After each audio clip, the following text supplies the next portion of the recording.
story. A dog just solved a murder. Okay, well, hold on. The dog itself didn't solve the murder. It's not Scooby-Doo. It didn't roll out there in the mystery machine and, unmask the villain or anything like that. It's not Air Bud. But the dog's presence and the way the dog was behaving helped lead officers in the right direction to find the murder suspect. There's a reference I'm sure all of you have heard before, and it happens when a dog tries to get a human's attention. You might hear someone say, "What's the matter? Timmy's stuck in the well?" And it's a reference to a show called Lassie. This joke was even made in Fairly Odd Parents back in the day. Also, I looked it up. Timmy never got stuck in a well in that show. He did end up on an active minefield and exposed to radiation. So it seems like the forces of nature really wanted him dead, but they never, stranded him in a well. But in earlier seasons, someone named Jeff did end up in a well. Regardless, the references existed for decades, and I always just wrote it off as a load of fish paste that's just there for good television. It would never actually happen in the real world, because most people would see a dog barking and going ballistic and just assume it's doing doggy shit. Not nothing out of the ordinary, no need to warrant a deeper investigation. But it turns out that a dog doing this exact behavior actually just helps solve a murder. And I learned about it today from a Law and Crime Network video that just got recommended to me. It is a fascinating and very sad case that I just wanted to talk about. I need you to get Fyre, CID, and 04 out here. This looks like a body that's burning. Officers were called out about a fire in a field, and when they got there, it turned out it was a body that had been lit on fire. So they began a deep investigation, obviously. What's up, puppy?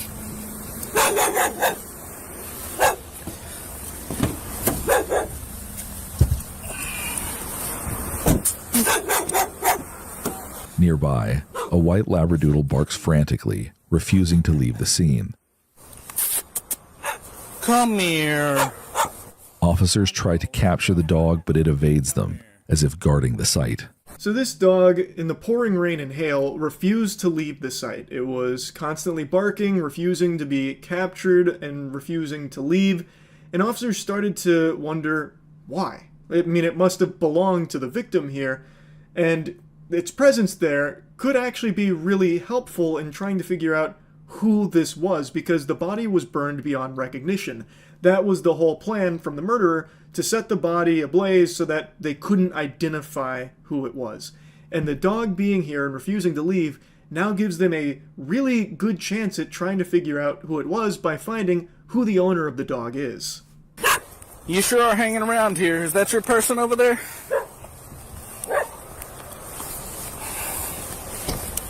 Hey, the way that dog's hanging around... Is there anybody at the station that could bring us the chip checker? Like at the fire station or over to the PD? Is the dog trying to be protective or trying to lead us over there? Because it looks like she's trying to lead us over there. The officer seems to be sniffing it out here, that this dog must have belonged to that person, and they try and catch it, they try and get animal control out there, but animal control doesn't. The following morning, a normal citizen calls animal control because the dog was still there the next morning, and after the citizen calls, animal control comes through, scoops up the dog, they check the chip, and now they have their case. The citizen calls Robinson Animal Control, who are able to capture the dog and scan its microchip. They learn the dog is named Titan, and he belongs to Mandy Rose Reynolds, a 26-year-old from San Marcos, Texas. Police call the phone number linked to the dog's tag. They leave a message and quickly get a call back. Robinson Police. Yes, hi, my name's Mandy Reynolds, and I got a message that you guys found my dog. Oh, perfect. Mandy returns the police call, and what do you know? She's so happy that her dog's coming back. Man, Mandy really does sound full of jubilation right now. Hi, I just got a message saying you guys found my dog. We believe so. So, what is your dog? He's a poodle retriever mix. Poodle retriever mix? Yeah, he's white. And we looked for him for a couple of hours, and... How long ago was this that he's been out? Oh, heck, it's been, I don't know, this would have been around 1 in the morning. Last night? About one last night? Yeah. What time did you guys find him? They ran the chip this morning. For those of you with gifted ears, you might be picking up a little something fishy from this conversation here. And the officer seems to start getting a whiff of something a bit awry. It sounds like someone putting on a voice on Xbox Live. This is someone that their story isn't making sense. So your name is Mandy Rose Reynolds. Sure. So about 1 o'clock last night, you and were at a rest stop. Oh, and Jesus Christ. Yes. What? I mean, what is the interrogation about? I can't even imagine what he went through, and then now there's a deceased person. Like, oh my God. It's a shame the Oscar nominations are already locked in because, man, this is quite a performance that's being put on display here. A classically trained thespian, no doubt. You can really hear the emotion in the voice. Devastated to learn what is happening. This number comes back to a different name. Are you on somebody's phone plan? No, yes. Okay. Whose phone plan are you on? This would be my fiance's grandfather. Okay, what's his name? My fiance's grandfather? Yes, I just wanted to verify. That way I can close that name off. I'm going to be frank with you, sir. You know, I'm sorry that this happened. Dogs are natural scavengers. You think my little Titan would go? Oh my, detective! With all due respect, do not call me back. Well, Titan is on a police hold. You're not going to be able to get him out. Not Mandy on the other line is getting really combative, super defensive, and just kind of like freaking out multiple times and dodging simple questions. So the officers, acting on a hunch, do a welfare check at her apartment. And they find that it has been emptied and her car is missing. They then, of course, do a license plate running to try and find the car. They do find it like 500 miles away. They then also did get dental records back from the body that confirms that the deceased victim was indeed Mandy Rose Reynolds. So whoever was on the other line was 100% not Mandy. She had recently opened her home to her cousin, Derek Joseph Dagno, giving him a chance to get back on his feet. What she didn't know was that this act of kindness would have devastating consequences. On April 8th, 2023, Wichita police spot Mandy's missing car. Hey, he's taking off. When officers attempt a traffic stop, the driver speeds off, leading them on a high-speed chase that reaches over 100 miles per hour. It's fucking heartbreaking. It's truly just tragic. So, by all accounts, Mandy seems to just be a super nice person, and her cousin needed help. So she did her best to help him, and he killed her for it. So he shot her and then burned her body in a big plastic tub in that field. And stole her stuff, took the car, they found the car, and then they go on a high-speed pursuit. Now, this piece of shit is a career criminal. He has, like, aggressive criminal felonies dating all the way back to the time he was 15. He apparently was even in, like, a shooting when he was a juvenile. This is someone that should have never been back on the streets in the fucking first place. It's just so infuriating. This is someone whose whole life has been dedicated to just making the world a worse place. He is just an evil piece of shit. And then he took this woman's life. This woman who showed him nothing but kindness. The chase ends at a grocery store where the driver crashes the car and then flees on foot into the store. He's able to hide for a little over 2 minutes on a shelf behind canned goods before police finally discover and arrest him.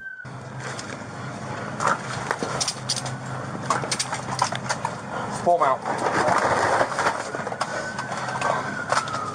283, clear the air. One in custody.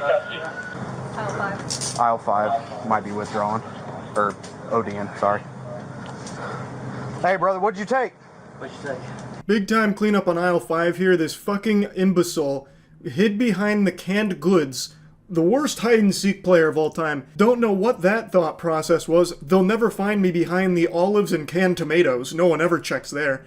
And then this imbecile must have started boofing whatever drugs he had on him, just taking as much as he could so they wouldn't find that too, because when they pull him out, he's in and out of consciousness. And it's not like the officers came there and just started fucking peppering him. They didn't do anything. They approached him and then told him to leave the canned goods. Get out from your fortress of beets. Come out here with your ass in the air. And he can't do that because he's barely lucid. Holy shit. Yeah, we gotta go that way. Someone stay here and make sure they The car, too. The car. He's identified as Derek Joseph Dagno, Mandy's 27-year-old cousin. Just days before the murder, surveillance footage would later show Derek purchasing a gas can, a shovel, and a large plastic container. Evidence from the car links him to the crime. Inside, they find the pistol used to kill Mandy. The evidence was overwhelming. It took a jury only half an hour to convict him. Life in prison was the sentence for this subhuman evil stain. And you want to know something crazy? After the sentencing, his brother had a little something to say about it.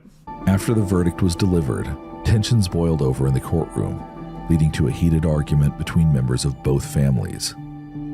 The conflict escalated when Dagno's brother-in-law attempted to strike someone and was escorted out of the courtroom in handcuffs. He was later released. That's unfathomable to me. You're telling me Bubba here was so upset at this verdict that he tried to strike someone? His fucking brother just killed an innocent woman. And then he tries to put his hands on somebody because he's so mad about it? It looks like the only things he's ever put his hands on is the ban button on a subreddit. Like, come the fuck on, man. This is unreal. There is no world where they got the wrong person for this murder. The evidence is overwhelming. They have the surveillance camera footage of him buying the material that he used to burn her body. They also have the weapon used that killed her in his car. Like, there isn't, like, wiggle room that maybe they got the wrong guy here or he was framed or set up. That's just not possible. It's very clear that they have the right person in the slammer now for life. And yet this guy still gets so salty about that he tries to strike someone. That blows my mind. It really does. It's an extremely sad case, but I just found it so interesting how important the dog was as a piece of this puzzle to identifying the body and then having that phone call with Mandy. Like, the dog did help lead them down the right path to finding the murderer responsible. Though I do think they would have eventually gotten there anyway because they were able to get the dental records to confirm who the victim was, so they probably would have still ended up there regardless. But by having the dog at the scene and being able to run that chip, which led to that phone call from Mandy, I do think was very helpful in the case and the investigation. So, yeah, I kind of just wanted to go with my top 20 favorite games, which I eventually extended to top 50, so I was kind of dweebing out and just gushing grannies over some of my favorite titles. And that's when I learned, with a rude awakening, a lot of people have this thought process that your favorite things have to be the objectively best things or else it's garbage. So there was a lot of people disappointed that my top 20 favorite games didn't match the top 20 highest rated Metacritic games. I just think that's super stupid. I also think it's really boring. If you're someone whose 5 favorite games are just the 5 highest on Metacritic, or your 5 favorite movies are just the Rotten Tomatoes top 5, that's super lame. Like, your favorite thing does not have to be the thing everyone agrees is the best. For example, my favorite movie is The Mummy. Is The Mummy the best movie ever made and everyone agrees that it is? Yes. Yes, it is. But that's very rare. Point is, my favorite games aren't just in order of the best games ever created or anything, and a lot of it has to do with nostalgia and what the games made me feel at the time. I think there's a lot more factors that go into what makes something your favorite as opposed to how objectively good something is. So with that in mind, I want to just show you my list here, and I want to make a special mention, something that ruffled a lot of feathers. There's 2 areas on the list where I clump things together, specifically for Final Fantasy, because I can't choose a favorite Final Fantasy between 7, 8, 9, and 10. Those games are all so unbelievably near and dear to my soul, I would not be able to choose which one's my favorite, so I'll have them all occupy the same spot. And then I do the same thing for Elden Ring and Bloodborne. I cannot choose which one I like more, so they also occupy the same spot.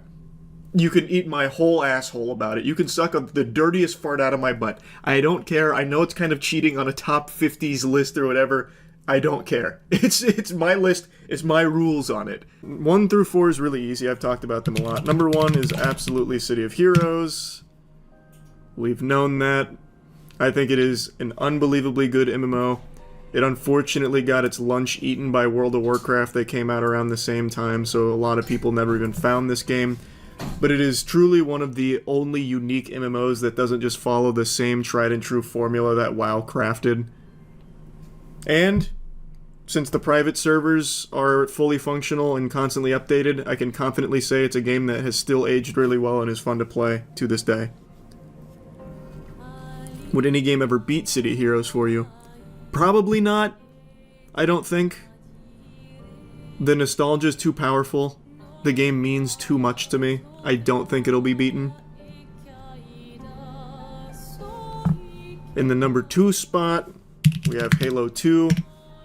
My most played competitive game ever. Still, I think this game is a complete masterpiece of multiplayer gaming. A lot of what made this game so special was actually by accident too. So even some of the things like super bouncing, I'd spend hours on just doing super bounces and monster bounces and shit. Then there's also like some really deep skill expression glitches such as BXR and BYBs, stuff like that. The main purpose of this video is to help those of you guys who might not understand much about Halo 2 get a better understanding of the game I'll check it out and the then, skill Ryan. gap. I know how frustrating it is when players speak so highly of a game that you know nothing about. If you don't have much God, experience even with just watching gameplay of Halo 2 just always makes me want to hop back in and play it. You have a couple deleted super bounce videos. Yep, I used to do it all the time. There was entire montages. Oh yeah, they still have some of them. This is probably a re-upload. But it's just cool. It was such a, like, fun glitch. And even the glitch had skill expression to it. Because as you're seeing here, you could combo bounces if you knew them and knew how to do them and how to set them up. It's just so cool, man. So even though, like, the base game of Halo 2 was a masterpiece in and of itself, the other things that were accidental, like the super bounces, like the BXBs, the BXRs, all that, just add even more to it, more replayability. And the modding. The modding community was hot. Texture mods, full gameplay mods. Oh, it was so good. And the custom games you could just get lost in for hours.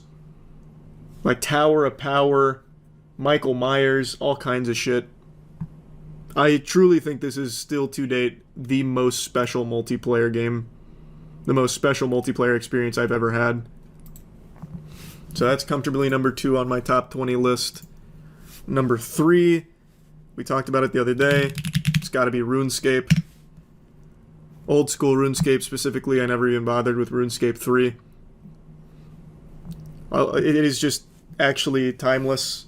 It is my most played game of all time. Across all of my accounts, I think I have close to probably like 10,000 hours, roughly. On my main account right now that I maxed a couple years ago, I have, 4,000 hours on just that alone.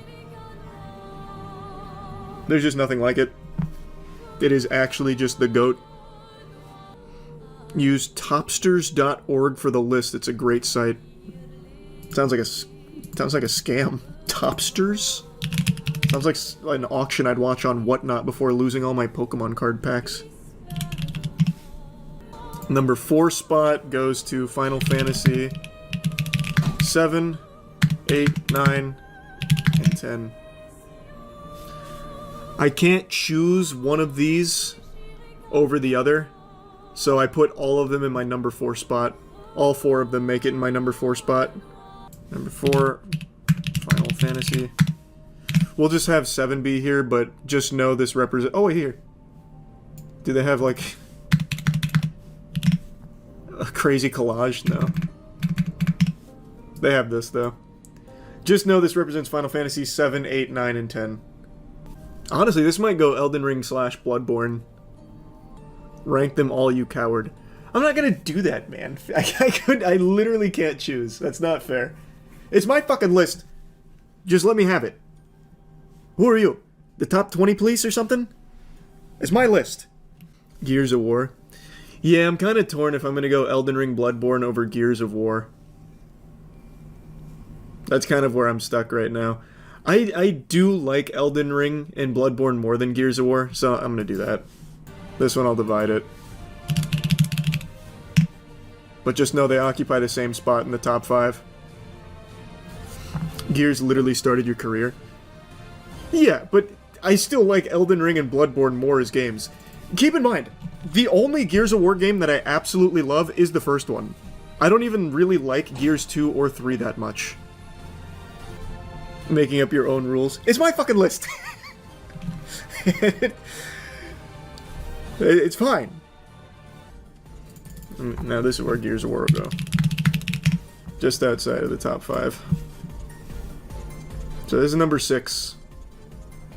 Can I put them on the same square? No, it just swaps them.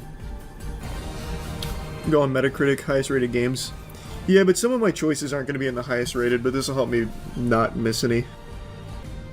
Man, people always get so upset when I mention my Gears of War take. I think Gears of War is just perfect. It plays completely different from 2 and 3, and again, it's a product of just not overthinking it. The Gears of War multiplayer, from what I recall in the Cliff Bleszinski interview back in like 2008, it was an afterthought. Like, they didn't even plan on putting multiplayer in Gears of War initially, they did it just to ship it, because why not? So it had another set of things that made it so good that were totally unintended. Like, all of the silly fun glitches, like kung fu flipping, crab walking, skydiving, shit like that, zombie walking.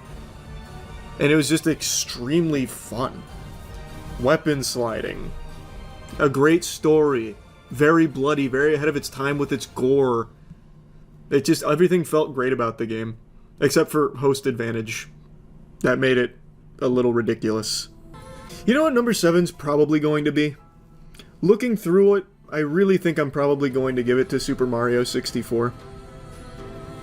I am going to give it to Super Mario 64. I put so much time into that game. I love Super Mario 64. Still one of the most fun platformers ever created. Maybe I will revisit the speedrun. I tried speedrunning it back in college. I'm just not good at it. And then number 8 will be Psychonauts. One of my favorite single-player games. An absolutely beautiful game. A game I also speedran a lot on stream. Great speedrun, great game. Extraordinary. You're on number 10? No, these two take the same spot. Elden Ring and Bloodborne are both tied at number 5. You can suck my fucking dick. We're doing clumps sometimes. I think number 9's gonna have to be Luigi's Mansion. I still remember, it's still a great game to this day, but I still remember how special it was on Christmas morning when I opened Luigi's Mansion in a GameCube. I'll give that number 9. Now number 10, this one's big. Number 10's gonna be very difficult for me. There's so many I think I could put there, but I think the one that I'm gonna ultimately end up putting there is probably God of War. Yeah, I think it's gonna have to be God of War. I think I've got to give it to God of War. God of War 3 or God of War 2 through 18. Man, hold my Johnson. It's not fair. Yeah, I'm double checking. It's going to be God of War 2018. I really like that game. Number 11, I think I've already locked in. I'm doing Fallout New Vegas. Fallout New Vegas, that was actually, when I made the unique weapons guide, and then the follow-up guide, those were the first time my channel ever got shared outside of YouTube. That was pre-Ray William Johnson. That shit was pretty special. And just an incredible game. That's in number 11, right? Number 12, I think I've already got locked in. Number 12 is going to be the first Nier. That game absolutely shocked me. That was during my achievement hunting era.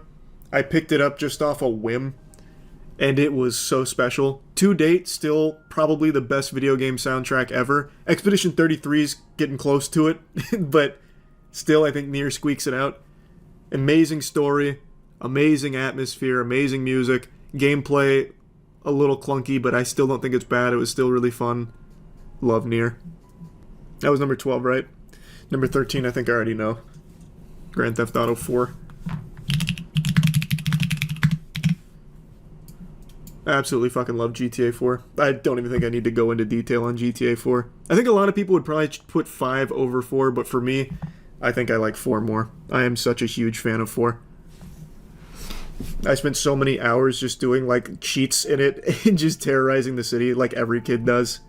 Right now I'm torn between GoldenEye, Nintendo 64 GoldenEye, and Last of Us. First Last of Us. I guess it doesn't really matter if they go back to back. 13, 14, probably not a huge difference. I'll do 13 at GoldenEye. Well, actually, let's do Last of Us. Actually, I think I'd put Last of Us over it, the first one. And then 14, GoldenEye. My dad and I used to play GoldenEye together all the time. He still talks about GoldenEye. Whenever we get discussing video games, he's always like, "Hey, bud, you remember when we used to play GoldenEye? That was a lot of fun, huh?" I'm like, "Yeah, Dad, that shit slapped." Such an iconic game. GoldenEye was revolutionary for shooters. It actually was. It was legitimately revolutionary. It'd probably go higher, but I don't feel like trying to figure out where. But it would definitely be in my top 20. Let me see, what about PlayStation 1? Is there anything I haven't thought of there? No, just Final Fantasy, really. Siphon Filter, holy shit, I loved Siphon Filter. I had a demo disc that had Siphon Filter 2 on it. Oh my god, you couldn't pry me away from that shit. That game was so fun. You have the taser where you could shoot it at someone, fucking latches onto their nipples, and you just tase them until they catch on fire. God, that game was good. Definitely not my top 20, though. Alright, nothing there. What about Sega Dreamcast? The only one on Sega that comes to mind right away is Power Stone, but I don't think that would make it to top 20. My dad and I used to play Power Stone together, too, though. He didn't really like it that much. Or Sonic Adventure. That was another banger. Probably not in my top 20. Ratchet and Clank, another super slapper. Shadow of the Colossus. Oh! Damn, do they make top 20, though? Damn. Oh, Sly Cooper. Fuck. Wait, this is getting so hard. Shit. We only have 4 slots left. I don't even know how the fuck I'm gonna choose. There has to be some, like, glaringly obvious ones I'm forgetting. Maybe that's what I need to gauge it by. Surely there's some really obvious shit that I've talked about and glazed a lot over the years and just brain farting on. Mass Effect 2. I would put Mass Effect 2 here comfortably if Mass Effect 3 wasn't such dog nuts when it came out. And by that I mean the ending being completely worthless and ruining the entire journey. But I do love Mass Effect 2 a lot. Oh, you know what's kind of close? It might actually make it. Hollow Knight. Oh, I wasn't even thinking indie games. Hollow Knight might make... It might take number 17, actually. I fucking love Hollow Knight. I wasn't even thinking indie. Yeah, I gotta put Hollow Knight in there. That game was so fucking fire. 9 Souls. Yeah. That's what made me think of Hollow Knight, actually, because someone was dropping 9 Souls. I'm a huge 9 Souls advocate. You couldn't get me to stop yapping about that game. But I do still think Hollow Knight is, for me, a bit better just because it was like my first foray into that kind of indie Souls-like that actually crushed it. But overall, I think 9 Souls is a must-play, in general. Devil May Cry. I was thinking, I just don't know if it's in my top 20. Because my favorite Devil May Cry, controversial take, is DMC4.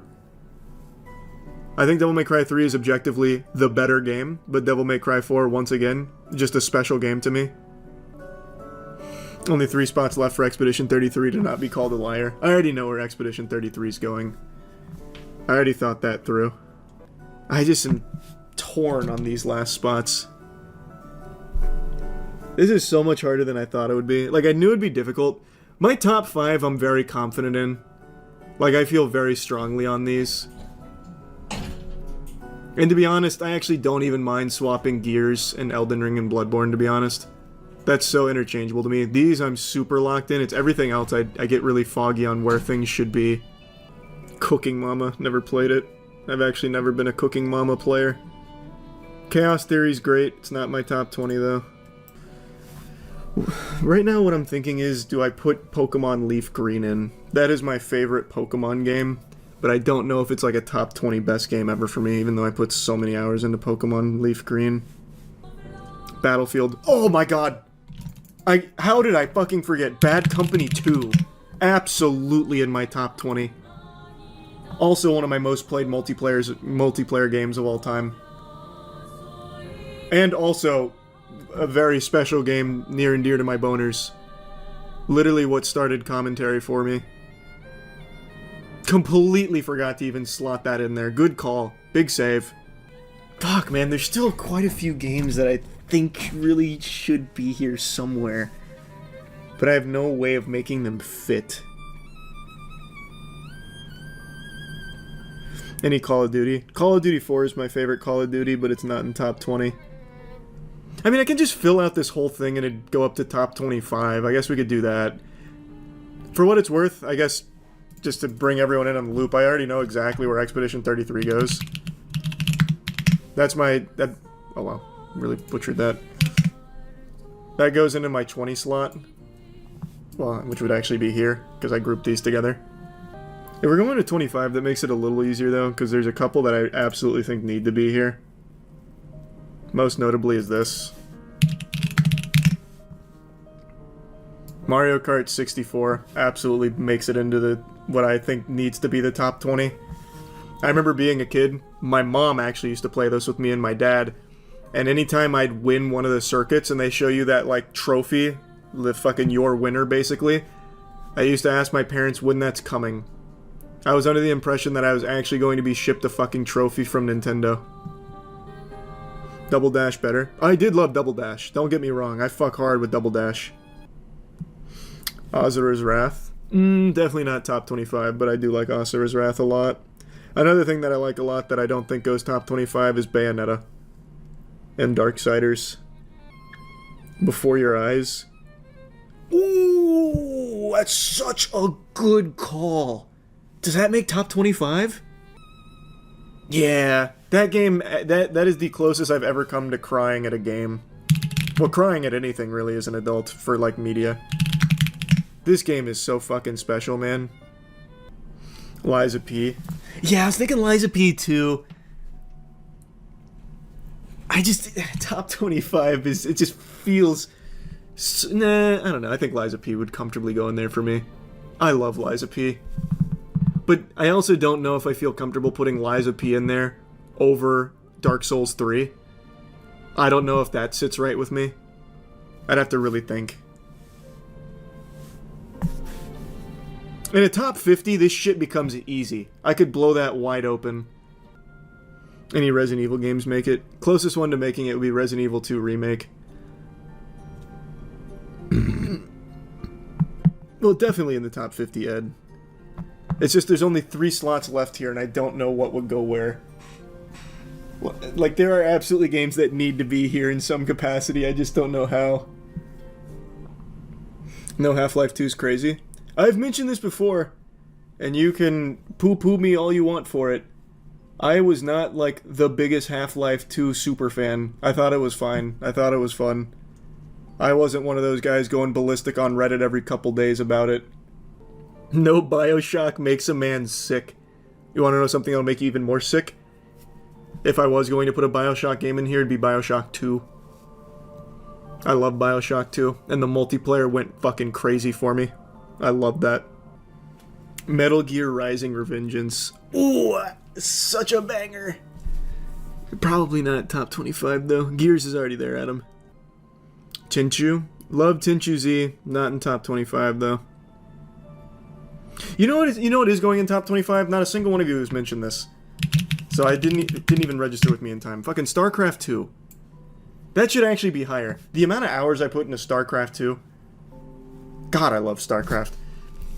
Plus the custom games in there. They went so hard. Tower defense in StarCraft 2 is still better than every other tower defense game that's ever come out. Retribution TD in StarCraft 2 customs. Vexel TD and, God, what was the auto battler one? I can't remember. Then they also had things like Runling Run. They had some cool MOBA customs. StarCraft 2 for sure makes it in. 2 more slots in the top 25. I am really digging deep into the data banks. Like, I'm crunching hours spent on games right now. Warframe? I'm debating. Probably not in top 25. But if we were going by hours, Warframe would make it. Is it top 24 according to your rules? You're so fucking right, I forgot. Yeah, top 24. Smash Bros. Insane not to be there. Yeah, I've been debating if I put Melee in it. Based on your Twitch stats, Ultimate is your most streamed game. Really? I have more hours streamed in Smash Ultimate than I do Fortnite? I figured it'd be Fortnite. Or Apex, for that matter. I have fucking 600 hours on Apex. Almost all of them were on stream. In the first season, pre-season. Apex Legends is second. Yeah, I guess all the watch parties for the Smash Ultimate tournaments, yeah. I got it. Someone just said something tangentially related. Siege would not be in my top 25 or anything, but you know what is from Tom Clancy? Ghost Recon 2. Just normal Ghost Recon 2. I played the fuck out of this on Xbox Live. I still recall, and I've told this story before. Shit talking, I think I was 11 at the time for Ghost Recon 2. It was 10 or 11, something like that. Obviously, I'm talking a lot of trash. Some older dude comes on the mic, and my name was Fast Fighter back then. He said, "Fast Fighter, your mom's gonna get it hardcore tonight for you being a little asshole." And I panicked, I left, I went to my mom, tears in my eyes, told her that some guy said she's gonna get it hardcore tonight, and I was profusely apologizing. I thought he was coming to kill my mother. That shit was big for me. That was like a huge learning moment. This game slapped. Ghost Recon 2 went crazy. Did your mom laugh? My mom was horrified. My mom thought that was so disgusting. You weren't a SOCOM player for PS2? I played SOCOM, but not actively. Knew it was going to be Ghost Recon. Yeah, it has to be. I put so many hours into that game. So fun. I love that game. Ooh! You know what? That actually might make it. Not enough people have put respect on that one. I think that goes in. Dead Space.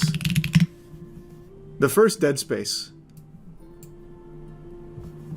I loved that game. That game felt so unlike anything else I had played up until that point. I feel comfortable putting that in there. I played through that campaign numerous times. I really liked Dead Space. Yeah, good call. That was like my first, like, scary game. Like, horror shooter kind of game. Other than, of course, like, Resident Evil. But those didn't hit the same to me as Dead Space. Dead Space over RE4 is wild. People have to remember, this is my list. Like, a lot of these objectively are not better than some of the other games, like Resident Evil 4, right? I get that. But these are the games that mean a lot to me and were, like, my favorites. And still hold very special places in my heart. It's not like an objective top 25 games list of all time. Because obviously City of Heroes isn't going to be number 1. Fucking RuneScape wouldn't be number 3. That's for damn sure. Undertale has to be there. Check this out. Hold on to your fucking wiener here. Get your fucking juice box ready. Didn't like Undertale. I wasn't a big Undertale guy. Using the same logic for Mass Effect, Dead Space shouldn't be there because of 3. Man, fuck you. It's my list, I can use whatever logic I want. Mass Effect 2, yeah, how about this? We know these two go together. How's this then? Oh wait, God, I have to move each one individually. Never mind. I was just going to put those two together and then put Mass Effect 2 at 25. I'm not going through all the effort. Mass Effect 2 at number 25 then. Top 5 games of 2025 so far? Don't know about a top 5, but I'll give you top 2. Expedition 33 and First Berserker Kazan. Love the OG Battlefront games, yeah. Remove Expedition 33, it's just recency bias. Nope. It's actually not. I think that is a genuinely special game. And I've played countless games of similar variety. I think that game is extraordinary. Cuphead? Cuphead would definitely be top 50. Top 50 I think is easy. I think top 50 would be super easy. This just made it really hard. It felt very competitive. Because I don't even have Baldur's Gate in the top 25. And that's Freelo top 50. You say that, yet once you get to 45, 50, you'll be doing this again? I doubt that I would. Because the order, at this point, the order actually just doesn't mean anything. They feel all kind of the same. So now I can just start dumping the ones that I know I want there. So Baldur's Gate, Alan Wake 1, Oblivion, Liza P, Battlefront 2 original. What else was I really... Oh, Max Payne 3, Mass Effect. See, now this is just fucking free. Sly Cooper.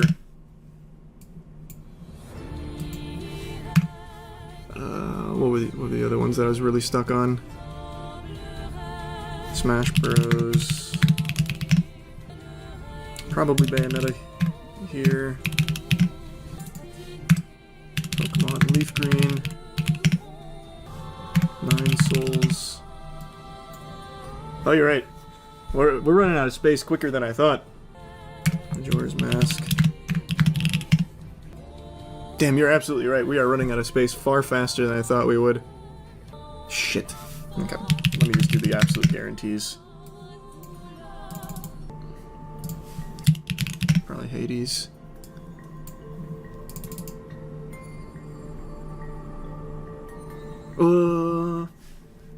Yeah, I'll do Hades. I was gonna do Risk of Rain too, but I'm running out of space. Oh boy. Oh boy, I'm already running out of space. That was fast. I think Cuphead will definitely go here though. No, Cyberpunk wouldn't even come close to my top 50. Time to make top 100. See, top 100's easy. That's super easy. I thought top 50 would be even easier. Or, not even easier. I thought it'd be pretty easy. In my head, 25 games seems like a lot, but then I immediately start banging out the ones that I know for sure should be on my list, and I'm already almost out. League of Legends is not going on my top fucking 50. Just because I have a ton of hours in it doesn't mean that I like those hours. That game is an actual life ruiner. That game made me fucking miserable. Oh, Metal Gear Rising has to go on here. I love Metal Gear Rising. Fuck. I'm putting Arkham Asylum as well. Oh god, we actually are almost out of room. Yeah, fuck. Any Doom game? That's what I'm debating, if I throw Doom Eternal here. I think I do. I'm putting Doom Eternal here. Card games? None of the card games wouldn't make it here, I don't think. There hasn't been, like, a good enough version of my favorite card games to work. MTGA, rough. Duel Master, rough. Yeah, Sonic Adventure would definitely go top 50 on that for sure. You know what else is definitely going to have to be here? Mortal Kombat 9. My most played fighting game. Yeah, Red Dead. Yeah, BioShock. 2 spots left. Is there anything glaring that I've missed? I feel like there definitely is. I don't know what I should put there. I already have like so many in my head right now, like God of War 3. Uncharted. Oh, there's too many. Okay, I thought this would be easier. Shadow of the Colossus, yeah. I'm definitely putting Shadow of the Colossus. That has to go here. That absolutely has to go here. I love that game so much. That game is beautiful. Oh, and there's still no Sekiro or anything.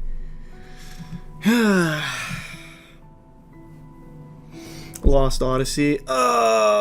Lost Odyssey has to go here. I'll give the last one a Lost Odyssey.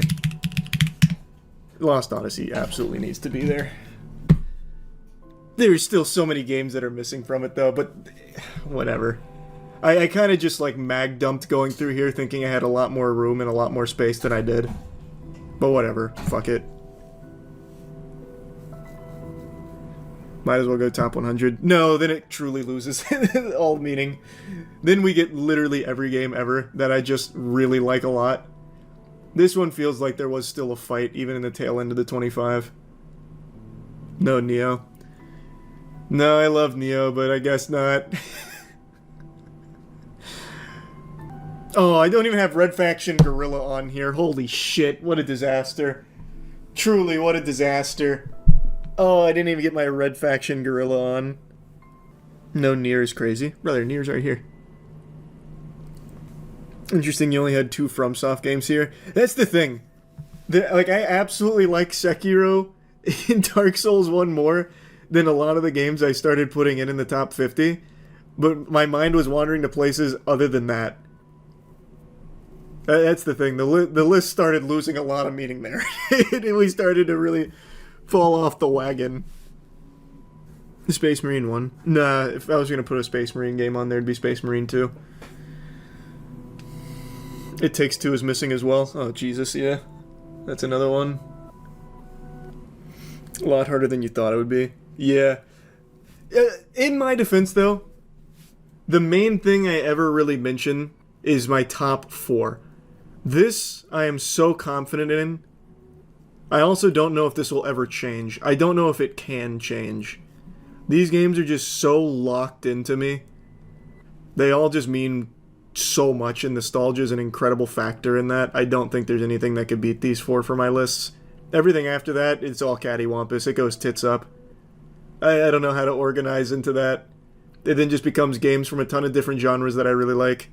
Like some of my favorites. Yakuza games pretty nostalgic. I wouldn't say they're nostalgic for me. I actually never really got deep into a Yakuza game until a couple of years ago. If you want a nostalgic game like that not enough people talk about, Stranglehold. I was really debating throwing Stranglehold in there towards the end, but it just wouldn't feel right going over some of the others I started tossing in. Army of Two was so good. The first Army of Two was great. Before humans and before cringe, this planet was ruled by the dinosaurs until they were evicted by an asteroid, banishing them to the Shadow Realm, never to be seen again, but giving rise to the flesh. Well, I guess dinosaurs are flesh too, but like human flesh came with acne and stuff. And now we humans live here, but who's to say that Universal Landlord might not come knocking again with another asteroid? And by who's to say, I mean, we're all saying it. Everyone knows. Like, I'm sure you've seen the headlines. There is an asteroid heading towards Earth. Right now, it is at a 1.5% chance of hitting. Earlier today, it was at like a 3% chance of hitting. A couple days ago, it was like a 2.5% chance of hitting. All of which are actually really high. Some of the highest recorded probabilities of a huge asteroid hitting this planet in a long, long time. That dirty bastard out there, I've been shaking my fist at it for the last couple hours saying, scram, get out of here. But from what I can tell, it's not working. It is big, but it's not, a planetary killer. The size that, should it actually impact Earth, it would destroy a city. So it's a city killer, which is really big. And that's pretty concerning. So I was watching and researching, trying to figure out, well, are the odds actually as high as that seems to me? Because as a RuneScape player, 3%, those are good odds, actually. Like, that's pretty fucking solid. So I was curious about these estimates. Now, again, it has gone down. It is no longer 3%. It's dropped to about a 1.5% chance that it impacts in 2032. The only thing that's known for sure is this asteroid does pose a threat of actually impacting, and should it impact, it won't be pretty. Of the destruction we wrought on each other in Hiroshima and Nagasaki, this is 500 times more powerful than that, just because of the energy of it coming through the atmosphere, causing shock waves, and because of the heating, exploding. So it's like a grenade. A grenade is no bigger than your fist, but it can do damage over a wide area. This is a grenade that's 60 meters across. This is astronaut Chris Hadfield briefly going over the destructive capabilities of the asteroid, and then it got me wondering, well, if the percentage continues to climb, is there anything we can do about it? Are we just hopeless sitting ducks out here waiting to get fucked? Like, what exactly do we have? Because I recall we have DART, which I remembered successfully did change the trajectory of a space rock. Like, we confirm that it can be done, but can it be done to something on this scale? Or are we truly just like square one? Now we're going to need to figure out maybe some kind of defensive protocol. Like maybe we send me out there with a cartoonishly large tennis racket to bat it away. Like what do we have? So that led me to a YouTube channel, Scott Manley, who was talking about it. So the name 2024 YR4, that tells us that, well, it was discovered in 2024. Y means it was discovered in the last 2 weeks of the year. And R4 means that they've discovered about 100 asteroids before that. But you know, they get numbers and designators towards the end to tell just the order it was discovered in the year. Yeah, the rock has a name, so you can curse it. It's not Voldemort. Go ahead and say its name. 2024 YR4. I highly recommend watching Scott's full video on this because he gives great coverage and goes over like exactly how they even get to these numbers, which I found very interesting. So he was talking about the observation as they were following this asteroid and looking at the orbits. He also does mention that there's going to be another encounter in 2028, but that one will definitely miss. This is something they can say with certainty. So 2032 is the main impact that the story is breaking on because as it climbed over 1% last month, it is increased even more as the uncertainty starts to get less and less uncertain. I expect that what's going to happen is that we're going to see that we've seen basically the probability slowly rise over time. And this is a pattern we've seen in the past. What happens is you get a very large error section, and as it shrinks down, the Earth becomes a bigger and bigger part of that fuzzy error, or where it could arrive. But eventually, it shrinks down and the Earth is suddenly outside. So the probability goes up, up, up, up, and then suddenly it drops to zero very quickly. That's probably what we're going to see. That sounds wonderful. That'd be a great play from John Madden's book if we see that happen. Because right now we're at that point where it is going up and up and up, but it just recently has dropped down to 1.5% chance of hitting. So maybe we're in that stage where as the error is shrinking, the Earth is looking more and more outside of it and will hopefully drop to zero. But let's say it doesn't drop to zero. That space rock is real stubborn. It's an old battle axe up there. It said, let's get this farty sharded. And it only continues to go up. So it dropped today, but maybe it spikes back up tomorrow. We never actually leave that error. And as it becomes less and less uncertain, the percentage chance of it hitting us grows too. Well, Scott Manley talks about what our options could be in the case of an impending impact of an asteroid of this size. But before showing you our defensive options, whether we'd play a zone defense or man-to-man, I would like to show you what Scott said about the size of the asteroid because not even that is fully known. We don't have enough data to know for certain the density or the size, so right now we're using some other factors to try and estimate.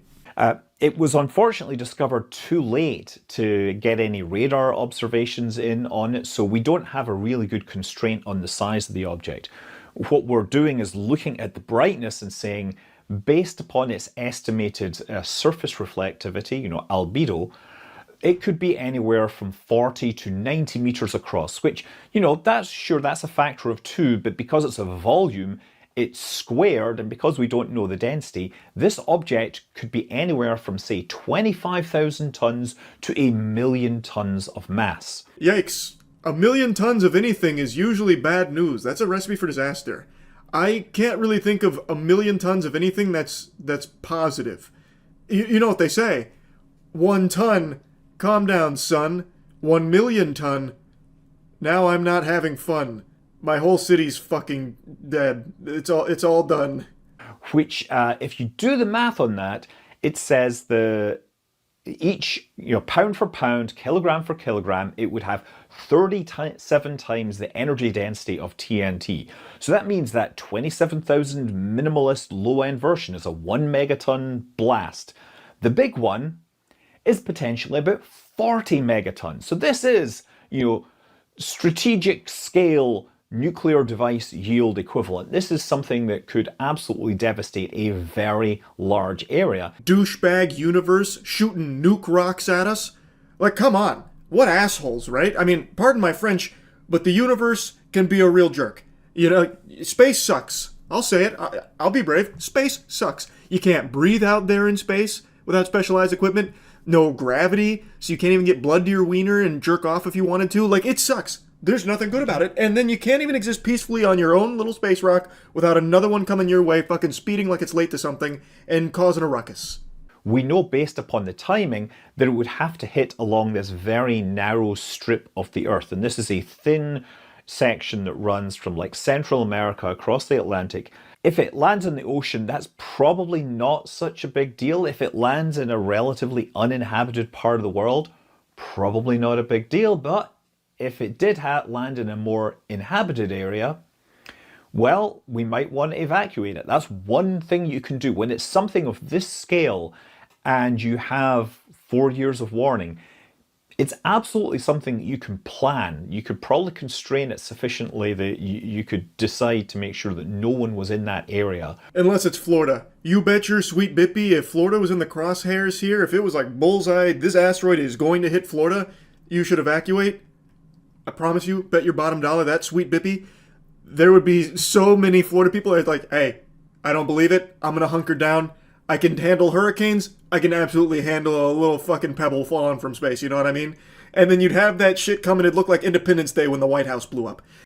Like, Florida got lucky if all this data stays this way, where Florida is not within that zone. Because if it was, you would not be getting them out. The only way you'd be getting people out of Florida is if you literally, like, cryogenically froze them and transported them out yourself. Shit, I'm not gonna lie to you. Born and raised in Florida, never lived anywhere else. If I saw Florida in that line, like, if they had that, like, in the sniper scope, like the asteroid was gonna hit, I'd be sitting there scratching my chinny chin chin going, could I take that, you think?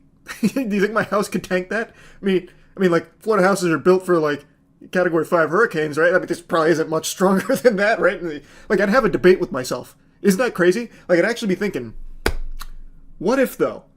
That'd be a crazy stream, right? I mean, that'd be a nuts stream, and we don't know for sure. we don't know if a house can stand up to an asteroid. It's never been tested. Yeah, we've got a lot of data and a lot of common sense that says it stands no chance, but data also said I'd be 5'8". I'm 5'6". Sometimes miracles happen. You never really know, you know what I mean? We have recently demonstrated with the DART mission that humanity now has the ability to change the orbit of asteroids. It is possible that if it was going to, say, come down over India or something where there was sufficient self-interest and money, then the orbit could be changed. And the way you change the orbit is you hit the asteroid with a spacecraft, and there's a bit of momentum transfer, and that changes the period of the orbit ever so slightly.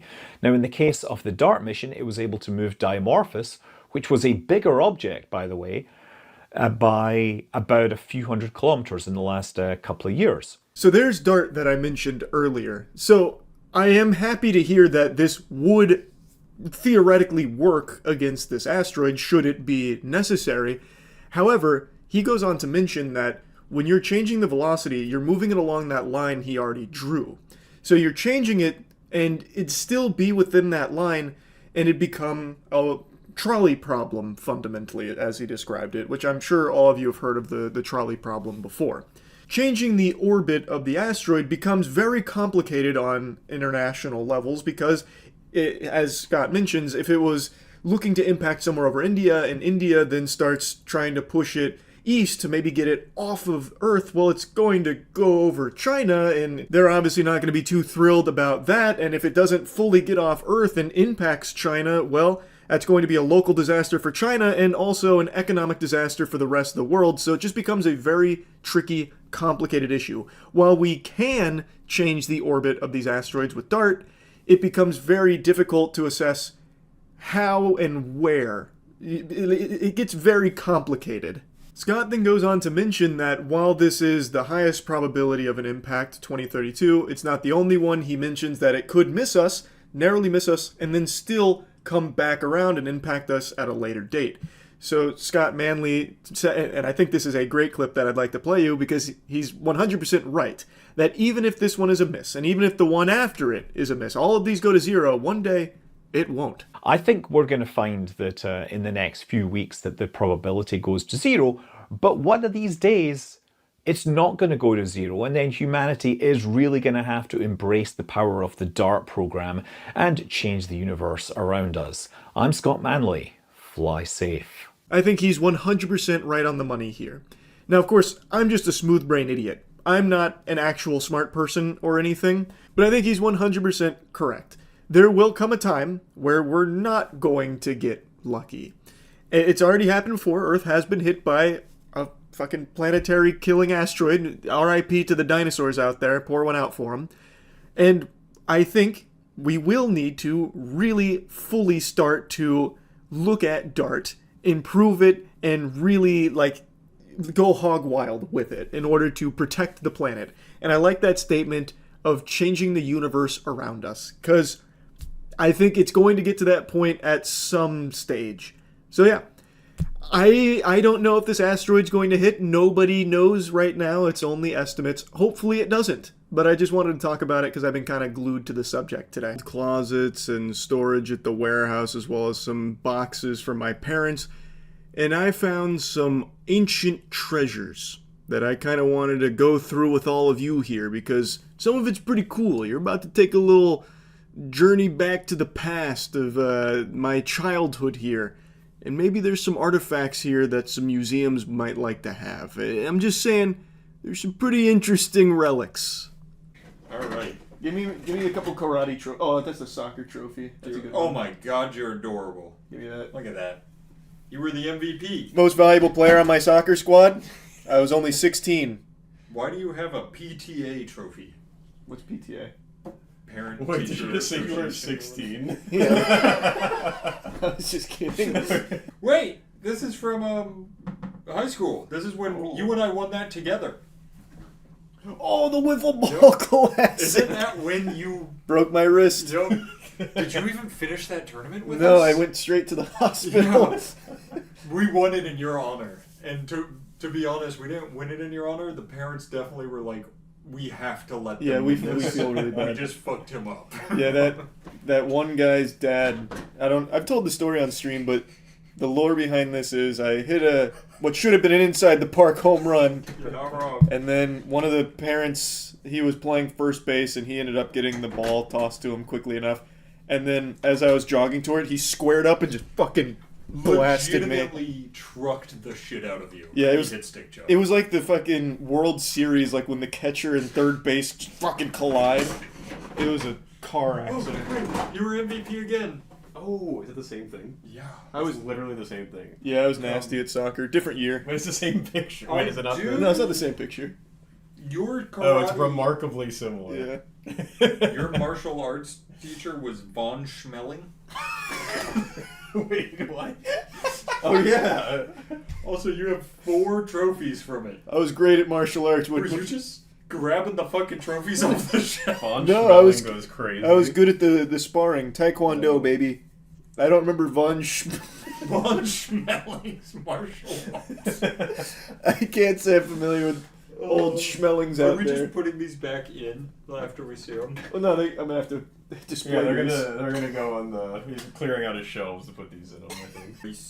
Heart to Hearts 500 September 1999. I was 5 years old. I was driving go-karts at 5. Oh, no shot the batteries still work in this, right?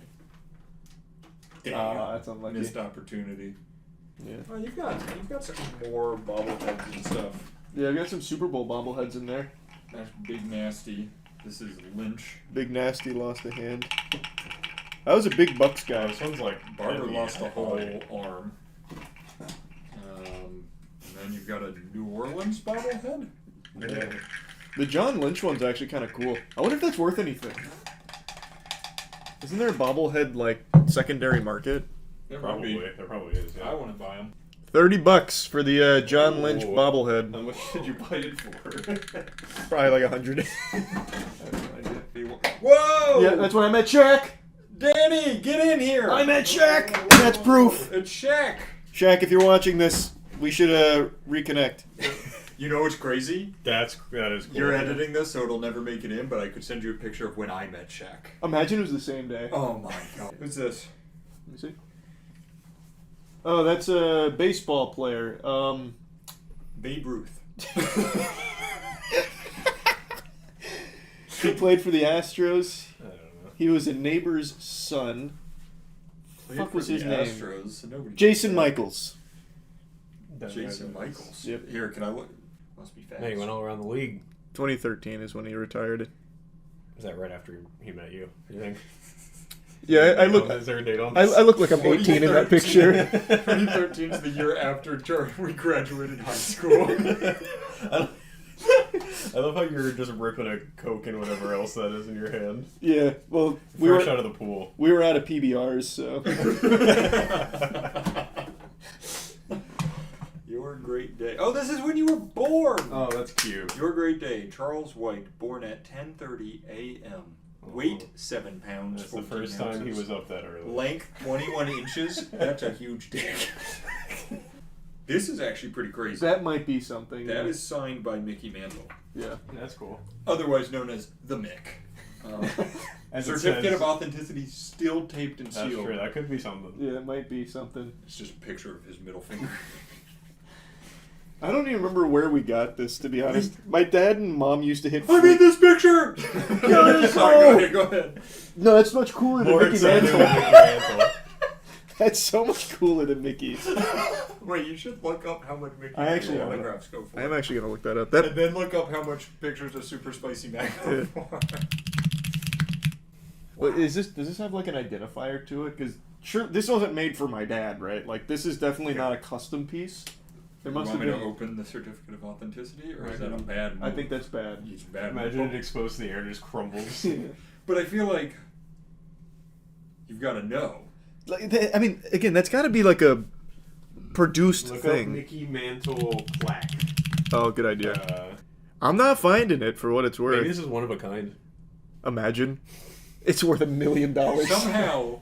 Oh, this I one's have it this adorable. whole time. It's Too Little Charlie. I don't know who that is. That's. Oh my god. That's Harry Gant. I still don't know who that is. He was.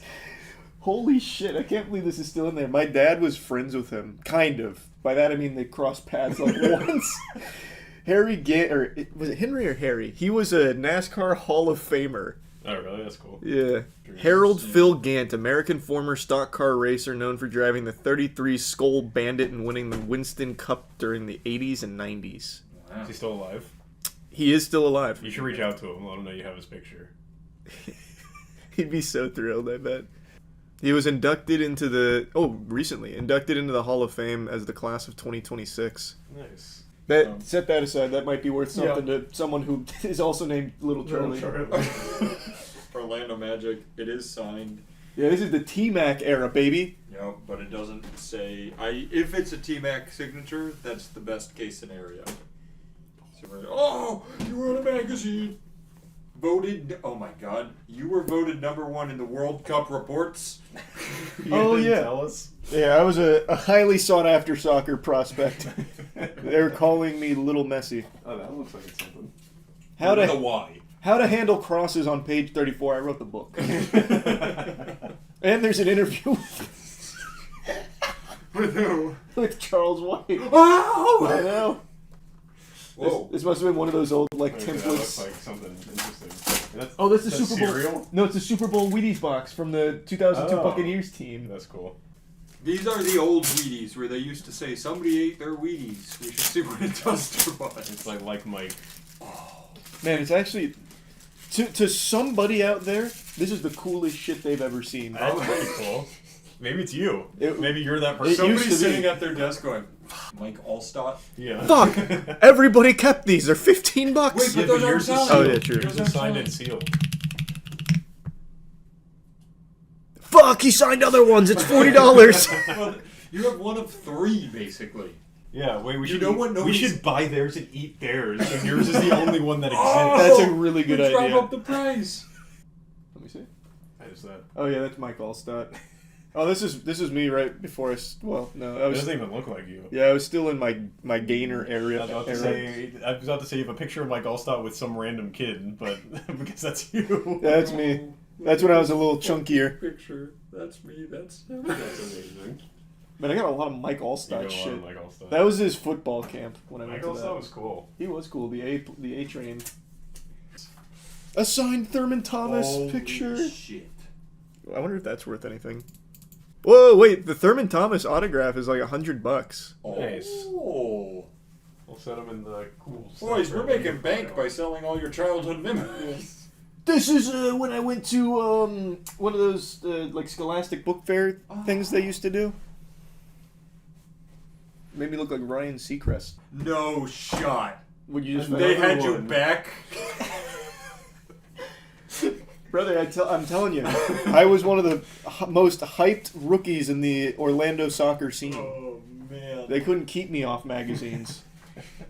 Yeah, what do we got there, Matt? Moonball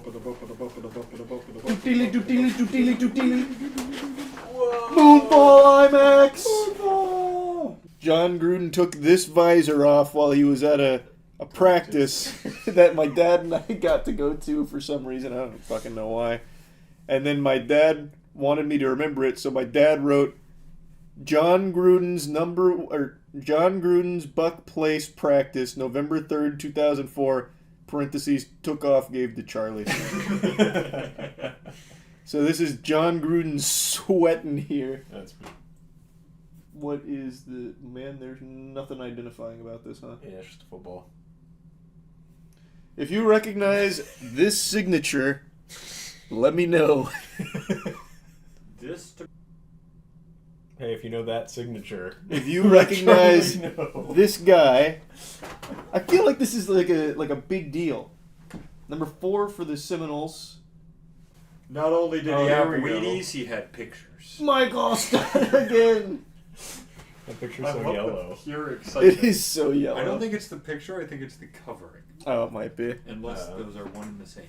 Man, Mike Allstott really just gave his signature covering. away. It's the covering. Yeah. Oh, this is a good signature. It looks like they played for the Bills in 34. Thurman Thomas. You're right. I'm serious. Number 34. That makes more sense. It's 1934. Go Bills. It's Thurman Thomas again. I wonder how much of Thurman might be something. Yeah, Thurman Thomas autographed football. Why did you Bath Brary? And then Jamie Foxx. I think that says Daniel something. I think that's the same. I think the same signature. So it's whatever year Danny, whatever his name was. So what was his name? Danny Cannell. Yeah, I think that's the same year. So Florida State Seminoles signed football circa 90 like something. The same signature, right? Oh yeah, it's definitely the same signature. I'm also gonna say there's a really good chance all of these signatures are fake.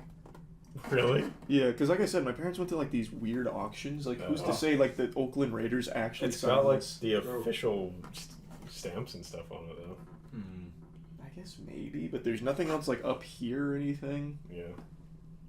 Oh, it's 2003, so I'm guessing it's the 2003 Raiders squad, fresh off the Super Bowl loss. I mean, they had a good team. I guess Rich Gannon's would be on here somewhere.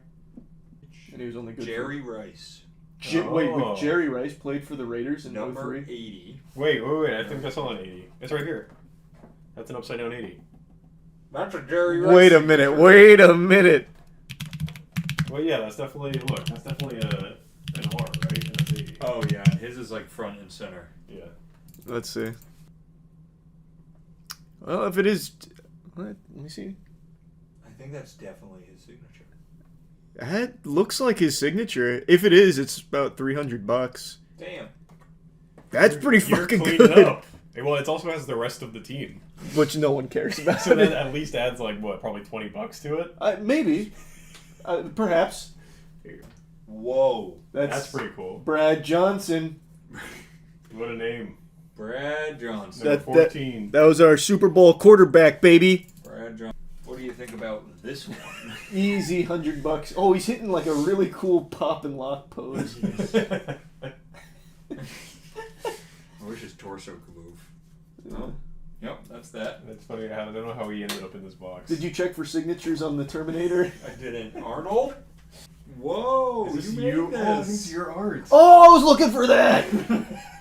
This is when I made Psychonauts.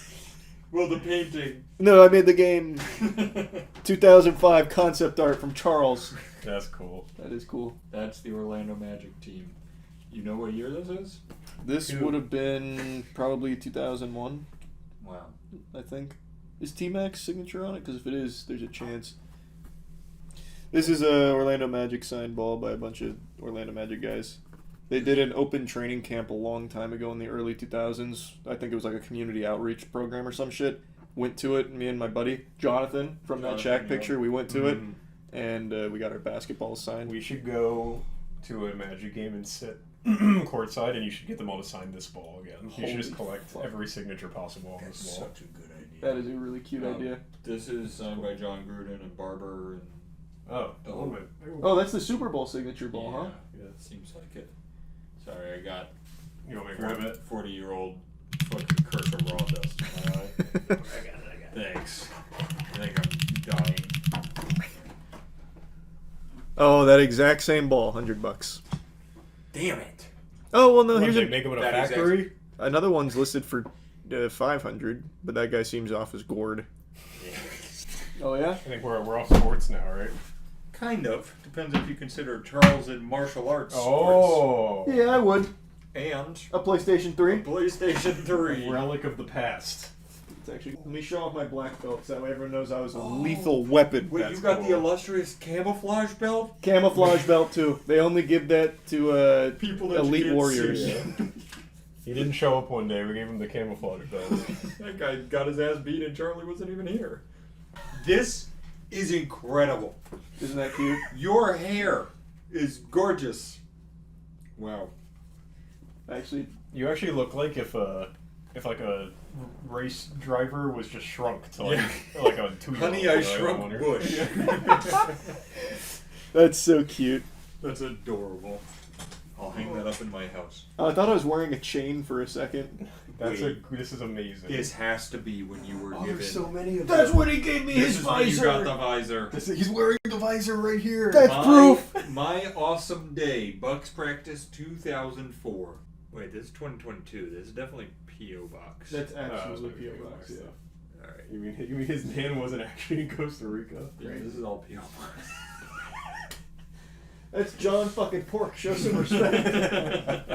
I met that guy. Check the signature on the back. I'm gonna tell you one thing though. That jawline. Holy. That was pretty decent right there. Holy. Oh, wait, let me see your jawline. Look at that shit. I thought about a that's pretty video idea, strong. by the way. I thought we should get the Jawser size and use it for 30 days straight and show our before and We after. should do that. Damn, you were mogging on. No, I straight up was. That's unviewed. You were smoldering, I would say, in that picture. Yeah. Yeah. When we go to the sports memorabilia shop for a lot of this, we should take some of these really personal items and see what they'll give me for it. Or even just a pawn shop. What do you give me for this? Oh, it's games. Yeah. All games. All games. We should go to a GameStop and see how much they'll give you for all this. We legit should. Oh, Bionicle Heroes. That might be worth something. Clay Fighter, Super Bowling, F1, Stunt Racer, Bomberman 64 you might actually see in there. Worms. Oh, Castlevania Legacy of Darkness, the one you just pulled out, is one of them. The one you stole from Blockbuster. Yeah, the loose price is $177. Wait, let me see. Yep. Ew. Oh Yeah, my God, it's ew. it's coated and stuff.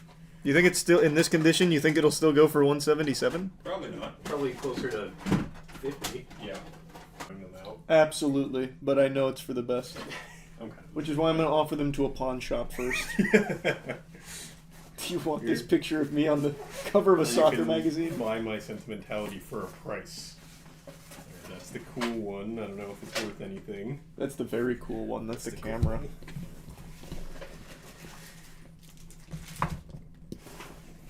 So this is your Grandpappy's camera, right? Yeah. Check that shit out, sports fans. Signed by Thurman Thomas. This is not very expensive for some reason. I wonder why. It's a 1950s Revere 8 Model B63. Well, it's because that one's not Danny's grandpa's. Yeah, That's true. Let me add Danny Palmer. Full art hop. 2 cents. 2 cents. First Ed Fossil Slowbro. I don't know what that's worth. Probably not a ton. First Ed Team Rocket Oddish.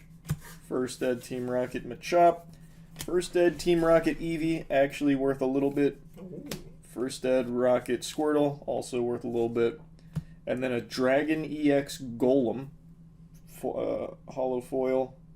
It's like probably like $20 or something. That's big. And then these 3 cards are probably worth more than that camera. That's a shame. That is a damn shame. I don't remember if this Wild Heart's worth anything, but some of them are, so maybe that is. Then you have a starter deck, Dark Magician. Looks like the bro. It's not a starter deck. Do you think it's a PSA 10? Probably. Yes. I would say you should assume so, right? Yeah. You always have to. PSA 10, $120. The slow bro? Yep. Hang on. Your Dark Magician's $10 on TCG Player. It's a battle 10. Even it's not hollow, it's not foil. It's about $8 for the LOD first ed last turn. That's all you have for that. But here's where I think you got some actual these juice. aren't anything? These ones in sleeves? No, those aren't anything. No. These probably got some fucking sauce though. The Jeters, man's got a Jeter money spread here. Yup. Don't even know why I had them. I was not a Jeter fan. Can come hop in the fun. Yeah, I don't know how to price. So I'm pretty sure the only cards. I think a bunch of them are worth like 10. The rookie that one I think could be actually worth something. Damn shame you didn't hit that $93,000 Jeter. That is a shame. You were so close too. Well, that was fun. That was fun. I really do want to go to a pawn shop. That's gonna be a DMC. Whoa, wait a minute. Just looking at this image, this may be porn. I don't know why I bothered putting it on the other monitor. I have the display behind me off so you can still see it. Hold on. It says the Immemorial Order 2 Sisters of Darkness, primarily a spooky, atmospheric first-person walking sim that doesn't take itself too seriously. I don't see any, like, boobies. That is most likely AI art. It's a sequel. How will you know what happened in the first one? Oh, everyone knows the Immemorial Order. Everyone knows that story. That's a timeless classic up there with, like, the story of Dracula.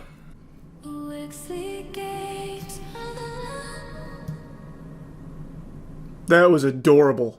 The auto-tune singing of the game developer name is amazing. I'm already getting emotional. Alright. The Sisters of Darkness of the Immemorial Order. Here I come.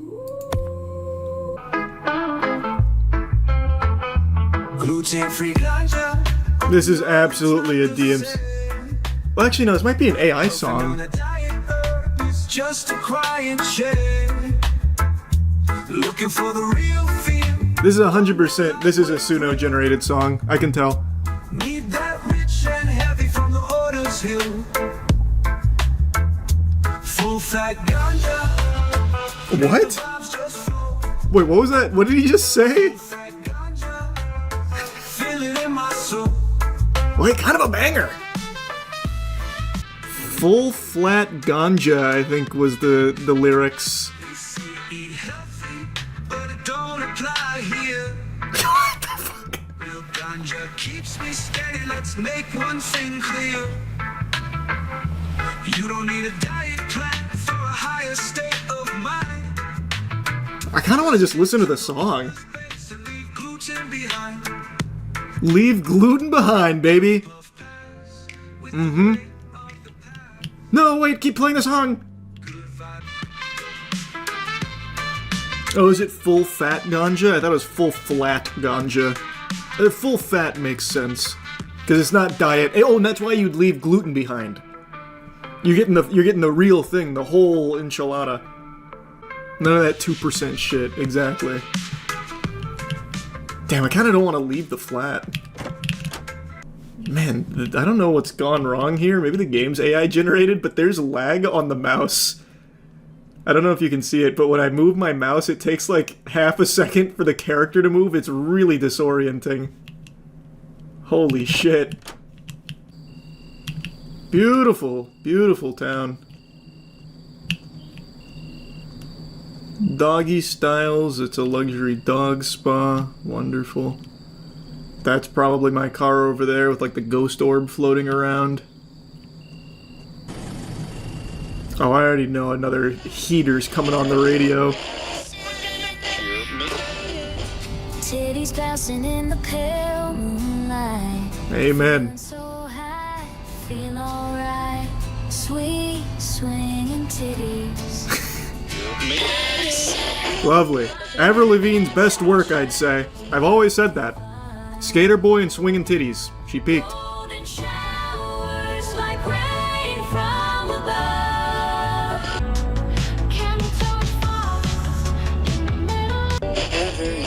Oh, damn. We didn't get to hear the end of that one.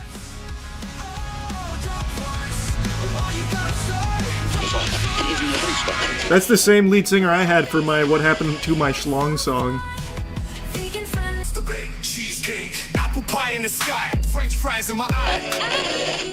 Damn, man. This guy must have just downloaded like 2,000 credits on AI Suno song generator and just said, hey, I'm gonna put them all in here, damn it. I'm gonna get my money's worth. To be fair, this game was like $5, so I basically paid for all of his song credits. It also has 0 reviews, so there's a good chance I'm the only one that's played this. This isn't even a game. This guy just made songs in Suno and then just put them in here and had you walk around listening to them. There is nothing here. What the fuck? Nothing has happened so far. I'm just listening to his fucking Suno playlist. Oh, finally. A human being. Hi, Stacy. Oh my god, that's all this game is. Holy shit. Hold on, I'll come back and listen to it. I got a job to do here, though. I gotta fucking grab some pallets. Put them away. Where's the yellow paint? Can't have a 2025 game without yellow paint. So, like, how do I move this pallet? Oh, I have to go one by one. Oh my god. Holy shit. I wonder, can I just do this? And it will register as them being put away?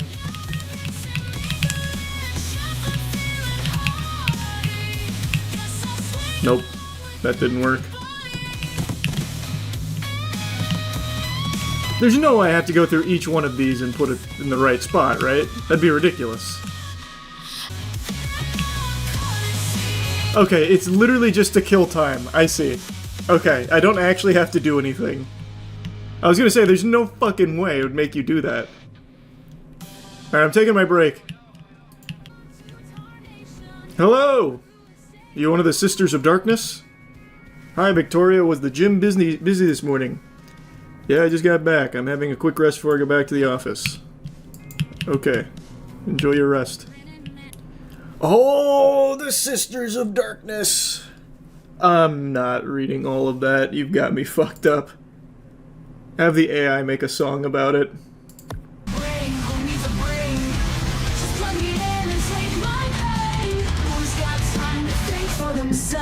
Man, that one's going crazy. Wait a minute. I'm not reading all that. Except maybe the Drunken Weasley Party. That one I'll check out. I bet that one goes crazy. Bouncy tits. Oh yeah. This one's gonna go nuts. Bouncy tits. Bouncy titties. Mm-hmm. Yep. Jeff Goldblum busting it wide open, I see over here. Yep. Oh yep.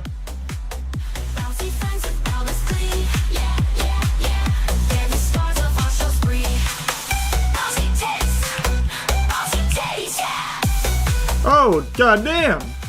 Wait a minute! What am I supposed to be doing in here? Thought I was researching the cult.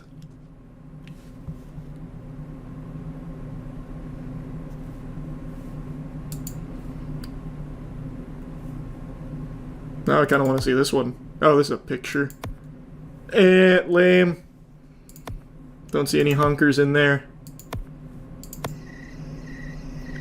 I'm pretty confident in saying that all of the dialogue is also just AI generated. This reads like if you fed it to ChatGPT to spit something out for you. Thanks, membership. Super. Uh-oh. It's the Sisters of Darkness. They're draining the juice from my batteries and the cum from my sack. No, get away. Get away. No. Please don't do it. Don't do it. Oh, shit. Is that a Ouija board? Oh, no. Oh, oh, no!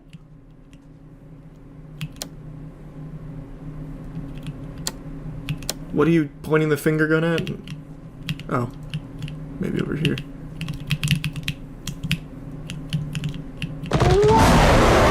Holy shit!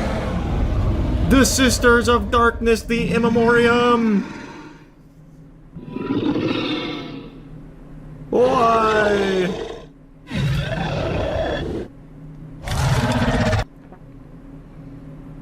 Wow. That was frightening research. Oh, jeez.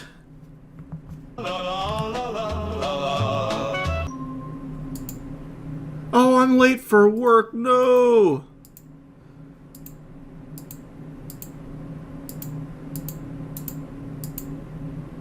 And I'm getting fired. No! Damn you, Immemorium. Fucking Sisters of Darkness.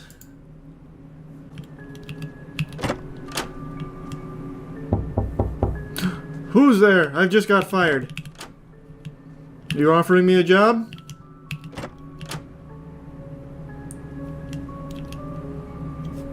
Eaton?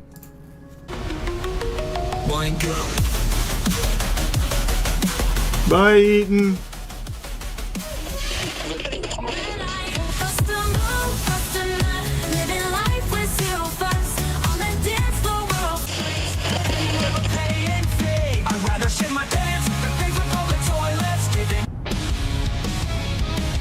That was a very good Sum 41 sounding track.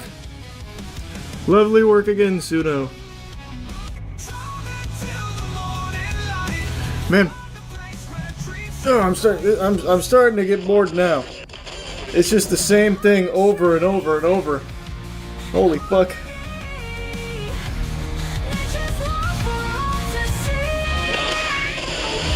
Yeah, it's literally just get in the car, listen to AI music.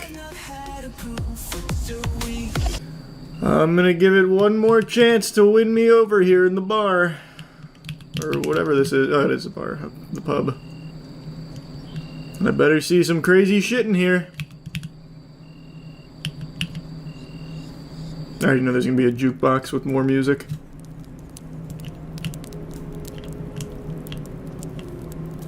Well, guess not. Alright.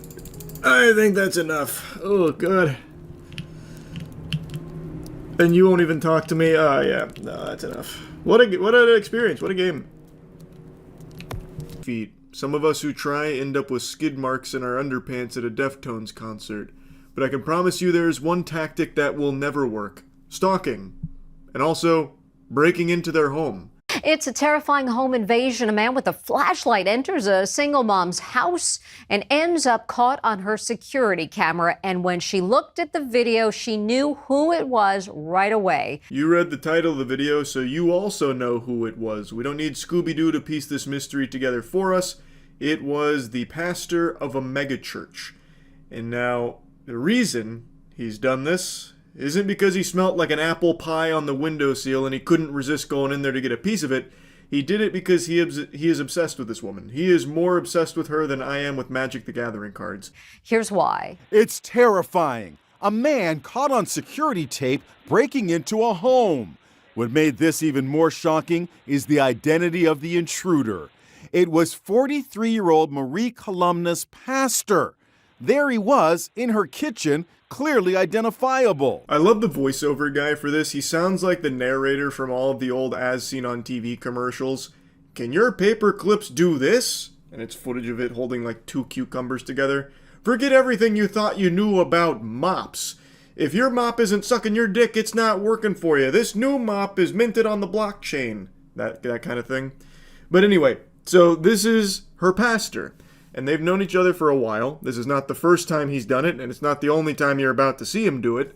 And you can see how confident he is. He goes in there not wearing a mask. He's not trying to hide it all. This fucking creep even hits a blue steel into the camera. He is immediately aware that he's being recorded. It doesn't bother him at all. It also seemed remarkably easy for him to break into the home. I'm assuming the door was accidentally unlocked. Either that or he has maxed out his lockpicking stat. Because that is impressive speed. To anyone. When you follow God's vision. And it's not just any church. 49-year-old Sergio Guardia was a pastor at a mega church, the 24,000-member Thomas Road Baptist Church in Lynchburg, Virginia. Maria and her husband were very close with the pastor and his wife, as seen in this photo. Now I know what you're thinking, Charles. We can't jump the gun here. You can't put the carriage before the horse. Maybe it's all a big misunderstanding. Maybe Sergio was doing a house call in order to exorcise some demons, combat the forces of evil late at night. And that's where he'd be wrong. The only thing Sergio was looking to exorcise was a nut from his sack. What was Pastor Guardia like? Very charismatic, extremely nice. But after she divorced her husband, Marie says the pastor's behavior became increasingly odd. He started just showing up to my house. My kids wouldn't be home. It'd be in the middle of the day. And he would just show up and bring me groceries. He did that a handful of times. Sometimes I would get home and he'd be right on my porch. So I couldn't even avoid him. That thought process will never compute with me. She's made it clear that she's not interested in that kind of relationship with him, yet he keeps showing up at her house with, I guess, a fucking box of chocolates. He shows up with groceries too, and he lingers. Like, what could he possibly have thought would happen? If I pester her enough, if I'm enough of a nuisance, eventually she'll fall in love. She'll realize I'm the perfect man for her. Like, how does someone get to that level of poison in their brain? Lo and behold, he came back the next day. I was watching the live feed of him entering my daughter's bedroom. She called the cops, and you can see them with guns drawn. Goober said that was so good, I think I'll try it a second time. So he comes in the following night doing the same thing, breaking into her home. And remember, he left the first time because he noticed he was being recorded. What did he think changed? That this time the fucking camera magically got turned off? Like, what did he do? Did he, like, deploy an EMP in his car thinking it knocked out all the electronics in the area, so he thought he just had the green light to go? That all of a sudden now there wouldn't be any footage of him breaking into the home? It's fucking craziness. They even use a police dog in their search, but the pastor had already fled. Guardia was charged with burglary and stalking. Guardia has been found guilty, and a senior pastor confirms he's no longer employed by the mega church. I was really curious if Sergio himself had said anything about this, trying to offer some kind of excuse or justification for it. No, you see, in the good book, there was a statement I read that said, I can go break into her house and conduct a panty raid while she's away huffing her britches. But I haven't seen anything from him. However, I did get a little bit more insight on how much he had been doing to torment this woman, basically. So he had confessed his feelings for her. He told me he was in love with me and wanted a relationship. I said I didn't even want him at my house, let alone a relationship. I told him not to come back, but he did. She apparently moved multiple times in an attempt to get away from him. So she uprooted her life multiple times just to avoid this guy. Yet he continued stalking her and showing up, leading to, of course, the most recent stuff here. Just listen to how unhinged this man is. I came home in the middle of the day and found him in my living room on my laptop. When I confronted him, he gaslit me, saying he wasn't doing anything wrong and acted excited to see me. He wouldn't leave until I picked up my phone and said I was calling the police. What the fuck? Imagine that, you're just coming home and then all of a sudden goofball there starts like going crazy with the zoomies like a dog happy to see you. Like, hey, welcome back. I was just on your laptop downloading some of my best selfies to make it your screensaver and your backgrounds. Did you want some groceries? I put them in the fridge, nice and fresh. What do you mean you're calling the police? Are you my girlfriend yet?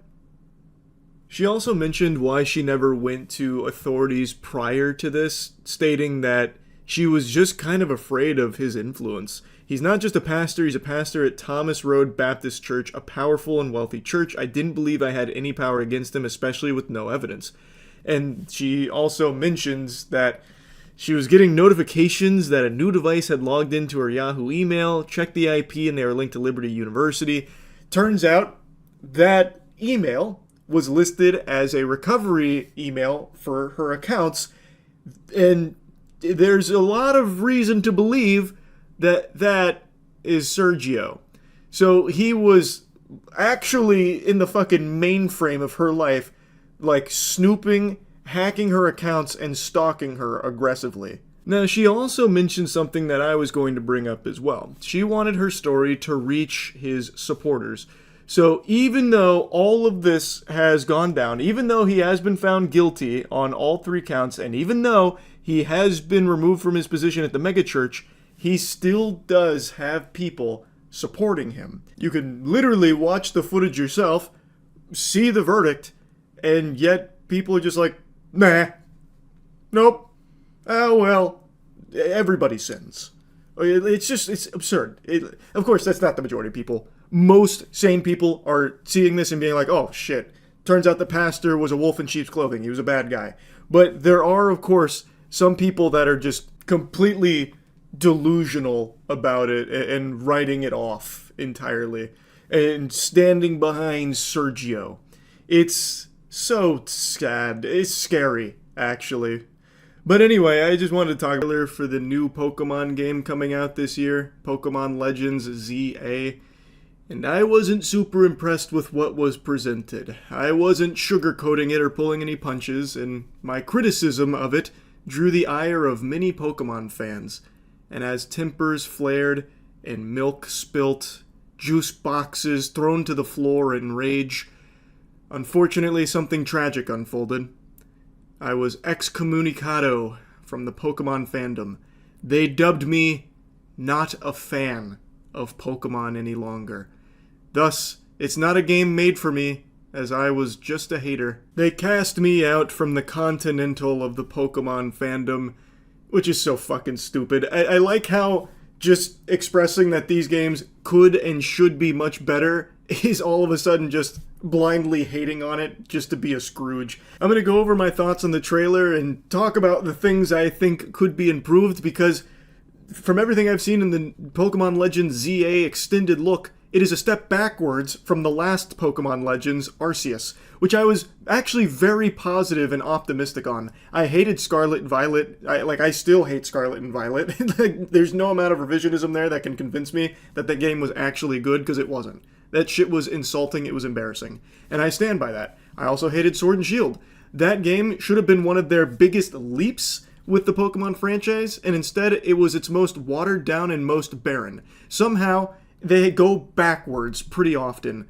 Game Freak, I've said for a while, is just extremely lazy. They have what I believe to be one of the easiest jobs in the world, where all they need to do is just copy and paste and fans will just clap for it most of the time.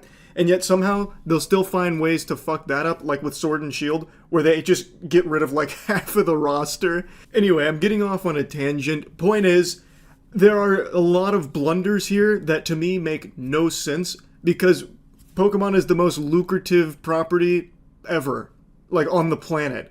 So why aren't the games amazing? And why do the games oftentimes just feel exactly the same without any moving forward? Arceus was the first time in a long time I had actual optimism for Game Freak delivering a high-quality Pokemon experience. And back when I reviewed it, I actually caught a lot of shit for being so positive on it, because it did have flaws, but I thought all of the DNA and all of the groundwork laid a great foundation for what could be an amazing Pokemon formula going forward. And with Pokemon Legends ZA, I was expecting that to be improved upon, built upon, and be really impressive. But in this trailer, it feels like they just went backwards somehow, again, which they've done before. So I was pretty disappointed. Me critiquing these games and wanting them to be better doesn't mean that I just blindly hate Pokemon. I have been playing Pokemon games since the late 90s. well before the majority of you were even embarking on your zygotic adventure into this world in the first place. I am the furthest thing from just a blind Pokemon hater. I am just someone who wants the games to be as good as they could and absolutely should be. And I don't know why we have this extremely low standard. We're just doing the very bare minimum with this IP is all of a sudden serviceable and should be, celebrated. Like, oh, look, Game Freak did the same thing again. Yes! Anyway, though, let me play you a clip from what I believe to be the laziest thing Game Freak has done ever from this trailer. And it's their wild zones. To help people and Pokemon coexist, the city has set up wild zones. These areas, located throughout Lumiose, give wild Pokemon habitats where they can thrive. To catch one of these wild Pokemon, aim carefully, then throw a Pokeball. This, to me, is a massive step backwards because now you don't even just have exploration going to different zones and biomes to find Pokemon.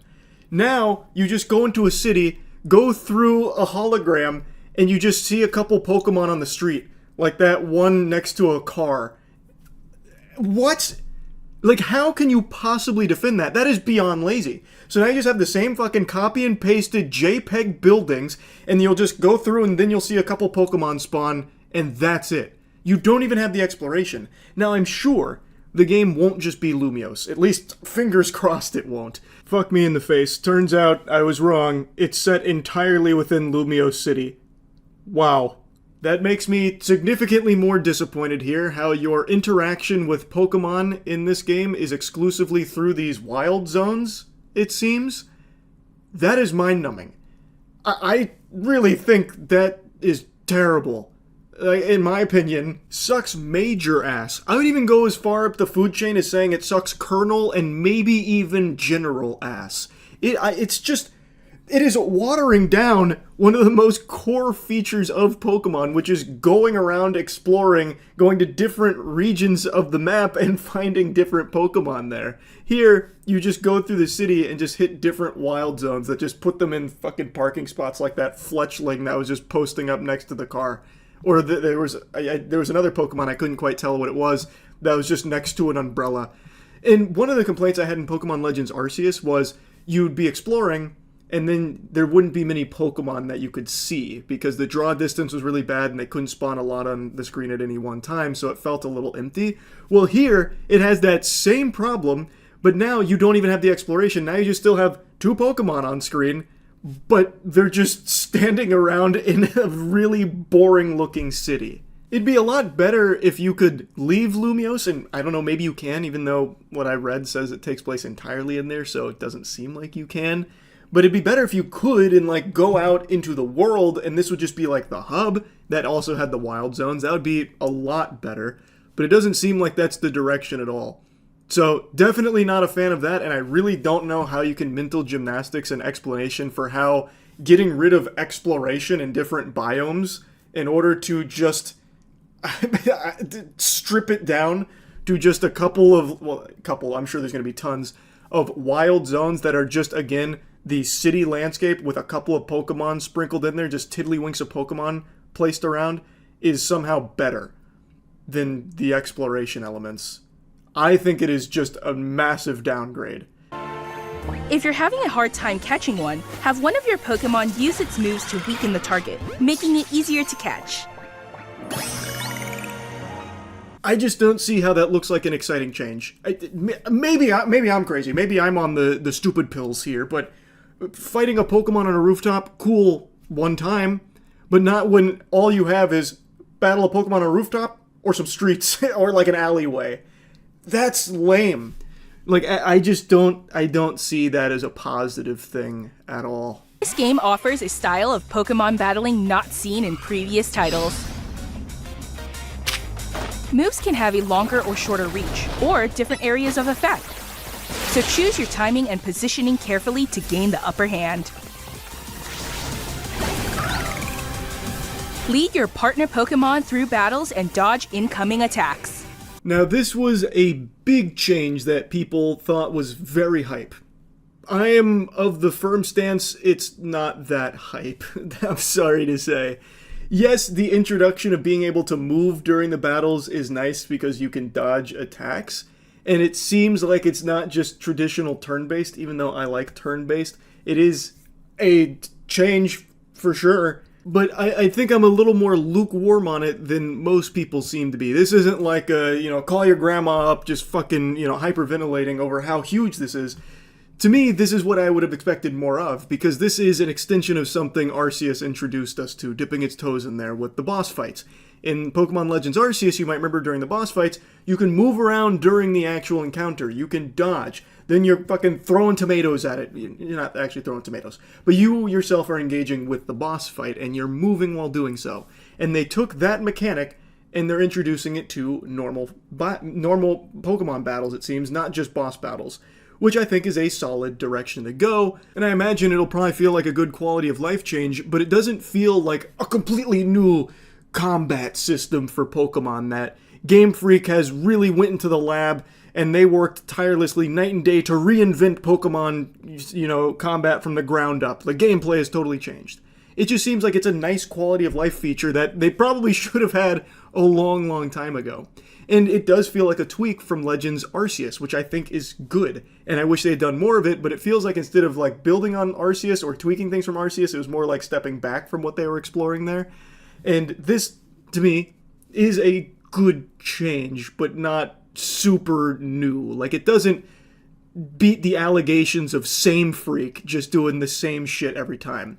It seems like they introduced something that will feel better, but I don't think it's going to be all that different or feel all that new. Now, in the trailer, you might have also noticed that the moves appear to go on cooldown. That's also different, and it's what I meant when I said that it doesn't feel like it doesn't seem like it goes like in a traditional turn-based system. But I don't know if that's necessarily even going to change it being pseudo-turn-based, because unless I'm misremembering, I didn't see any battle that was presented there that had two moves on cooldown at the same time. So it feels like you can use a move, it'll go on cooldown, but then you'll have to use another move or wait for that one to come off cooldown. I don't think you can go like this move, then this move, and they both go on cooldown. At least I didn't see that in the trailer. So it feels like it'll probably still end up being somewhat turn-based, but I guess we'll have to wait to see more to see how that cooldown feature actually plays into all of this. And then another thing people were super excited for is they're bringing Mega Evolutions back. If you really liked Mega Evolutions, I'm sure you were probably, stars in your eyes, over the moon about that. But to me, again, it's not new and it's not pushing it forward. It's just bringing back something a lot of fans probably would like to see be brought back with Mega Evolutions. But to me, again, this is still not like a massive leap for Pokemon games. To me, it feels like a step back from what Arceus was trying to push. And me saying that on stream, people were not super pleased with. But I just really think it's kind of inarguable. There's still no voice acting, which I think is going to be a complaint we'll be having for the next 50 years. I think at this point it's just spite. I just feel like they're just doing it out of spite. We're not adding voice acting. We're not improving the visuals. We're not adding, more Pokemon on stream. We're not on screen. We're not improving draw distance. Suck our dick. Like, to me, it feels like it's just out of spite at this point. And I know people always point to hardware limitations, and yes, the Switch is very underpowered. Hopefully the Switch 2 fixes that. The specs that have released for the Switch 2 seem like it's going to be pretty powerful. But for the current Switch, yeah, it's barely more powerful than a calculator. But that doesn't mean that the games have to be like this. Look at Zelda. Look at Xenoblade. Like, come on. There is still so much you can squeeze out of a Switch that, for some reason, Game Freak doesn't for Pokemon. The most profitable franchise on the planet. Doesn't make sense to me. These games should be better. They could be better. People didn't like when I brought up this comparison, but I'm going to do it again. Power World has proven that this formula of creature catching has so much room for innovation, and that we haven't even begun to scratch the surface of what's possible with this genre. And Pokemon is just really content just cruising, going through the motions on idle mode, doing less than the bare minimum in many circumstances with this property. So, yes, I know Power World and Pokemon, they don't play the same, they are very different games, but they do share very similar traits, and Palworld did all of it better than Pokemon. Just, I think full stop, Palworld did everything better and ate Pokemon's lunch.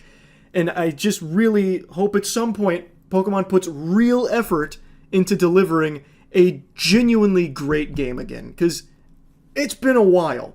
Arceus has been their best attempt. People disagree with me when I say that, but I really do believe that Arceus was their best attempt at trying new things and actually trying to deliver a new experience with Pokemon. And with what we've just seen with Pokemon ZA, I feel as though they have now just abandoned that and are just going back to cruise control. So, yes, I was not a huge fan of Pokemon Legends ZA Extended Look.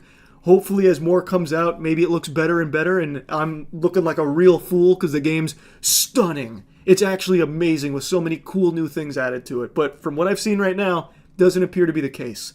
That doesn't mean that I'm not a fan of Pokemon and just a hater of it or anything. So paranormal, unexplained hocus pocus like ghouls, goblins, gnomes, ghosts, and birds. But with this situation, I am starting to believe there might be something that science can't explain. 3 days ago, I made that video on Kenneth Copeland, the man whom I believe to be a demon in human skin. He's an outrageously wealthy, corrupt preacher who uses faith to fuck the piggy banks of all of his followers to take as much money from them as possible and hoard it all for himself. And on the same day that I posted that video, this peculiar piece of information drops about an unhinged pastor going on a rant defending rapists who assault women for wearing shorts. It's just an interesting coincidence that that all broke on the same day that I was covering Kenneth Copeland. It's like that phenomenon, like in Grand Theft Auto, where you see a car you've never seen before, you steal that car, and then all of a sudden you see it everywhere. It's one of those things where I made that video, and it's not like I go out of my way looking for, like, corrupt preachers or anything like that, but then I saw this happening at the same time. And it's just one of those head-scratching moments like, is this a message from the universe letting me know that it can always be worse? You know, in the words of Qui-Gon Jinn, there's always a bigger fish. This is the kind of preaching we need. I told my wife, I said, Mama, when we go to Pigeon Forge, to the outlet malls, when you go uptown here. Goober's out here looking like Kingpin from Into the Spider-Verse. He's got that fucking wide bowling ball build here. His name is Bobby Leonard.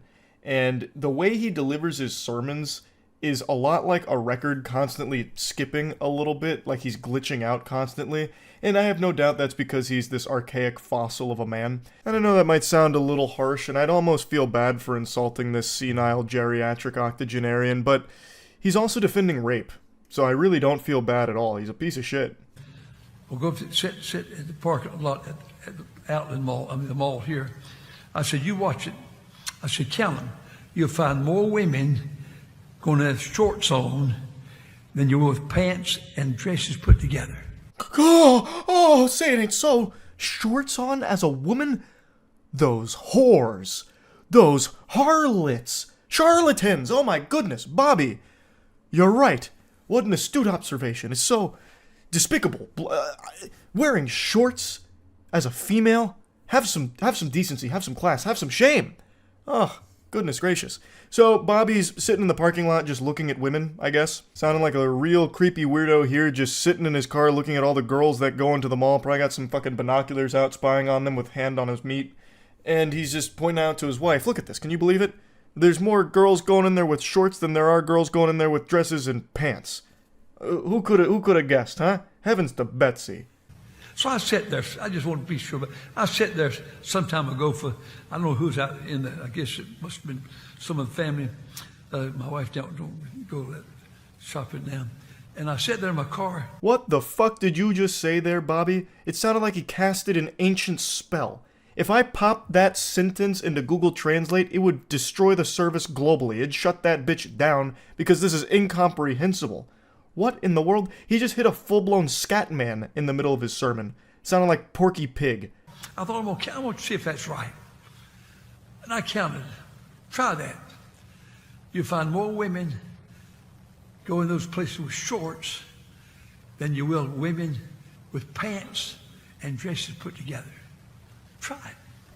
Yeah, go ahead, everyone, try it. Land yourself on the sex offenders registry for being some kind of alarming creep in your car just looking at women's bottom half to count if they're wearing shorts versus dresses or pants. Very normal thing to do for a sane individual, Bobby.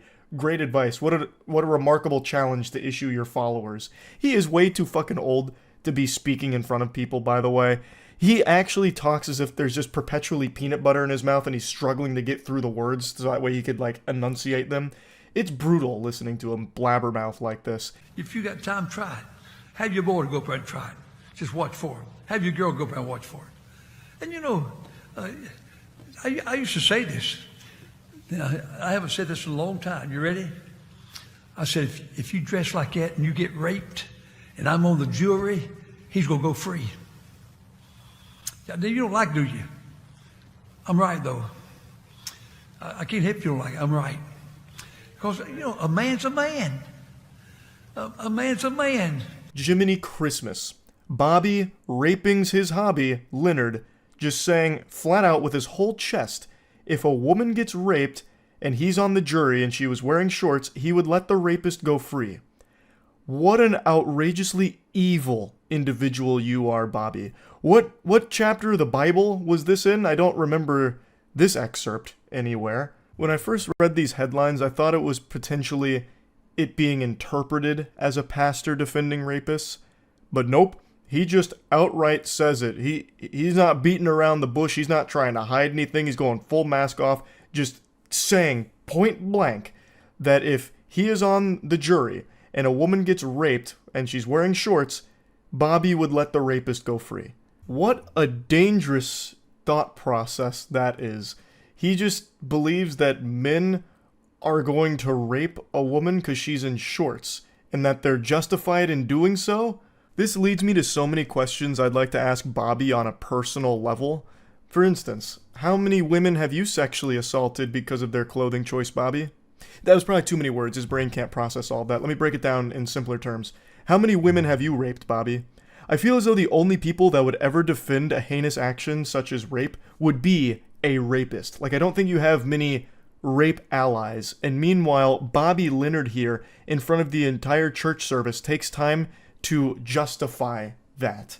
So that is really alarming shit. I don't know how this plays into Christianity at all. I don't know why he would say any of this during a sermon. I don't know what he expected to happen. Like, I was with my wife the other day looking at girls going in the mall. They're all wearing shorts and stuff. And you know what? I used to say this. I'm going to say it right now. If a woman's wearing shorts and she gets raped and I'm on the jury, that man's going free. Can I get an amen? Hey, what are all these boos for? When I was a boy, 80 years ago, I was raised in Martinsville, Virginia, partly known Moxfield, North Carolina. Listen, I don't even remember women wearing anything but dresses. So what, you senile worm? It doesn't matter what a woman is wearing, she shouldn't be raped. Rape is bad no matter what. There's no justifying it, you absolute fucking scumbag. Back then, well, anyway, I want you to go home depressed tonight. I'd rather go home encouraged, but I want you to go home wanting to serve God. But it seems that it seems like we've paid no attention to God. Oh yeah, this is all about God at the end of the day here. Yeah, I'm sure this whole little tangent you're going on is very biblical. You know, the Lord was famous for justifying rape. You know, in fact, it was the 11th commandment that unfortunately Moses just left at the top of the mountain. Thou shalt not rape unless it is a woman wearing shorts. Am I right, Bobby? Isn't that right? And the Bible says sometime that people think God has delayed his coming. And so as a result of thinking God delayed his coming, they begin to eat and drink and be drunken. And it seemed like right tonight, if all of our people, everybody comes to our church, thought that Jesus was coming Friday night, Saturday morning, you think they'll all be here? What are you even saying? Are you drunk? Are you overdosing on Xanax? What is going on? There wasn't even a coherent thought in that entire, like, long fucking slurred speech there. That was actually nothing. It was a whole bunch of gobbledygook. There was nothing there. They're just letting anyone be a pastor these days, I guess. It's actually super interesting that the only time he's even lucid, like the only time when he's talking that makes any sense, is when he's saying that if he was on the jury and a woman got raped wearing shorts, the man would go free. That's the only thing he actually said that he didn't stumble his way through the statement of, saying a man's a man, a man's a man, so he would let the rapist go free. Maybe it's because that's the only thing he truly believes out of everything he was spouting during the sermon, so that's the only thing he was able to deliver with conviction, without just like falling and stumbling his way through his statements. It's horrifying. What a fucking sickening individual. Now, he did respond to the backlash, basically just apologizing. He said, "I am sorry for any hurt. I was wrong." So extremely concise, and I feel as though he's not sorry, he just doesn't like all of the negative attention it's brought to him in the church. Also, apparently the way he apologized was by putting it on their sign out front, so like the fucking billboard, "I am sorry for any hurt. I was wrong. Pastor Leonard." Literally has it like a new McDonald's item that they put on those boards out front of McDonald's. That's where he posted his apology for all of it. Again, I don't think he's remorseful even slightly. I think that's what he truly believes. He is a piece of shit for well over a decade now. And I'm not pulling your leg or exaggerating when I tell you that the one I'm about to go over I find to be the most ridiculous yet. Not in terms of how intricate or in-depth the scam is. It's not some galaxy brain supervillain scheme. It's your standard, classic, pump-and-dump cryptocurrency hogwash. However, it was run by an online pastor and his wife, and they brought in over $3 million and personally pocketed over $1 million into their own little piggy bank. And basically, they led their followers to believe that God would make them extremely wealthy if they put their money into Index Coin, which was their cryptocurrency. I've mentioned this before, but I used to be extraordinarily religious. I actually got baptized twice because I was concerned the Lord might have missed my first baptism. You know, maybe he slept in and didn't get to see it, so I wanted to make sure to do it again just in case. I feel like I can say on good authority that this is just downright blasphemous. That is usually something attributed to the work of the devil, where you sell your soul to the devil in exchange for wealth. That's not something God would ever really say, like, hey, put money into crypto and I'll make sure that it 10x's. To the moon. It's a good one, trust me. So, the pastor and his wife are facing fraud charges for this, and he released a 9-minute response video.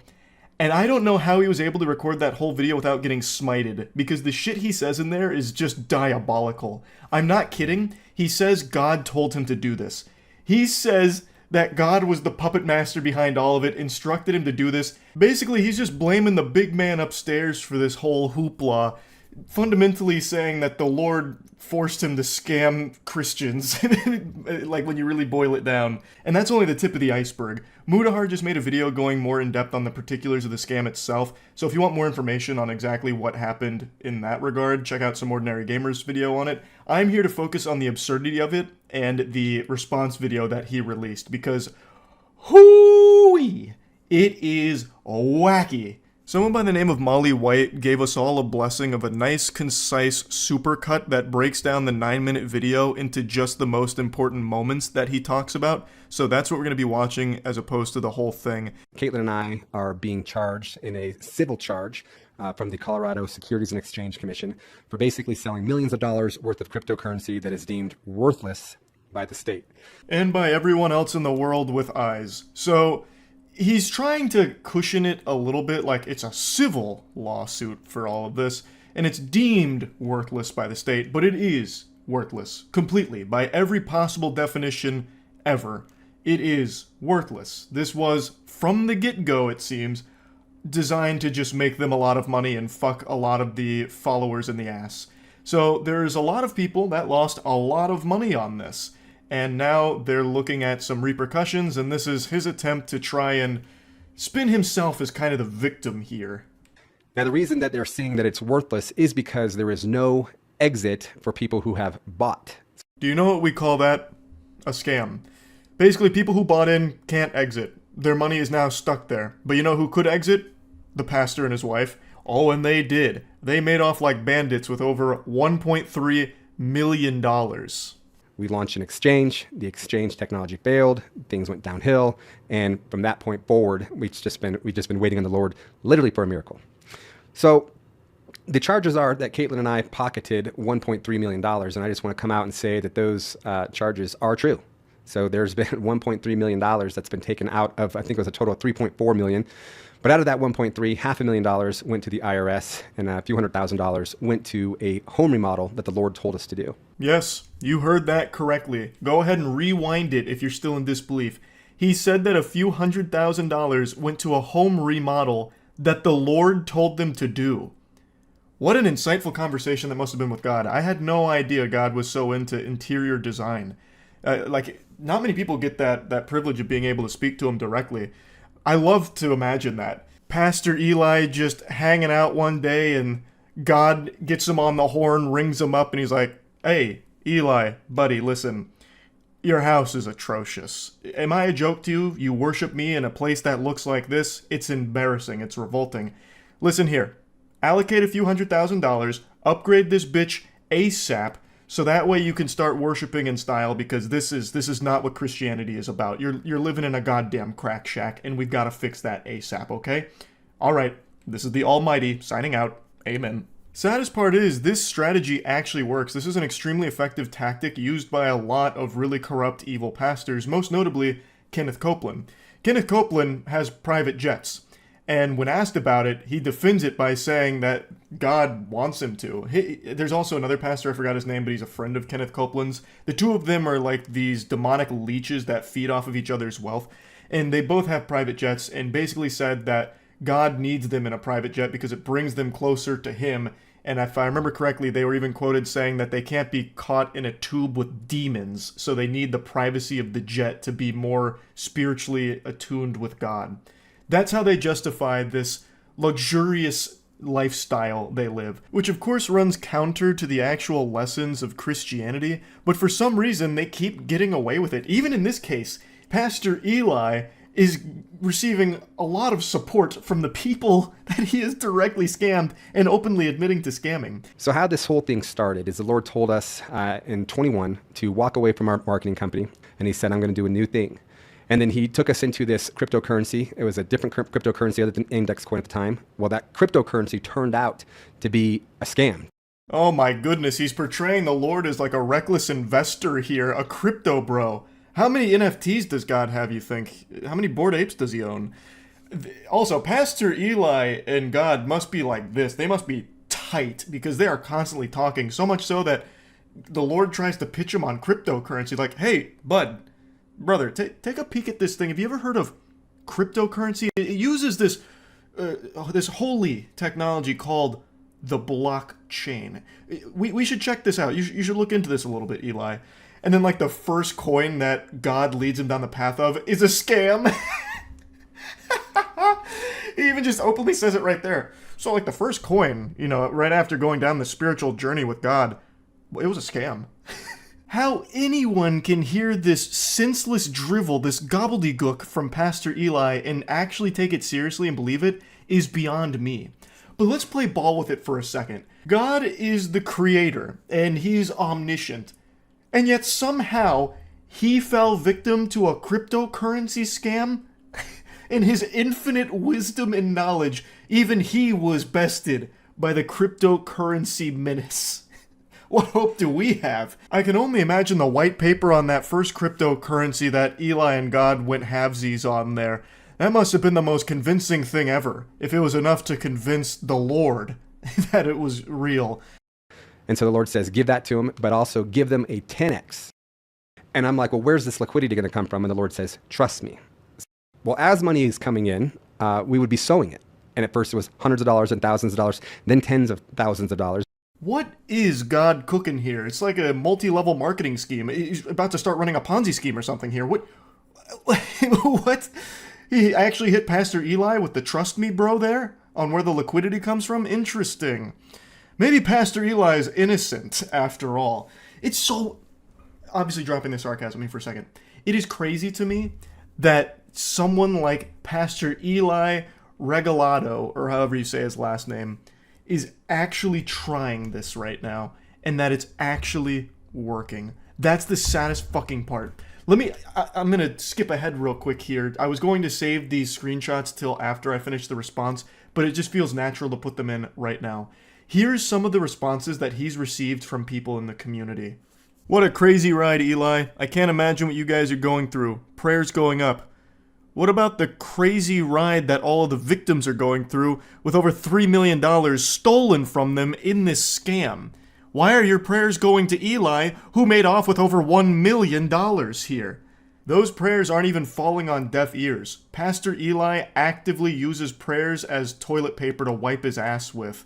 This guy took the prayers of hundreds of people that were praying for a miracle, a financial miracle, and completely trashed them. Someone said, standing with you, and then someone else said, unending support. Why? Why are you standing with him? He is openly admitting to a scam. Why are you supporting him endlessly? He is openly admitting to a scam. He doesn't even have the courtesy to take responsibility for his own actions here. He is blaming God, which is like the worst thing you can do in Christianity, to blame God for the evils you have committed. So sorry for stress you passed through. God has the plan for you and your team. He will lead you through to the success of this project. And Eli just says, yes. The project is dead, much like the bank accounts for many of the vulnerable people that Eli exploited here. What do you mean you're sorry for his stress? What about the stress of the actual victims? Someone else says, stay in the boat, trust in the Lord, and stop looking at the storm. Amen, Sean. What do you mean stay in the boat? The boat has capsized. There was no boat. It was a fucking yacht that Eli was buying with the money that he scammed from you and people like you.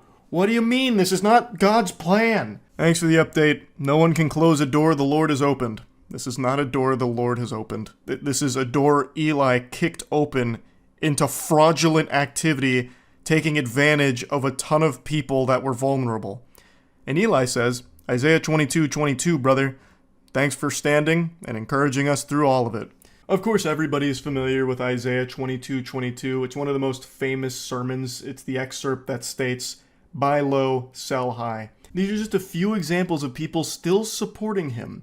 It's just this perception that pastors are infallible, and that if you don't support a pastor that might be sinful on you, it's not.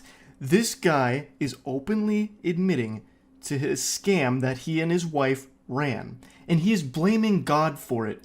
That is as sinful as it gets. It is ridiculous to try and paint him as a victim or something like that. It's so unreal. Money would come in, we tithe, we sow, more money would come in. And so we were just always under the impression that God was going to provide, that the source was never ending, that God was doing a new thing, and that we had nothing to worry about. And we sold a cryptocurrency with no clear exit. We did. We took God at his word and sold a cryptocurrency with no clear exit. And so the prosecutors have to take that and say, these people willingly sold a cryptocurrency with no clear exit. What we're praying for and what we're believing for still is that God is going to do a miracle. God is going to work a miracle in the financial sector. I'm going to go ahead and spoil how this anime ends. There's not going to be a miracle in the financial sector. This is a bunch of baloney. He and his wife are scammers, and they have used Christianity and God's name in vain here in order to pocket an outrageous amount of wealth for themselves. I feel bad for the victims here because I have no doubt that they're on the older side of things, at least judging by some of the comments I've read, so probably had no clue what cryptocurrency was and just trusted the pastor at his word that God was helping and steering this in the right direction and it would help improve their financial security. I imagine a lot of them were probably desperate, especially given the current climate of things right now. There's a lot of people struggling. So hearing something like this from someone you trust, a pastor, who's saying like, put money in here and the Lord will provide and help you out when you need it most. A lot of people would likely buy into that, and they clearly did, and now they're fucking ruined for it. And meanwhile, this guy and his wife have made over $1 million from it and are still trying to spin this as though they're not evil when they are. This is a terrible, horrible thing to do, made even worse by the fact that he won't just own up to it and instead continues to blame God for it, and then still tries to sew in that like little bit of hope that, hey, maybe there'll be a miracle because God's on our side and helping us out. when that's not going to be the case. This was, from the very get-go, it appears, a scam. So yeah, a pretty ridiculous situation here that I just had to talk about a little bit. It is trailer dropping about the final years of Stan Lee's life and the elder abuse he was allegedly victim of. It's a subject I've talked about from time to time on the channel. A few years ago, I even made a video covering the exploitation of his legacy for the sake of shilling NFTs. That one was particularly evil, basically saying, you gotta put all your money into these NFTs. It's what Stan Lee would have wanted. Excelsior, am I right? You don't want to disappoint Stan Lee. Get our NFTs. It's shameful. And there were allegations of elder abuse in the later life of Stan Lee for a long time. And now today, this documentary has popped up from someone named John Bolerjack, who is a former assistant to Stan Lee, who's claiming he's had tons and tons of video evidence and footage of numerous times Stan Lee was taken advantage of, and now he's putting it all together for this documentary called Stan Lee: The Final Chapter, and he's launched a Kickstarter campaign looking for $300,000 to finish it. I'm going to go ahead and give you my thoughts right off rip before we even get into the trailer, as well as like a clip that dropped from it. To me, that feels really exploitative as well. You're telling me you've had this footage for years, incriminating evidence of Stan Lee being taken advantage of, and instead of releasing it throughout the years to spread the word about the injustice he faced or giving it to authorities about potential elder abuse, you've instead just sat on it, kegeling it until now, compiling it into this documentary that you're now looking for $300,000 to finish, to pay for things like casting, wardrobe, hair and makeup, music composition, a soundstage space, visual effects. Like, what the fuck? If the goal is justice for Stan Lee, this feels highly unnecessary. I don't think you need a visual effects department on standby to cook up some CGI for it, you know? Like, you don't need Blur Animation Studio on the horn to do some kind of 3D render of like a reenactment scene or something. If you've got all of this incriminating evidence, it feels a little weird to be asking $300,000 from people to crowdfund a pretty bow to put on all of this and like elevate it to like a Hollywood production where they want a set constructor, like they want to build a set, like I don't know if they want to like recreate Stan Lee's home 1-to-1 or something, or you know, as well as like a sound stage. Like what, you refuse to release the footage unless everything, like all the testimonials, can be filmed on like a Blackmagic Pro 45K camera or something. Like, I don't really understand it. To me, feels like it's also capitalizing off of Stan Lee's name, but this time from a different angle, where it's highlighting all of the other people who also exploited Stan Lee in a different way. I'll show you the trailer, and you can obviously form your own fucking thoughts on it, but there's a couple things I want to talk about, as well as showing you that clip that dropped. My name is John Bolerjack, and for the last 4 years of Stan Lee's life, I was his assistant, his confidant, but most importantly, his friend. I traveled the world with him, witnessing firsthand the incredible highs of his legendary career, but also the heartbreaking lows. John Bolerjack was someone that was close to Stan Lee, and he has filmed a ton of things around him and the people around him as well. So a lot of the footage is basically showcasing how people interacted with Stan Lee, those closest to him, and how they viewed him as kind of like a tool to make money off of. I'll play the rest of the trailer in a moment, but I want to show you this clip because I think this clip is a really interesting look at not only John, but a lot of what Stan Lee was subjected to. Thank you very much, sir.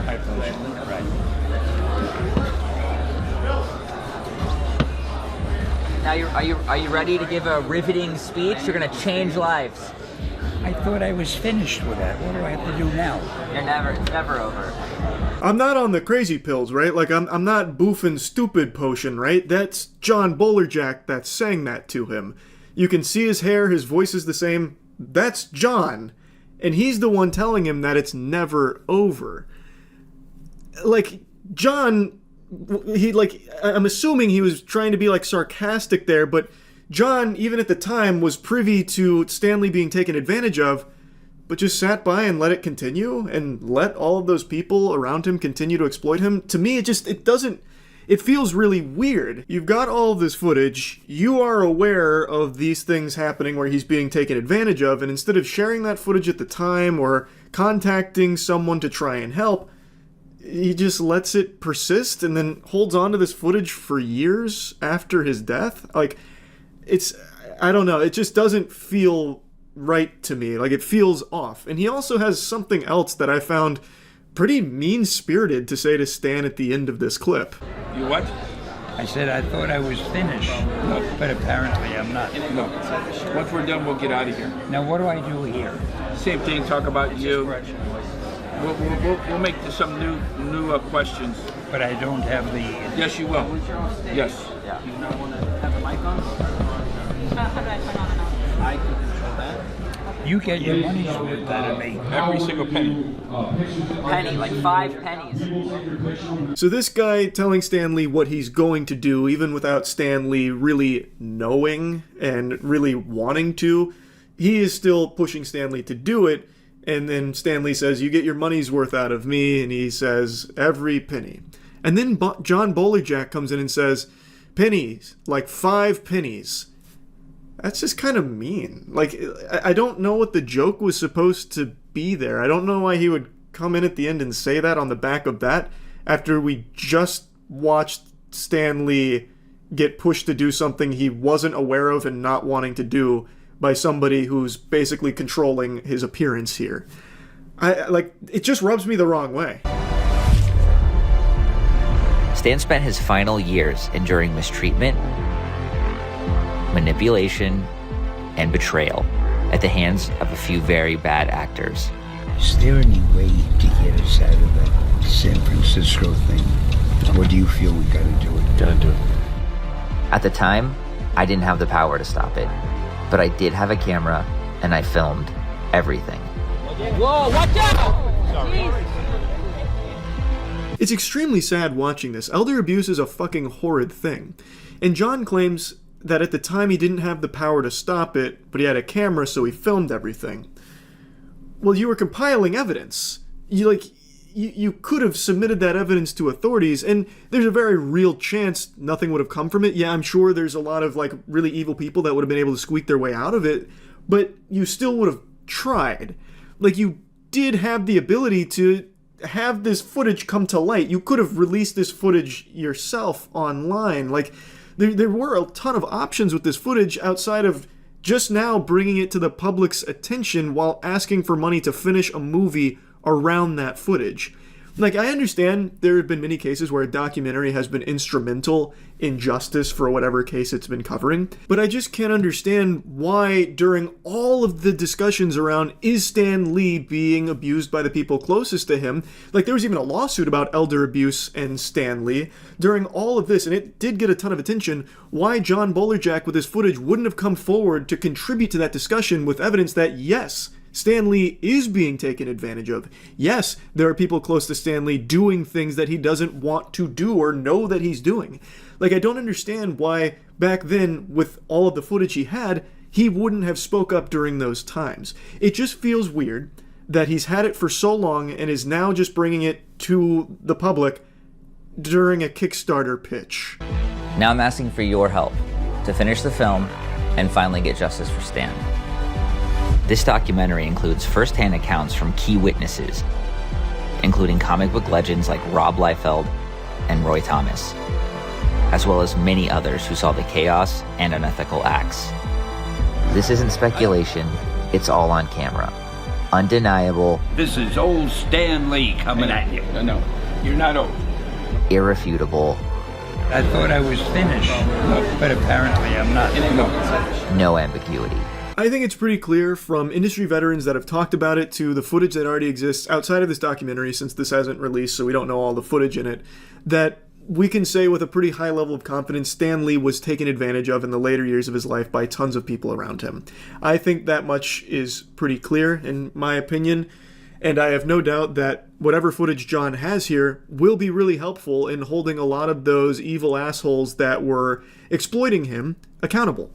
I'm hoping that there will be a lot of good that comes from it. But this approach of just squatting on the footage for many years and then only bringing it out if enough money is given to finish the film is very off-putting. And looking at the Kickstarter rewards feels really weird too. Let me just hold your hand through what $50 gets you in the project. A stunning photo comic capturing rare, candid moments of Stan Lee like you've never seen before. Shot by filmmaker Jonathan Boulderjack, this collection offers an intimate look at the legend's life beyond the spotlight. Featuring 11 different covers, each showcasing a hand-picked image curated by its respective sponsor.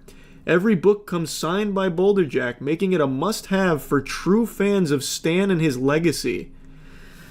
What? So each copy is signed by John, which means it's a must-have if you love Stan Lee. Where have we heard that nomenclature before? Spoiler alert, it's the NFTs that were shilled on Stan Lee's Twitter page a few years back. There are so many reward tiers here, more than I've ever seen in a Kickstarter project. I shit you not, I think there's close to like 40 or 50 different reward tiers.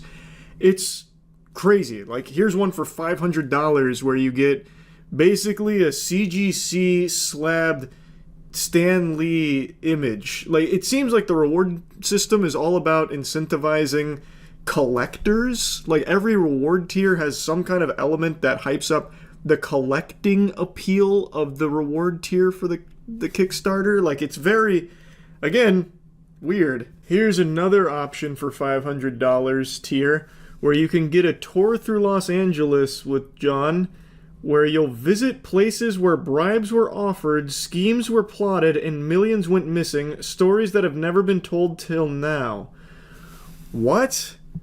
So he'll take you on a tour of places where Stan Lee was exploited for $500. He'll take you on the Los Angeles tour of Stan Lee being taken advantage of. I just don't know how that can be perceived as anything other than slimy. It's basically reducing the elder abuse Stan Lee suffered to a tour for you to go on for $500 with this guy who's treating it like it's some kind of like attraction. Like, it's just so not okay, I feel. For $8,000, you get an invite to the Emmys and the Governor's Ball. All right. Like, it goes on and on. Like, I'm not kidding. Like, 40 different reward tiers is an understatement. I think there's probably closer to like 60 or 70 different tiers of Kickstarter rewards here. With your help, we can finish the film, expose the truth, and give Stan the justice he deserves. As I mentioned, this footage that he has most likely will showcase a lot of the horrible things people have done to Stan Lee, and many times he was taken advantage of. But I don't feel like the goal of this film is to get justice for Stan Lee. It looks very different when you actually go through the page, all the rewards, all of the things that the money is going towards, and also when you remember the fact that he's had this footage for so long and is now just bringing it out for a Kickstarter pitch. I find it very weird. But in fun of something called the Modern Day Night Project, which is an $18,000 program where you pay for a 3-day course where you just roleplay as a G.I. Joe alpha male. There's very few things that separate this program from the LARPers that run around pretending they're wizards shooting imaginary spells.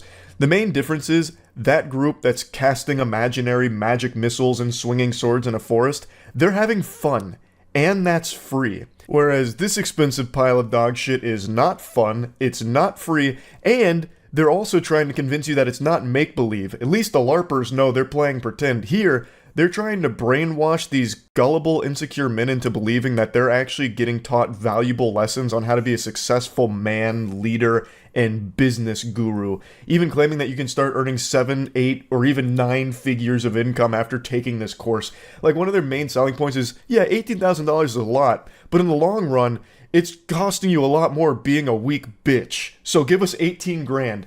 And what you do is you go out there, you spend 3 days in like a fucking parking lot where they just yell at you, spit in your face, and spray you with a hose. So it's not even like you spend 3 days getting any kind of valuable tools or learning anything. It's not like you're learning how to, get in shape, get muscular, or do anything of value. It's just going out there and being uncomfortable for 3 days. And for some reason, they're convinced that that's a good thing. You can also spend 3 days just getting punched in the face by me, and that would make you uncomfortable too. but it's not going to make you any stronger. It's not going to make you any better at anything. You're still going to be a fucking loser at the end of those 3 days, even though you spent 3 days in misery. It's worthless. It's completely worthless, and they need to break out of this goddamn mind control that these men have fallen under for this. And they really like to harp on that mastermind program where you get to have like a fucking Skype call with them once every quarter or whatever, as if somehow that's going to make you successful. A nice little cherry on top of the shit cake they're selling you that you're eating with a smile on your face. But anyway, the reason I'm talking about MDK Project again is because some clips of it are going viral, and I like to take every opportunity I can to insult this because I truly think that if you are someone that's running this scam or someone that has gone to this and are trying to defend it, you deserve to be made fun of every waking hour that you spend on this planet for this kind of clownery. This is ridiculously embarrassing cringe shit. Stupid. Are you that stupid? Here's why we're stupid. Here's why. Here's why. Here's why. Are you touching me? Are you touching me? Are you touching me? Get the fuck off of me. Get the fuck off of me. I'm not you little touching you. bitch. I'm not touching you. Fucking bitch. All of you get in the fucking tubs. Get in the tubs. Every one of you. So hey, what are you gonna do now? What are you gonna do now? Sir, Every sir. one of you get in the tubs. Get in the tubs. Get in the tubs. Shut up with all. There is no respect. Get in the tubs. You are going home. Oh, no, you're not. Sit down. You're not going in the fucking water. They're all going in the water. They're all going in the water. You're fucking done. You're fucking done. I wasn't kidding about that parking lot statement. They set up these adorable, cute little ice baths in their warehouse parking lot. They got the Rob Dyrdek Fantasy Factory built here for the MDK project, but only if that fantasy is just yelling at a bunch of dudes that are really desperate for a change in their life and you're just exploiting that. So only if your fantasy is being just an evil, manipulative con artist. They actually posted this clip themselves, and there's really a lot to unpack here. So the big thing really feels like they love to power trip and just have this authority over these dudes here. And the second any one of them doesn't fall in line and conform to the hive mind groupthink, they're cast out. That is such a perfect encapsulation of this entire program. They just want you to fall in line and be their little sheep. Yet they're trying to preach the opposite. You're a sheep, and the only way to break out is by giving us 18 grand. We'll give you the tools to break out. But then the second you stop following my orders, you're fucking out of here and we're keeping your 18 grand. It's painfully obvious that it's just a different hive mind they want you to buy into. They want you suckling from their gynecomastia-riddled bosom here from all of the anabolic steroids they're injecting, taking their milk from their teat, no one else's, and you're paying for that privilege. Now, I don't know the whole context around what led up to this clip, but it seems like none of the clients in this session wanted to do this portion. So the instructor throws in the backpack, and the guy goes to, like, get his things, and then the instructor starts fighting him in this really stupid tug-of-war, and he's like, I'm not touching you! Stop touching me! I'm not touching you! Stop touching me! Stop touching me! I'm not touching you! So they have this, like, back and forth, and then one of the other guys is like, with all due respect, he's probably trying to make an argument for why it's fucking dumb for them to go into the ice bath. Maybe they should do something more productive with that time. And then he just keeps throwing up a big stink. Stop it! You're touching me! You're touching me! You're fucking touching me! Blowing a gasket. And he's like, you're out of here! You're out of here, bub! You're not going in the water! They're going in the water! They're gonna be alpha males when they get in that water. It's like a fucking baptism!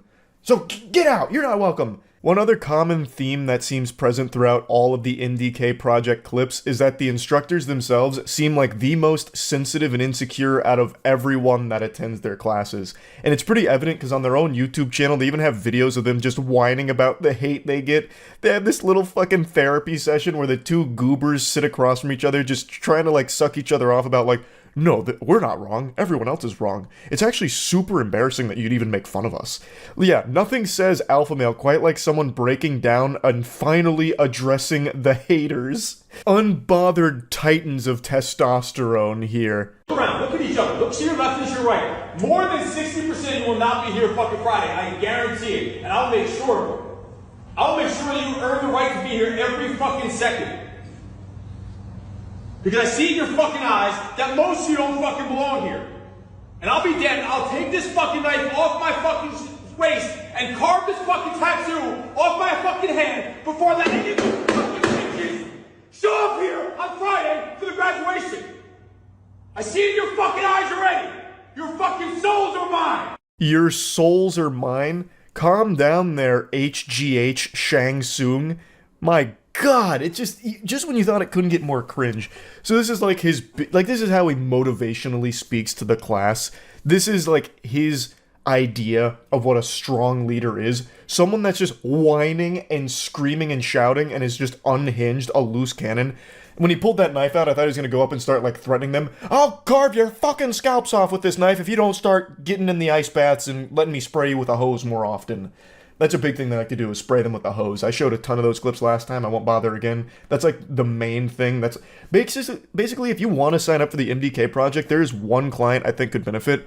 Anyone that happens to be hunted down by hoses. Like, if you're constantly harassed by getting sprayed in the face by a hose, this might be the class to take, because you're going to be immune to it by the end of it, because that's like all you do here for 3 fucking days. But anyway, he's got his knife out, he's waving it around, he's slamming it like a toddler, having a temper tantrum over nothing here, then says he's going to carve off the thing on his skin, which I'm assuming is the MDK logo. They have their own little cute logo. I'll carve this off of my skin. It's like, oh no. Okay. Why would you do that? I guess. That's a weird threat to be making. It seems like you just kind of want to hurt yourself. Alright, it's a little alarming. I don't really want any part of that type deal. But this is also something he does for most of his classes. There's a few clips of him saying that exact same thing. He really likes to threaten that he's going to carve out his own skin. 60% you will not be here on Friday. I will make sure of it. You will earn the fucking right to be here on fucking Friday night. I will cut this fucking thing off my head before I let anyone you little make it to that dinner table that don't fucking deserve the right to be here. I'll fucking make sure of it. I'm waiting out the fucking business. This one made me kind of sad, because look at the two gentlemen in the front row. They're no spring chickens. They have to be late 50s, early 60s, if not older. Why on God's green earth would you be paying $18,000, taking it out of your grandchildren's college fund, to spend it to be here getting sprayed with a hose and yelled at by a man who keeps threatening to cut his hand? Get to the Get to the Get to the fucking pit! Move! Move! You stupid! This isn't even a popular clip from them or anything, but it's one that I saw that I think is a great example of this guy's mentality. He's actually like a child with a sugar rush. He's just slamming a chair against a dumpster. Move! Get to the pit! Get to the pit! Like, you could just tell them, what does slamming the chair against the dumpster do? You're just making noise for the sake of making noise. It's like a child with like 2 garbage can lids banging them together. What the fuck? This is your instructor. He can't control, like, his excitement from all the sugar in his body, I guess. It's so silly. But yeah, I won't keep going on. I've already made a video talking about the MDK project, but since a couple of those clips were popping off again on Twitter, I just had to take this opportunity to laugh at them than I ever have in my life. And throughout many of the matches, I thought to myself, wow, these goalkeepers are trash. I could have saved that. Which I recognize how irrational that is, especially considering I've never played goalkeeper or anything. Even when I did actively play soccer for years, it was not in goal. But I couldn't help but have that little devil on my shoulder whispering those sweet nothings in my ear about how I could have been the hero there. So I told my friends in confidence that I felt I could have saved a lot of these shots. And I was very upfront about never being able to save any PKs. I know for a fact that was just not in the cards for me, especially given my apprehension to injuries. Like, I have this fear of hurting myself at all times, which is why I move around like a geriatric old man. So I knew diving was already going to be hard. But I still felt I could save a lot of what I saw there. They wanted to put it to the test, so we got together with a professional and went to the Rowdies facility here so I could learn and see how I'd do in net. Spoiler alert, as I anticipated, diving was very hard for me, basically non-existent. I could only do, like, falling over, like, during the drills. And it's not just me. Diving in net is fucking terrifying. So on the other channel, Matt, Aaron, and Chase also went in net, and not a single one of them dove either, by the way. Like, it's a very hard thing to do. Also, I think I was the best goalie out of the entire group, statistically speaking. Also, even as a professional goalie, penalty kicks are just fucking brutal to try and save. Like, even against amateurs like us. I haven't kicked a soccer ball since middle school, maybe early high school. And even I was able to squeak in a couple stinkers on Jeff in net with PKs. You taught me everything you knew. Time to use it against you. Well, that's not where I wanted that. Hey, the hands hurt a little. Oh yeah? I can see the steam coming off of them. So I think penalty kicks are just a fucking coin flip. You gotta guess correctly, and if you don't, even diving makes it hard. Because it's not like I was sending like a fucking 200-mile-per-hour meteor towards the net. It's just, that shit's brutal. And I knew that going into it. Like I said, I didn't think I'd be able to stop any penalty kicks, but I was convinced I could at least stop quite a bit of action from making it to the back of the net. Anyway, let me show you how the goalie experience went. It was a lot of fun. I learned a lot. Hey, superstar athlete Charles here. I was watching the World Cup, and every time a goal went in, I thought to myself, I could have stopped that. It is, I recognize, very unlikely, but I was very convinced numerous times that had I been in goal, I would have been able to make the triumphant save. I used to play soccer back in middle school. I'm sure you've probably heard rumors of my misdeeds out there. Now, while it is true I played in middle school, I was on the cover of soccer magazines in elementary school. That's when I was really in my prime soccer form. That was me at my highest level, my peak. Yeah, I was a highly sought-after soccer prospect. They were calling me Little Messi. Oh, that looks like it's something.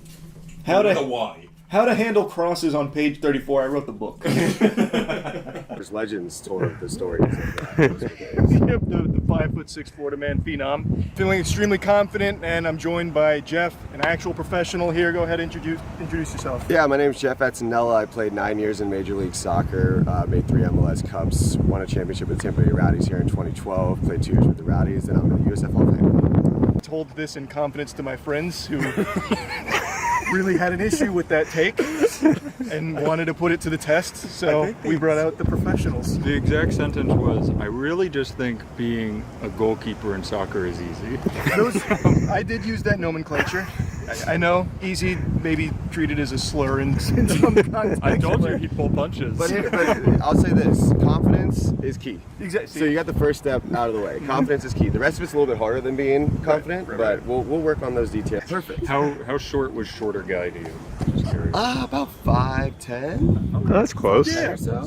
And then the ballpark. Yeah, and then how about that 4'10" goalkeeper? Everyone knows that was like the best I ever. love when he jumps up and almost touches the crossbar. Yeah. Well, the goal is 8 by 24, right? So that's a pretty big range to cover. Yeah. But you know, there's little things like the angles and things like that will just get you dialed in, and you know, it'll be easy. Oh, absolutely. Yeah. Just looking at it, I feel like I take up a good amount of space already in there. Well, you haven't seen me get wide and lat spread yet. That's true. I haven't seen the full range of. Okay, now you look like a soccer player with your hair pulled back. Yeah, Chelsea gave me the Holland bun. Well, yeah, I think that's what Charlie kept saying. He was like, I don't get it. Erling Haaland has so many goals, I'd stop all of them. I just kept saying this guy's so lucky. He's like, yeah, like, that guy's really not that If I know one thing about Charlie, He's pretty overrated. yeah. If I know one thing about Charlie, it's that when he sees a massive human like trying to do a header right in front of him, he's gonna go up and stop that. Yeah, I was just about to say, I thought this was a joke or something, but you gave me like pee-wee shin guards. Wait, no, that's not your cup? Nice, dude. Yeah. The hair really does make a big difference for you. Yeah, because now you actually think I can do it, don't you? Yeah, I do. I'm like, okay, you can actually stop. You're making me believe. The knee pads really make me believe. Well, this is going to catch on soon, by the next World Cup. Is anyone else gonna tuck it in? Does it look cool? No, I think yours looks cool, yeah. I'll let you keep the tuck. It's a classic look. It's retro. I'm too used to hockey. You tug the jersey, everybody just makes fun of you. Yeah. Mostly Danny. It's only because your pants are really big, so it looks like you're wearing a diaper. Yeah, true. Like, not just mine, everybody. With the gear on, we were all ready to go. I had my elbow pads, my knee pads. You know, you couldn't have blown my shit up with dynamite. I was so protected. Now, unfortunately, they didn't get the pyrotechnics in our walkout music, so we did this in pure silence. But in front of 50,000 roaring, screaming fans, we were here ready to put on quite the show and really put my delusion to the test. Overall, I was feeling extremely confident going into net. Show me big dog in the net. There we go. There we go. Do you feel like you can still defend the whole thing? I think so. It's not far away. That's pretty close. Now, Jeff, do you have something like on a PK, like a routine where you jump up and hit the crossbar or anything? So you do a little bit of this, make yourself look big, you know? Okay. He looks big. He looks big. Stay on the line before they kick it though, so you can't come forward until they kick it. Okay. So your feet have to go on the line, but a little bit, you know, a little intimidation. Yeah. So I'm just gonna kick this ball towards you. Yep. Hands behind it. You always want to try to do like a W catch. Okay. That's like the key. W catch right there. Got it. Fingertips, not palms. Got it. You want me to kick it or you want me to throw it? Let's do a throw first. Throw first, all right. Feel it. Easy. Okay. So I get your weight off your heels. There you go, yeah, you want to be a little bit more mobile.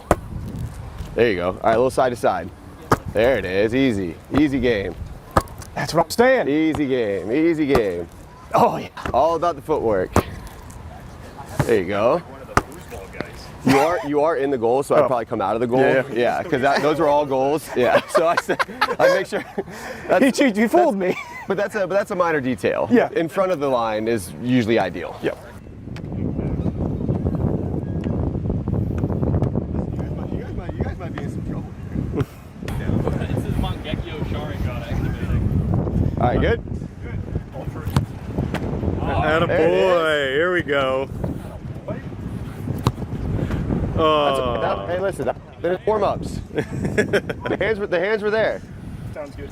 All right, if you're going to dive, you always want to dive forward. Okay. That's like 101. Because if you dive backwards, it's in the goal. And if you dive forward, it cuts down the angle a little bit more. Okay. Like being a goalie is all about angles. So it's all about like trying to cut down the angles because you're trying to limit how much the goal is behind you. Okay. Is there anything ceremonious about how to dive, or do you just kind of like throw yourself at it? Like, is there a safe way to do it? Safe-ish. So you want to land like, if you're going to land, you want to land here. Okay. And here.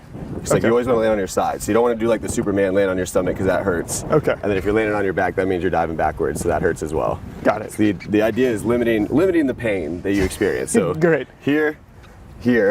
So if you're going to dive, right? Like if you're going to dive to this ball, you're here and it's step and forward. So like you see how like here, and here? Yeah. Like that's the way that you want to dive. Okay. Like even just going like this is somehow scary to me. That's crazy.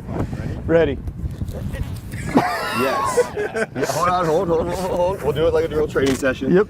Get your body here. Okay. There you go. Much better. You thought that was going in, didn't you? I'm like, here, you want to ease into it? Yeah. Ease into that? All right, sit on your bottom. Okay. There it is. 9-year-olds can't do this, can they? Get up to your They do okay. All right, get up to your knees. Okay. Same thing, just dive to the ball. There you go. Well, stomach. Avoid the stomach. Yep, that's bad. Avoid the stomach, that hurts. Yep. Pain management. Yeah, there you go. Use the ground as like the third hand. So one hand behind it, one hand on top. Okay. There you go. There it is. Oh, that was good. All right, now I'm getting confident. Oh, stomach. That's okay. Nope.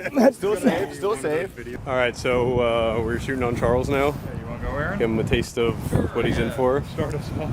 All right, do you have a strategy? Just kick it to either side to be Okay, all right. Get on the ground. Yeah, honestly. Oh.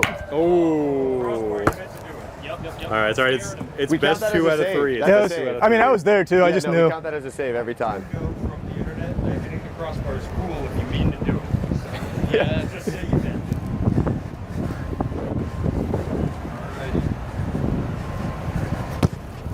Nice. He's reading you like a book.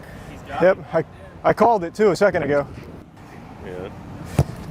Oh, all right. I think unfortunately you can't really do the stutter step against Charlie because he doesn't go down. So like he's kind of immune to that Going strategy. down does not do anything. Yeah. Oh. A little speed. A little speed's all it took.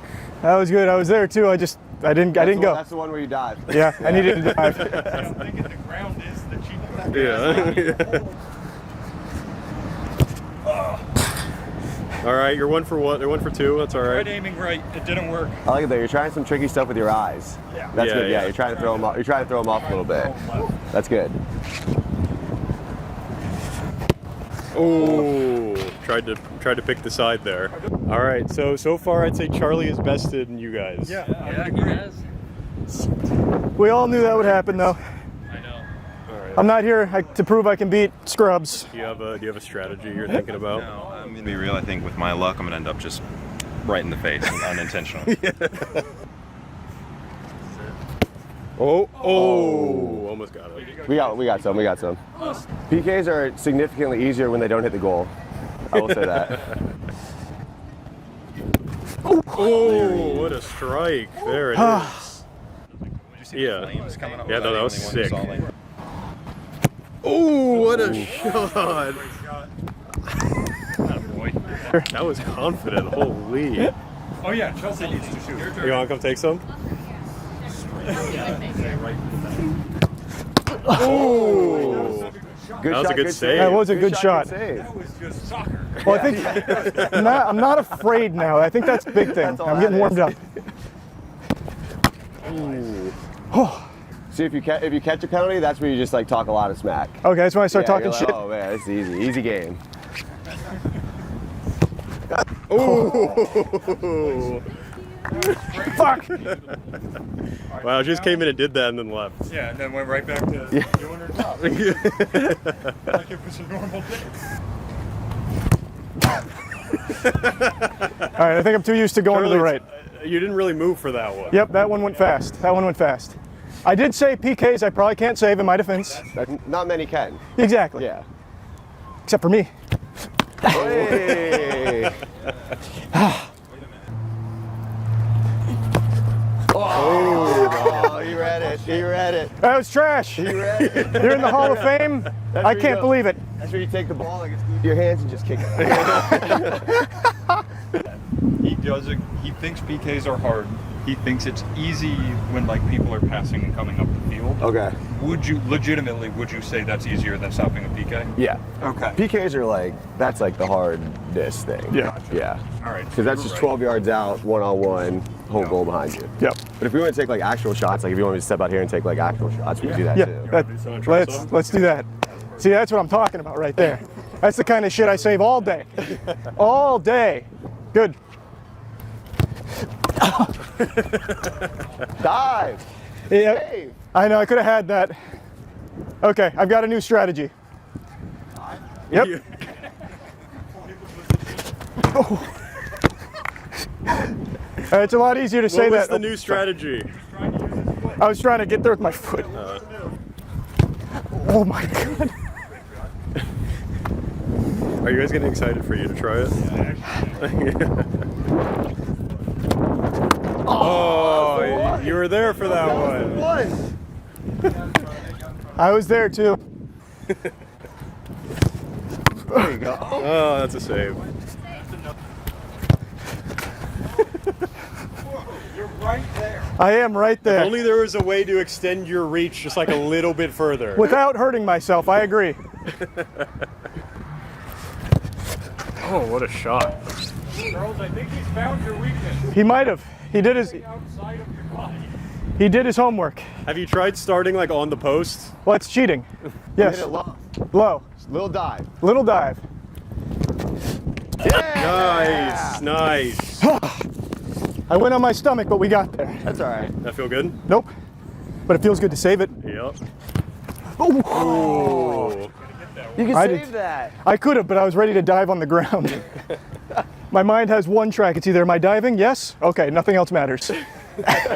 And I was ready. Okay, all right, you're good there, you're good there, you're good there. You don't need to go too far. You don't need to go too far. All right, just have a ball, get in the line. All right, you're just gonna clear that out. That's good. We don't need that bad energy in there. Oh, you heard that? Yeah. Yep. That's pre-game ritual. So you're gonna tell me which foot you want to shoot with. Right foot. All right. So all it's gonna be, I might need you might be in the danger zone. That's fine. So all it is, just pass me the ball. I'm passing the ball. You come up. I'm just gonna lay it off. Oh, I see. Okay. You're hitting the shot one time. All right. Yep. So play it in. Follow your pass. Shot. Boom. Easy. Right foot. All right. Oh. Whoa. That was good. Left foot. All right. Never see it coming.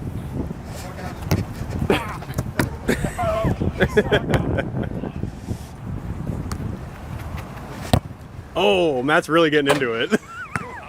You're getting under it really well, though. All right, I'm gonna put them in a little closer. Yeah, a little closer. Wait, you just took it from right there. You're fine. I'm good. So with goalie, the closer that they get, you got to close down the angle a little bit. Right. So it's almost like counterintuitive, right? Get closer to where the ball's gonna get shot at you. Yeah. All right, good. Right foot. All right, here we go. Ooh. Bring the shot down. Here we go. Bring the shot down. A little closer to the goal, too. Come out! No, no need. Let's go right. Terrible shot. Can you slide? Can you do a slide? No. Thought about it, though. Ooh! Thought about it for a brief second.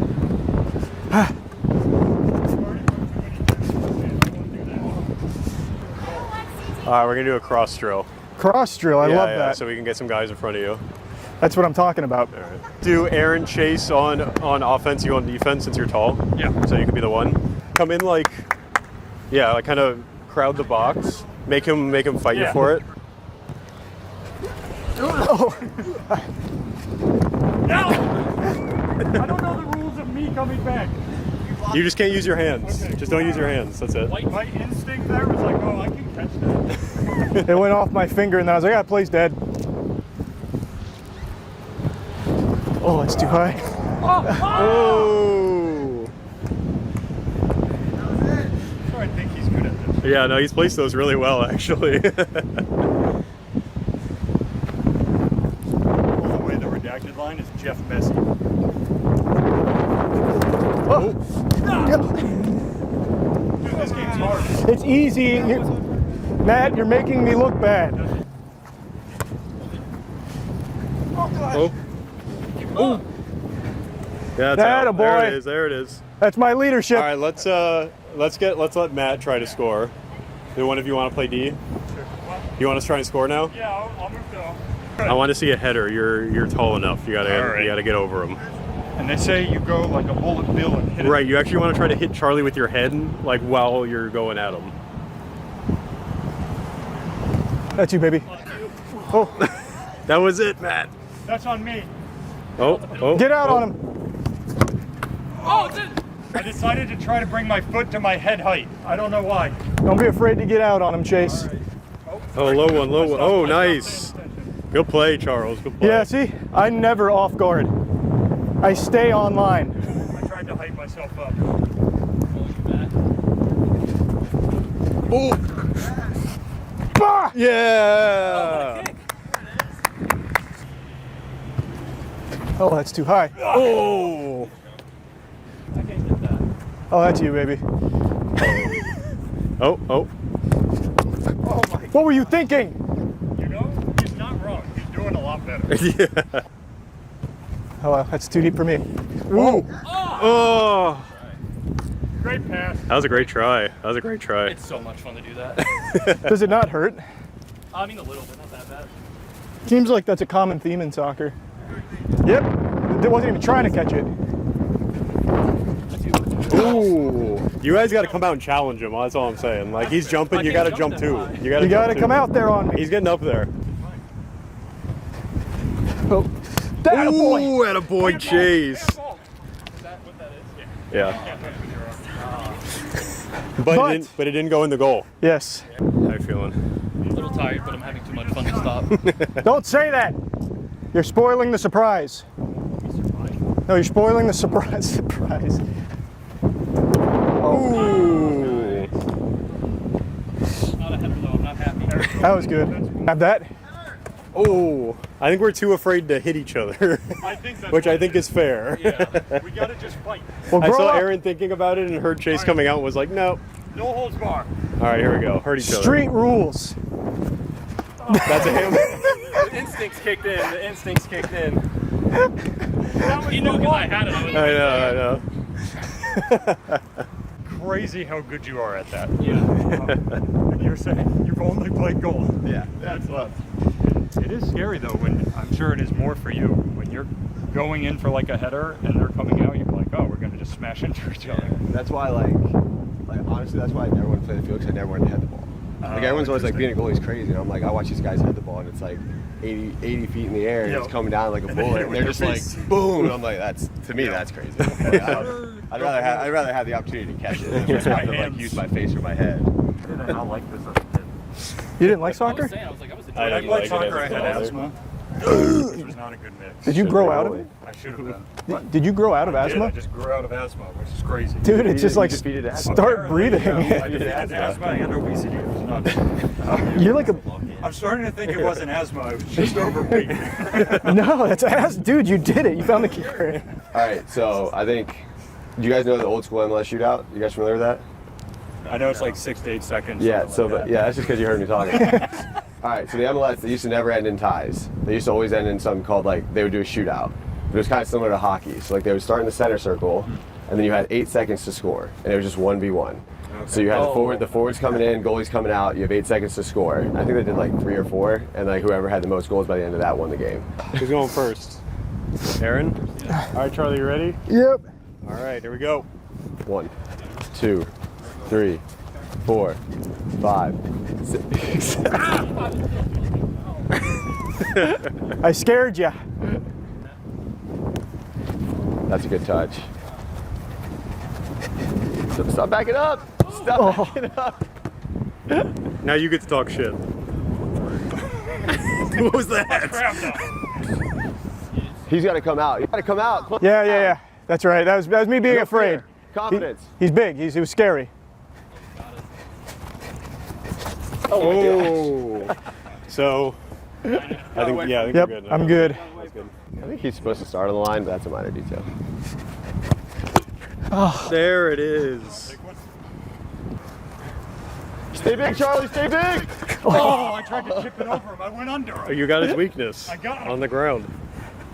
They say that. And stay big. I gotta stay Make the big. goal, You're make right. the goal look small. Don't laugh. His arms out. There you go. Oh. Damn it.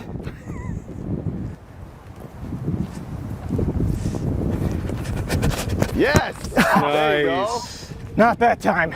Good challenge.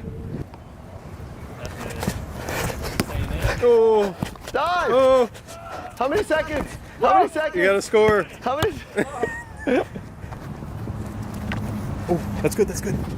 Oh, I was trying to get like You're good. Dude, I didn't hear keeper. Sorry. I thought you Keeper. I thought you were gone. Keeper. Yeah. All right, Aaron, you got this on D. All right, Aaron, you get out on him. I got you. Scare him. Spit on him. Oh, we got strats. We got strats. Don't let him scare you with the communication. We can talk more. Get out on him. That a boy. Oh, that was strong. You're doing a great job back here, by the way. Thank you. I feel it. Looking good. Oh. Yes. Oh no! Oh gosh! Oh! It didn't go in. That was the one. You put it behind his back and went in. You really thought? In this temple? You put it behind his back and went in.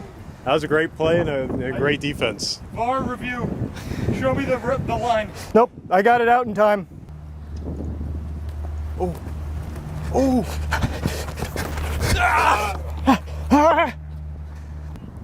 Defense is looking very solid. Offensively could use a little work. But I like the play that they drew up. Just gotta get that finishing touch in. Which won't happen here. Pull them wide. Not with me You in guys are net. going straight down the middle. You got all this room to play. All the room. Ready. That's you, Aaron. Oh. Got it. I faked the kick. I can try. I faked myself out. That was the right idea, though. I like it. How to do play. Oh. I'll let it go.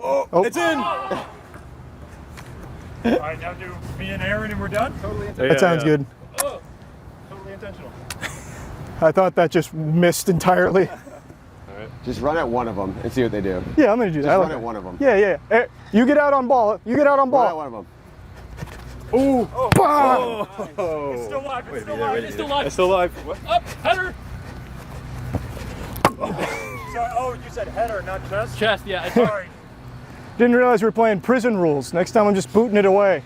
Get out on him, Chase. Oh, It's no. live. It's live. Chase, you can't do Why that. do you always want to use your hand? I like how we all paused.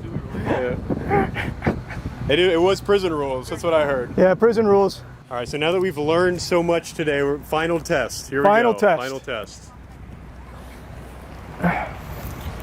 You guys just want to like retrieve for him? Yeah, Get big, Charles. I am big. No fear, no fear. You can't see it anymore. Oh, wow. All right. Okay, all right. Oh, wow. You gotta make him work for it, Charlie. Come on. I got wrong-footed. Die. All right, this one for sure. Okay, here we go. Fuck. Do you think a dodge would have saved that one? It wouldn't hurt. Oh. Get that shit out of here. I was so committed to going this way. Yeah. Just my hands. Show him something like something real. I'll freak him out. Ooh. Ooh. Good try. Oh, wow. I was there, just I missed it. Oh, good save. Nice save. Nice See? save. Good You see that? That was a great one. Thank you. How are you feeling about goaltending now? Well, when I play against my talent level, pretty easy. Pros maybe a little higher than I thought. But what do you think? Fundamentals? Solid. Everything rock solid. If we can get you diving, I think the Rowdies might be interested in furthering the conversation. I love that. A little 10-day? Yeah. Little try. Yeah, just a little trial. Just a little trial run, get you into the mix. I like that. No, you're with the Rowdies now. Like, you work with them? Yeah. So that is a verbal contract that you get a 10-day if you start diving. I don't necessarily control those contracts, but I have a good word. I like that. And then we put pillows on the side, right? Crash pads. I'm diving all day.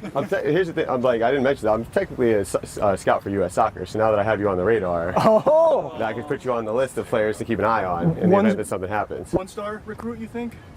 1.5. Yeah. Whoa. Yeah. There's a lot of no stars out there. There's a lot of no stars out there, so I think we're good there. You heard it. See? Goalie. Easy. Took me 1 day to masturbate. Thank you so much, brother. Yeah, of course, man. Good job. That was so fun. If you want to see Jeff in goal, watch the TOC video at the link below. And then you're going to see how I'm also a top-tier striker. 2-star striker.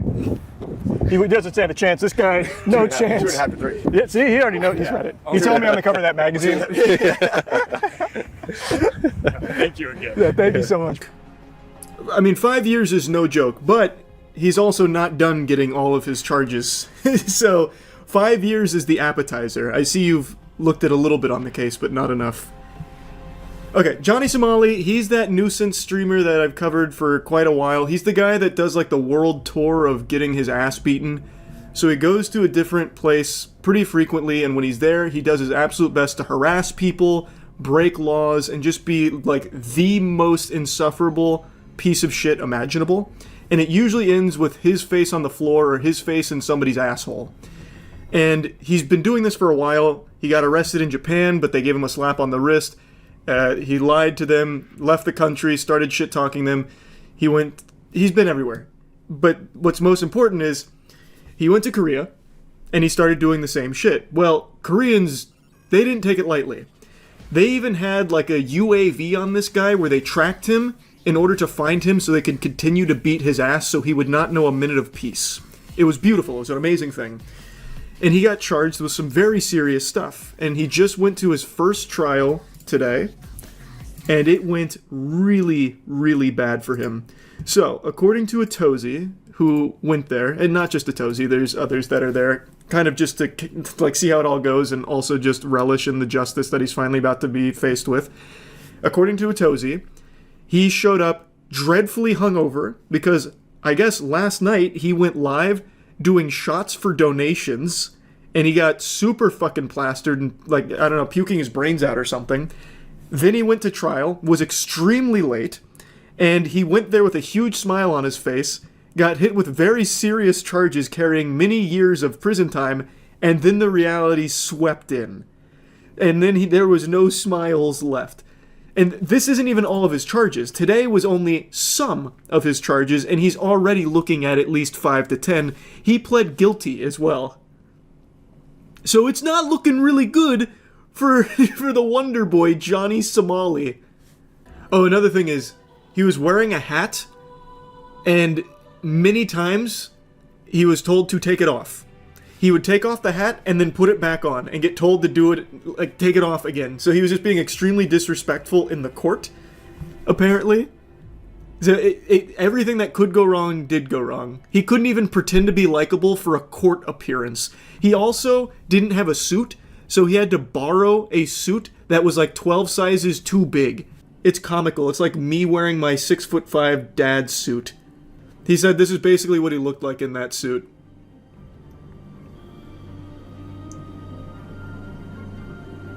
Has he come to America? No, he's still in Korea facing trial for all of his crimes. It's going to be many years before he comes back to America, it's looking like, thank God. He's most likely going to end up locked away in a foreign prison with an entire country that hates him. If he thought the ass-beating global tour was bad before, wait until he gets it in a slammer. Holy. Everyone in Korea hates him. And yeah, here's Legal Mindset, where he was giving his perspective on it. He was also in the Atozi stream as well. He pled guilty to obstruction of business and 2 counts of violating the Minor Crimes Act, which, according to Legal Mindset, is basically like the equivalent of misdemeanors over there.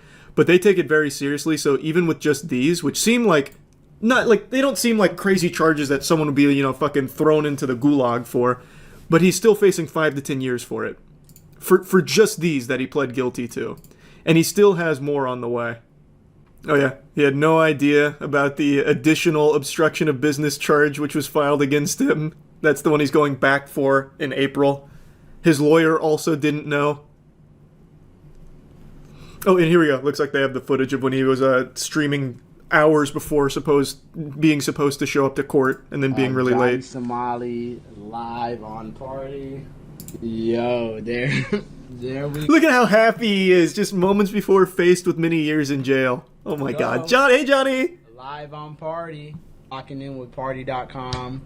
We got the deal in the works. Man, shout out the creator. Shout out B. Hey, shout out. That deal is going to go through, no doubt, Johnny. Those party streams in prison with making Pruno in the toilets is going to be ballistic, no doubt, brother. You will never see him without a black eye. He's going to be constantly just bruised and bloody, like, hey, back on party. Really enjoying myself. Be a better me. Mm-hmm. And we're going to make sure that we can make some fire-ass content here while I'm still in Korea. Hey, why are you still in Korea, Johnny? What's going on? I thought you were leaving a while ago. What are you still there for? What's going on, man? Why can't you leave? Is live tomorrow, and I will be live streaming the trial. I will be live streaming before, during, and after, exclusively here on Party. Hey, how'd that go, Johnny? How'd that stream go? I bet it was fucking amazing, huh? Me, a bunch of motherfuckers that without me, I'm gonna be fully suited and booted out with the MAGA hat. I'm gonna have the full suit on. The suit that he borrowed from, like, the nearest clown store. It was way too big. I don't remember how tall he is. I think he's actually shorter than me. So that shit he must have borrowed from, like, anywhere else that's not fit for, like, toddler clothing. He looked like an absolute fool. And I'm gonna continue to go live here. Oh, they didn't even get the part where he started throwing up and puking and getting super hungover before going to trial really late. Oh, here we go. I'm giving y'all the first viral moment tonight.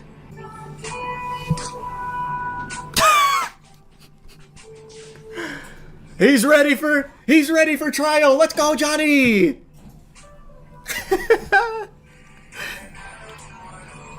So cool. What a guy.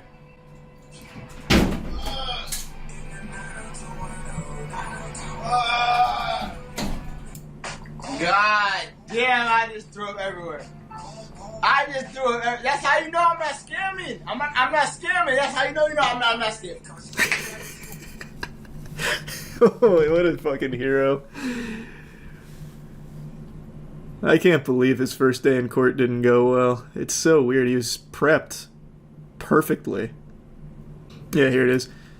So just the obstruction of business can carry a maximum penalty of 5 years in jail. It's possible he ends up being sentenced to 10 years behind bars, depending on how the trial plays out. And again, that's not all the charges yet. That's just the current charges that he was facing today. Pled guilty to. Oh, it's so good. He's also been accused of violating anti-terrorism laws, threatening to sexually assault female streamers, drug use, AI deepfakes, violating Railroad Act, even spreading North Korean propaganda, He's not facing any of these, to my knowledge, yet. Korea has a 90% conviction rate, don't they? Here, you know what?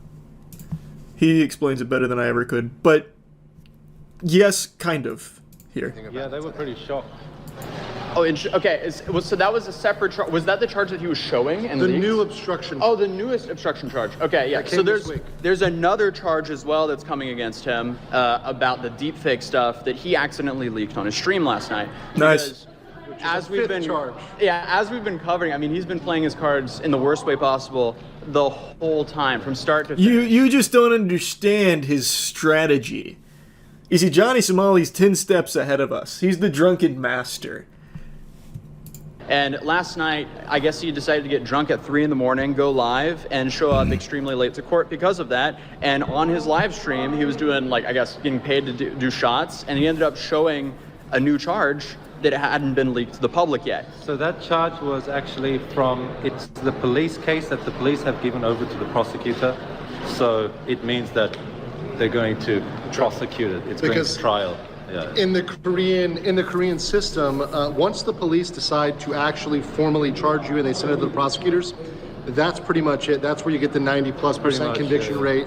You're pretty much done. If they've decided to go that far, that means they have the evidence to prove the crime. And that's exactly what Johnny Somali wants them to think. He's got them eating out of the palm of his hands. He just needs to go get his ass beat a couple more times. It's going to reset his noodle, and he's going to once again, it's going to be like taking the Limitless pill. Johnny Somali unlocks 100% of his brain when he's suffering from CTE from all the people in the world that continuously use him as a punching bag.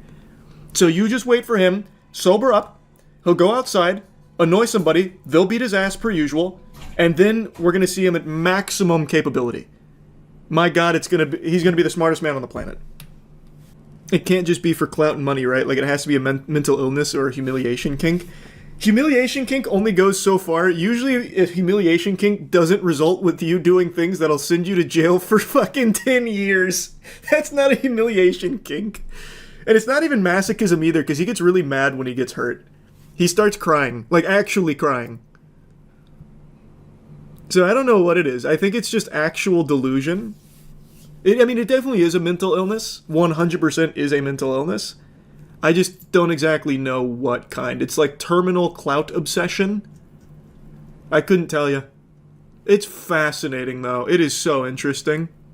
He doesn't even get much attention on his streams, though. That's the thing. He doesn't... The interesting thing about Johnny Somali is he is such, like, a fringe case of, like, what I usually talk about, where no matter who you are, you'll have supporters. Johnny Somali doesn't even have that. He has people that love to watch him get his ass beat. He doesn't have anyone that actually likes him. He has people that watch him just waiting for him to get hurt. And they entice him and they, like, push him towards it. Like, donating for shots before trial. They just enable him to be a fucking disaster until he eventually ends up dead. And it's not even, like, hate watchers, because it's, like, really fun for them to watch him destroy his life. It's a crazy... I can't even call it a community, because he doesn't have a community. He just has people that sit around and they'll, like, shoot spitballs at him, but with a dollar bill attached. It's so fascinating. He's just a lol cow. Yeah, but it goes above a lol cow. Like, he's like... I don't even know what you'd call it. It's like he's like a visual novel lol cow where you get to choose the outcome. Because most of the shit he does, it's the chat, like, enticing him to do it, convincing him it's a good idea. So they are, like, actively guiding him down the path of being the ultimate fucking destructive loser that's going to get thrown in jail or dead. So, like, they get to guide him. Like, they're taking him down the Telltale game, tree for the bad ending. Kind of like a choose-your-own-adventure. Yeah, it's kind of like a choose-your-own-adventure. Never heard of this guy? I have no doubt you don't know Johnny Somali's name, but you know his work. You probably just don't recognize him with his eyes open. Usually he's concussed on the ground after getting beaten on stream. I'm confident you've seen his many highlights of just getting pummeled in public. He is internationally hated. He is. He is internationally hated. He is like a unifying force across the planet. Just this scourge that when he enters your country, everyone's united, looking for him so they can beat him up. Like, I wasn't kidding. In Korea, they actually set up like a UAV is the wrong word, and geoguesser is definitely not the right way of describing it, but they set up something so they could track him, tell each other, so they could go and attack him. Because he is just that hated. He is that bad of a person. He is that much of a menace. Who are his role models, man? I don't know, a Wobbuffet with the amount of times he just gets hit? I couldn't tell you. I don't know who his role models are. I don't even know if he knows who his role models are. All he does is just look for ways of getting himself hurt. Wouldn't you feel like a failure if you were a parent who spawned this? I've said this before and I still maintain it. I think there's only so much parenting can do. Sometimes, like in Johnny Somali's case, I'm sure maybe his parents weren't great. I have no idea. Maybe they were amazing. But there are only some things that you can control. You can't control your son getting hard addicted to clout online to the point where he's willing to throw his whole life away for a couple of donations, right? Like, you can't... What are you as a parent going to do about that? Like, he's a grown-ass man. They can't just, like, walk into his room and unplug the Ethernet cable, right? Like, there are just some things that you as a parent don't have control over. I don't know his parents.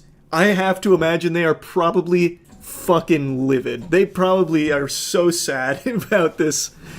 Because it's gotta suck, man. You raise a human being for 18 years, ends up like Johnny Somali. Fucking rough. Oh, another thing worth mentioning. He is always the one to instigate it. He's usually the ones to make the threats. And then he starts actually crying when they beat his ass for it.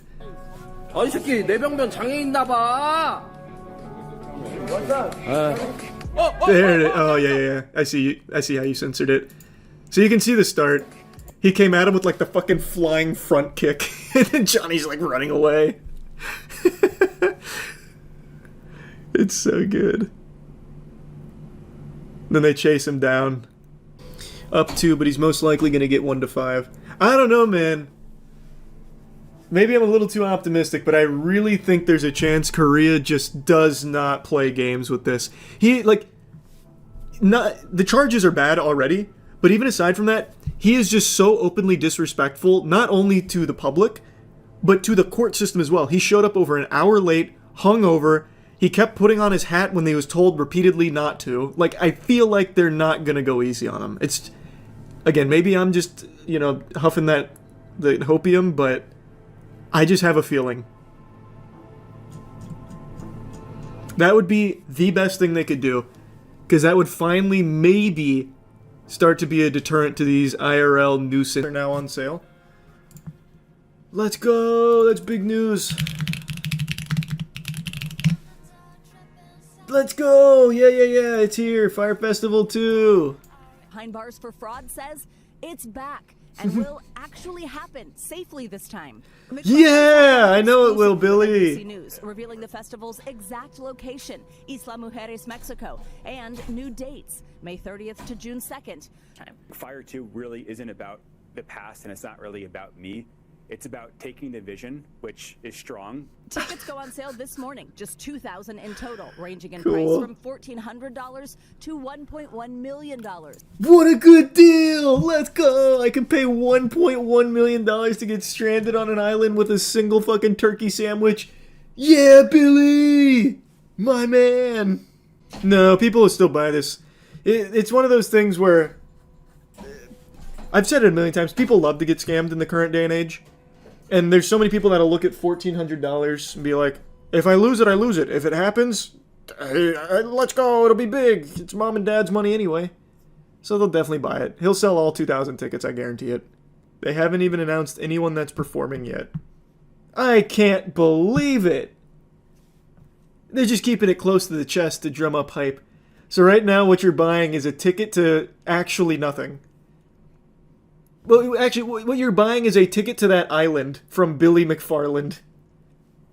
That's it. You're not even buying tickets to an event because there is no event that you have any knowledge of yet. A ticket to a vision, yeah. A strong vision at that. An experience McFarland says includes yacht accommodations and access to artists performing, though no artists have been announced yet. But you have access to the ones I'm imagining. And that is worth $1,400 to $1 million-ish, somewhere in that ballpark, whatever you're feeling. So I think what makes Fyre so cool is that we are selling the experience of Fyre. I want to be one of the first festivals that can sell out with no artists. But you do have them booked. We're announcing the artists over the next few months. So he can't even just say, yeah, we have artists booked, because he doesn't. He is doing the exact same thing again. Let's keep in mind, I've covered Billy McFarland a lot since he got out of the Slammer. He has already tried to scam with NFTs. He has tried to scam with Blockchain Festival, with Pirate. Like, this guy is legitimately, to his core, a scammer and nothing else. And people keep giving him money. And he knows it. Look how happy he is. He doesn't care. Like, it doesn't matter to him, and he knows people are stupid enough to keep giving him money. He is openly saying to you, no, we don't have any artists. Verbatim, I'm trying to be the first person to sell out tickets with no artists. I'm not in charge of booking the talent.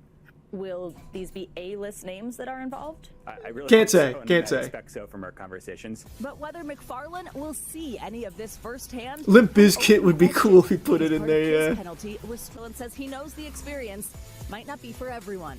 It's 2,000 people taking the risk, seeking the adventure, and wanting to be there for the moment. Taking the risk. Is it a risk to buy a ticket to Fyre Festival too?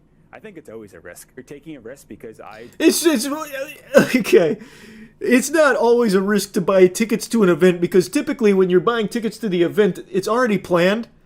So there's a really high chance that it's going to happen, and if it doesn't, you can usually get your fucking clams back. I like how in Billy's head it's like, well, everything carries a risk. I mean, who's to say that the artist they book doesn't, get hit by an asteroid, right? We got, 2024 YR4 coming in. Maybe it changes trajectory and it hits tomorrow, killing the artist. It's a risk. They also have a docking fee of $25,000 for anyone who brings their own boat. Really? That's so cheap. Only $25K to fucking slab up your boat on Billy McFarland's shit barge? That's so cool. What? there is a risk component to it.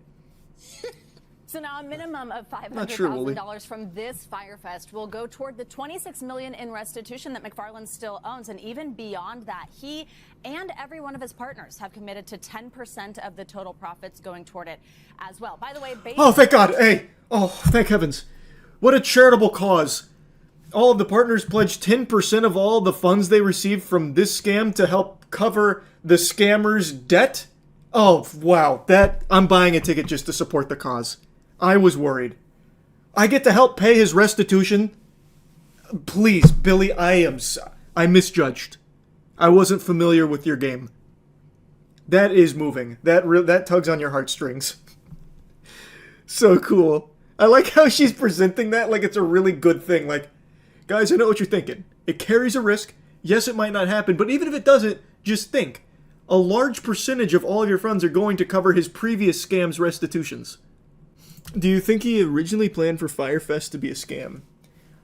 I don't know. I've flip-flopped on that over the years. I think there's a very real chance that from the beginning, he planned on it not being anywhere near what he was saying. Like, he knew it was never going to be what he said it was. But I don't think he intended it to be nothing. Like, actually nothing. I think he was so delusional and got lost in his own sauce that he thought somehow it would just work out, and never realized how illegal what he did was. I want to see the official website real quick. Let me see. Because 25 grand to park your boat, we're already off to such a good start. I'm rejecting the cookies, Billy. You can't have it. Water, adventure, extreme sports, leisure, wellness, cultural, and creative activities. Yes! Defy the impossible.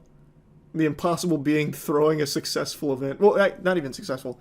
Throwing an event. It's never been done. Only Billy McFarland dares challenge the impossible. Like, he's not even describing what the Fyre experience is. These are just words. What's the plan? Like, you're just gonna have cultural there? There's just gonna be a whole cultural? What's that, like, what does that activity look like? All it says is just, we have these activities, kind of. And the Fyre experience, there's no other event like it. Well, how? Like, what is the event? It's so cool. I love it. How it works. Buy ticket, buy ticket, buy ticket, buy ticket, buy ticket, buy ticket, buy tickets. Oh, cool. Well, I mean, if it's this easy as 1, 2, 3, I'll book right now. Hold on a second. Let's take a peek. I can't just click because that doesn't work. So this is Fyre Ignite package. It's a 4-day access to the Fyre Festival from May 30th to June 2nd for one person. You get access to the festival grounds on Isla Mujeres and the water stage. This is already not happening. I'll eat my fucking shoe if Billy McFarland has a water stage that's not just like a kiddie pool that's half inflated. I want to see who his partners are here in a moment. Fyre experiences. Explore. Embrace the unknown. We don't even know what the Fyre experiences are. You're going to have to embrace the unknown that is eluding even us. And defy the impossible alongside some of the most fascinating people in the world, aka the dumbest people you'll ever meet that just have a ton of money. And then come together at night to celebrate. This doesn't even explain any of the experiences you get with it. Dozens of hotels and many rental villas available on Isla Mujeres. Fyre has partnered with a number of hotels in the area. Okay. This is Fyre Fuego. You get VIP access to the festival grounds, front row viewing of the water stage, and close viewing of the fight pit. Whatever the fuck that is. Fighting for your money back, I guess. This is the Fyre Phoenix package at $25K a person.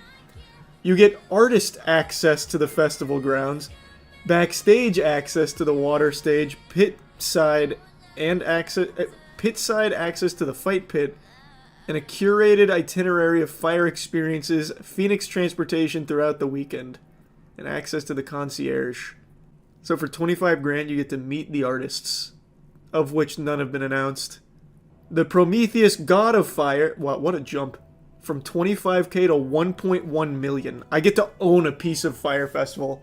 Like the money starts to pay me back from all the other suckers.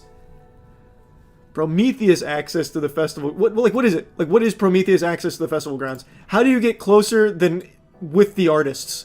Do I get to fuck them? Does Prometheus, like, do I get to stick my dick in them? Like that, you can't get closer unless I absorb them. Like I'm Majin Buu.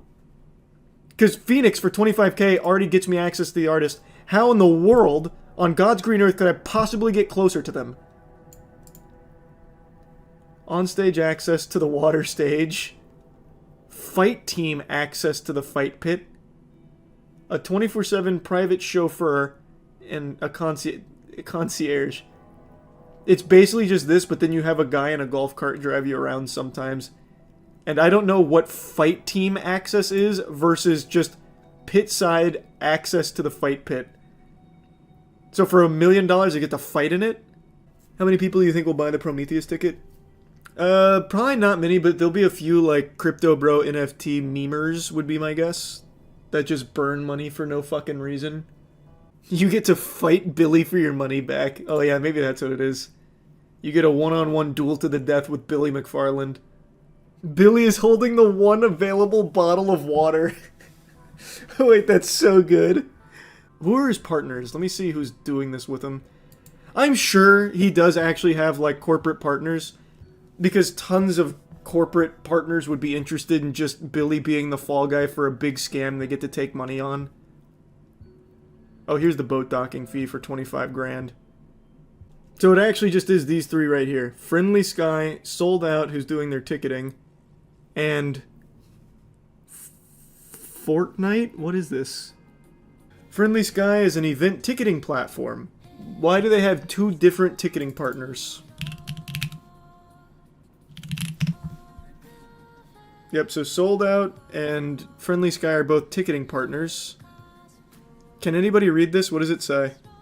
Alright, Lost Nights is not a ticketing partner, but interestingly enough, Lost Nights and Fyre both share the same... oh my god. It's just the exact same website. Look at this. It's lostnights.mx versus Fyre.mx in the same exact layout. I have no idea what this is. All I can tell you is that it's eerily similar to Fyre. There's an article by EDM.com that talks about Lost Nights working for Fyre Festival. Okay, I'll just look at that then. This is the event partner working with Billy McFarland to produce Fyre Festival 2. Lost Nights, an event production company with deep ties to Tulum's electronic music scene, is tasked with rehabilitating the Fyre Festival brand ahead of its return in May 2025.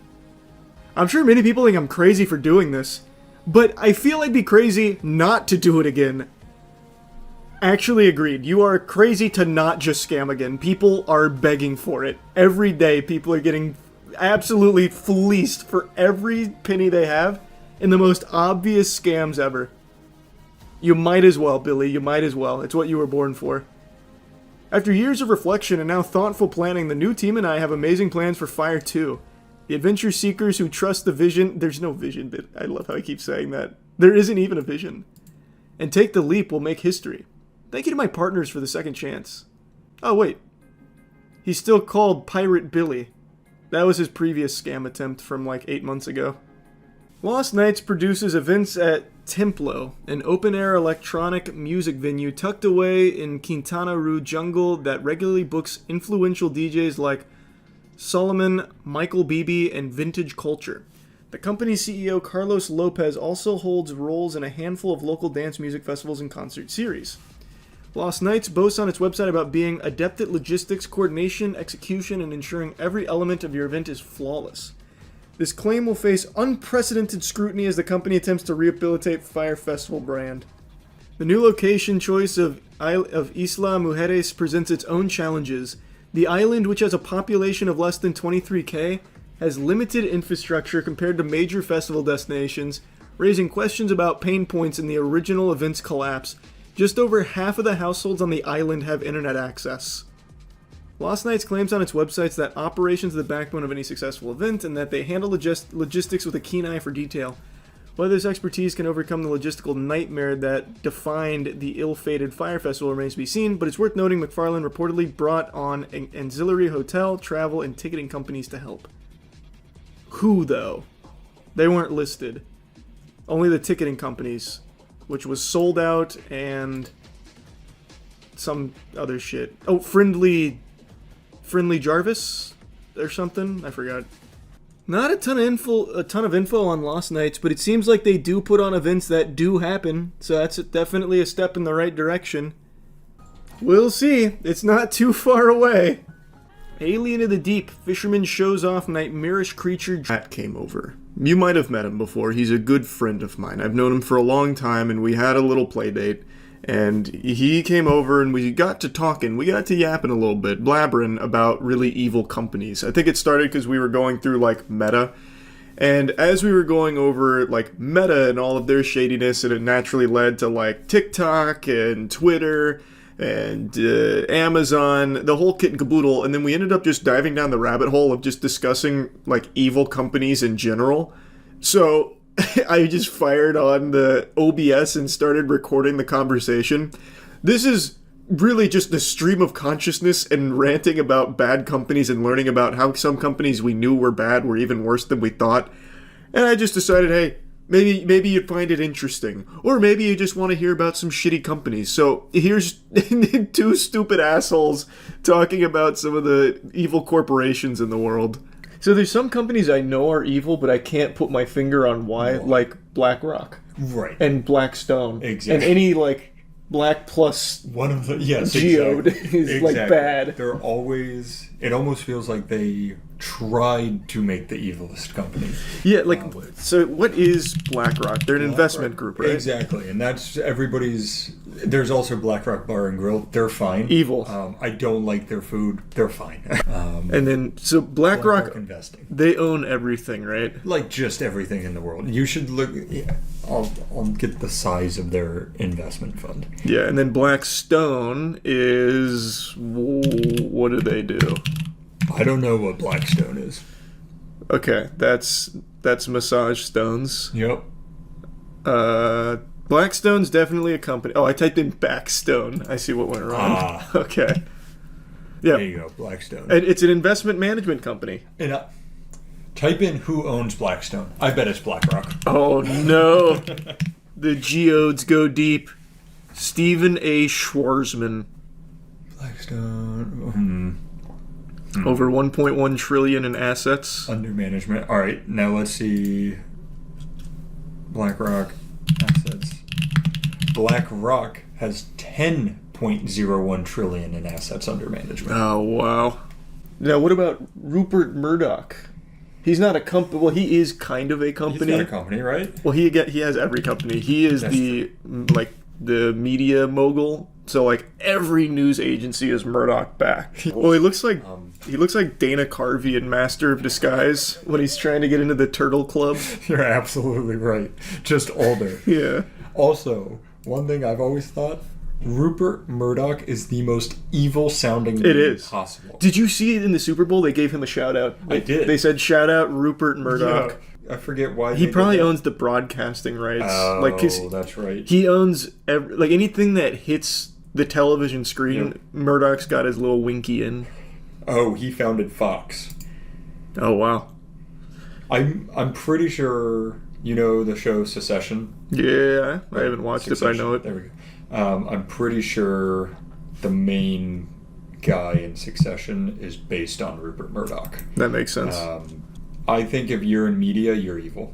Yeah. Like, if you own media corporations, you are evil. I think that's fair. Like, I feel like it's also only owned by 3 people. Now, I think the most obvious one that we can definitely I was going to say, do we want to put our number 1 out there? Yeah, United Healthcare. It's UHC. Yeah. There's... Well, the good news is, checking UHC's website, they claim that they approve and pay 90% of all medical claims. How is that not just false advertising? It's just a we know it's not true. It's just legitimately a blatant lie. It's so good. Greedy and evil. Like, needlessly evil, too. Like, outrageously, comically, cartoonishly evil. Yes. I think it's worth mentioning, when we say United Healthcare, I'm talking more about, like, even just general health insurance being the worst company in the world. I think they are the worst of the worst, yeah. But they're all terrible. There's not a good health insurance provider. Every other healthcare company probably loves UHC because they take all of the heat. That's also horrible. Like, these are all bad. Yeah, they're all not good. Burger King is actually going to be on the worst companies list. It's like the worst. I can't put it as 2. It wouldn't be 2. It'd be I'd put it in the top 20 just because the food is so almost inedibly bad that I think you have to give a special spot on a list of worst companies because they consistently have the worst possible food options. All the time. And just to be clear, in our opinion. Yeah, well, if we want to get factual, Long John Silver's probably worse than Burger King. If we want to be factual. Boeing. Oh, Boeing! Get into Boeing. This list is going to be so tough. I almost just want a bucket that we throw all the bad companies in. Yeah. Because I know UHC's up here. It's in a different league, really. Boeing's a really good one because Boeing, not only are the planes not performing well and they just stranded astronauts in space on the Starliner for the last fucking 14 months. What was supposed to be an 8-day mission has turned into 300 days stranded on the ISS. Just insane. But where do you put them? Because no one's died as a result of the Boeing corruption yet, aside from the whistleblowers that they're fucking piling corpses up. But didn't people die in the plane crashes? Yeah, but that wasn't Boeing's fault. The MAX crashes, that was entirely Boeing's fault. Right. I just mean recently. Oh, I see what you're saying. But yeah, I mean Boeing does have tons of blood on its hands. I was just talking about these recent plane crashes aren't. Those aren't that. It's not. I agree. And we're nothing if not intellectual and can separate, our feelings. Yeah. But I know you've watched the same things back when, what happened to Boeing, where they were the golden standard. If it ain't Boeing, I ain't going. Exactly. And it was true. And it was when engineers ran the whole company. They sold it. Suits took over for the engineers. Yep. Of course, the first thing they should cut to save money is quality testing and quality assurance. Yep, and they have so many protocols that they just don't follow anymore. Yep. And it all just went to shit. But no, you are right. The most recent ones aren't really... Not Boeing's fault per se. Yeah. But the MAX crashes, those are That was entirely Boeing. Yeah. They've got to be up there with like the worst companies. I don't know where we'd put it, like in the top I don't 5. either. This is another interesting one. I feel like we're getting all the data out there, and then we'll arrange the puzzle. Monsanto. What's that? Which they are the pesticide company. Yeah, they're agrochemical, agricultural, biotech. Yes, and I've always heard... What needs to be said except how are they not the number one worst company? Formed at the start of the last century, they are still going strong even after producing PCBs and dioxin and greatly affecting war veterans and Vietnamese children. They had to radically transform to survive towards the end of the century. You start to see that justice must be a joke. That doesn't say what it is. Apparently, they manufactured Agent Orange. Oh! Holy! Yeah. Roundup. Did you see it? I didn't see it. Oh, yeah. Because Roundup, you know how like people will be like, coffee causes cancer. Like, here's a few, but it's very... It's loose. Right. Roundup is one of the products I found where they're like, this is cancer. Like, they've created cancer in a can, is what I've essentially read. Okay. Yeah, I've never even heard of it. This also says... Oh, yeah, there we go. It's got glyphosate in it. What I was reading was that Monsanto knew it caused cancer and also falsified reports to hide it. They're a corporation known to falsify reports in order to obtain approval for whatever they are currently manufacturing. They did this with Agent Orange and PCBs, so it can evidently be surmised that they probably did this with the GMO reports they submitted to the FDA. I don't know this company very well. They seem bad. Yeah. They seem like jerks. They do. Agent Orange? Yep. Not a fan. Not great. Not my favorite. Didn't like it. I did get reminded. Nestle. I was just about to say that. Nestle. I was literally about to say Monsanto reminded me of Nestle. They have to be in the top 3. It is still great. But do you remember like the baby formula controversy for Nestle? Careful examination of Nestle's marketing behavior shows that Nestle entry into low and middle income formula markets caused 212,000 infant deaths per year among mothers without clean water access at the peak of the Nestle controversy of 1981. Well, Nestle also had their infamous statement, "Water is not a human right." Nestle was accused of providing free or low-cost supplies of infant formula in hospitals and maternity centers, often dispensed by milk nurses, which were salesmen dressed in nurse uniforms, to encourage new mothers to use infant formula. Formula use among newborns increased the risk that mothers release prolactin-inhibiting hormones, which signal milk production to shut down, creating a future dependence on breast milk substitutes. By the 60s, Nestle already viewed marketing of formula in hospitals as a strategic approach to encouraging adoption of infant formula, as seen in an excerpt from its 1969 annual report. So Shein's on here. I don't know enough about Shein, but... Oh, the clothing company? Temu. Oh. Temu's gotta make the list. Just reminded me, though. Comcast, the fucking internet companies. Yeah, Nothing's ISPs. good. FTX is crazy because... Clearly, it's a horrible company, but it's like it's almost laughably bad. In a way. Like I guess not for all of the people who lost all of their money in it. Oh, easy one, Ticketmaster. That's another really easy one. That is and this is what I'm meaning by buckets, because top bucket you've got UHC, Monsanto, Nestle, the people who are killing, like actively killing people, yeah. And then the next bucket is like, you guys fucking suck. Yeah. Like, you are greedy as all. It's just, it's a scam, yeah. It's a huge racket where Ticketmaster owns Live Nation, and like Ticketmaster has all the fees and shit. Yep. They're still in a legal battle right now, which is a pretty... Who? Like which side? God. Like, they're in just like a huge legal battle. They had a really cool statement that I'm struggling to remember. They said something to the effect of, we're saving you money in the end or something. Let me look it up. Ticketmaster argued that competition would cost fans more money in their antitrust lawsuit. Oh. Yeah, because that's how that works. Yeah, usually when there's competition, I mean, the consumers are the ones that are hurt. They compete to drive price up faster. Yeah, exactly. That's economics 101. With Ticketmaster having monopoly, now they have complete control to look out for your best interests. You know how low they can make those prices if they wanted to? Yeah, and they are. Yeah, they're doing it. Purdue Pharmaceuticals.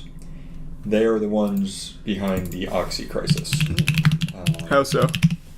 They were the ones who pushed Oxy on all doctors, said it wasn't dangerous at all, lied about everything. Last month, Attorney General Ken Paxton secured $7.4 billion settlement with Purdue Pharma and Sackler family for the role in the opioid epidemic. That's wild. They clearly knew, and the fact that nobody's gone to jail is disgusting. Yeah, I looked up the Sackler's awful last name, by the way. You know who played him in one of the Netflix shows? Huh? Matthew Broderick. Oh, God. He was on our Worst Celebrities list. He makes a comeback. For those that don't know why we dislike Matthew Broderick and why he made the bad celebrities tier list, he killed a woman from drunk driving. Well, it was a woman and her daughter, if I remember right. The 1987 car crash, she crossed the wrong lane, collided head-on with another car. The driver, Anna Gallagher, and her mother, Margaret Doherty, were killed instantly. He got charged $100 for the careless driving practices. Because then you've got Amazon who's like, you can't pee. Yeah. So there's all these different categories of bad, essentially. Bank of America is one that's always going to be on the list. I feel like that one's also pretty obvious. I feel like there's big industry sections too, like banks in general, healthcare in general. Lockheed Martin. I mean, they're... Nintendo. The way... That one should be pretty clear. I don't like Nintendo. The way they handle... Everything. They shit on the community. They have the most anti-consumer, archaic practices. There's Ubisoft, because they're absolutely in the shitter. Yeah, like and I think there's a lot of these gaming companies. That's why I think I'm saying it's our list, not the objective list. Yeah. Because I would put a lot of these gaming companies on there in my mind. But they also just wouldn't be anywhere in the same ballpark as like, a UHC. Yeah, as exactly. Or a Lockheed Martin. Yeah, we've got UHC, Lockheed Martin, Nintendo, Burger King. There's just so many bad companies. So how do we narrow this down to 10? And how do you want to? I don't know. I don't think we need to. We can just be ranting about shitty companies. This isn't even a list at this point. We're just talking about the worst companies. Yeah. I think we know which the worst in the world is, though. It's got to be health insurance, right? It has to be health insurance. I feel like there's no world in which it's not. Like, our top buckets are health insurance, pharmaceuticals. I'm trying to think of how I would encompass, like, Monsanto and Nestle. While you think about that, I'm going to go to a special bucket and put some poop in it. I'll be right back.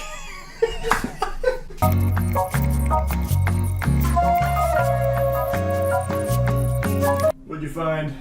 So I was reading about this company, Cargill. Oh, yeah. Cargill? It's pronounced Cargill. Oh, it's French. They're the second largest privately owned company in the U.S.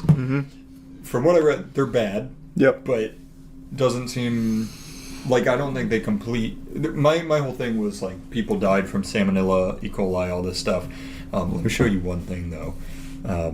But it's not like they created Agent Orange, which I think precludes them from that.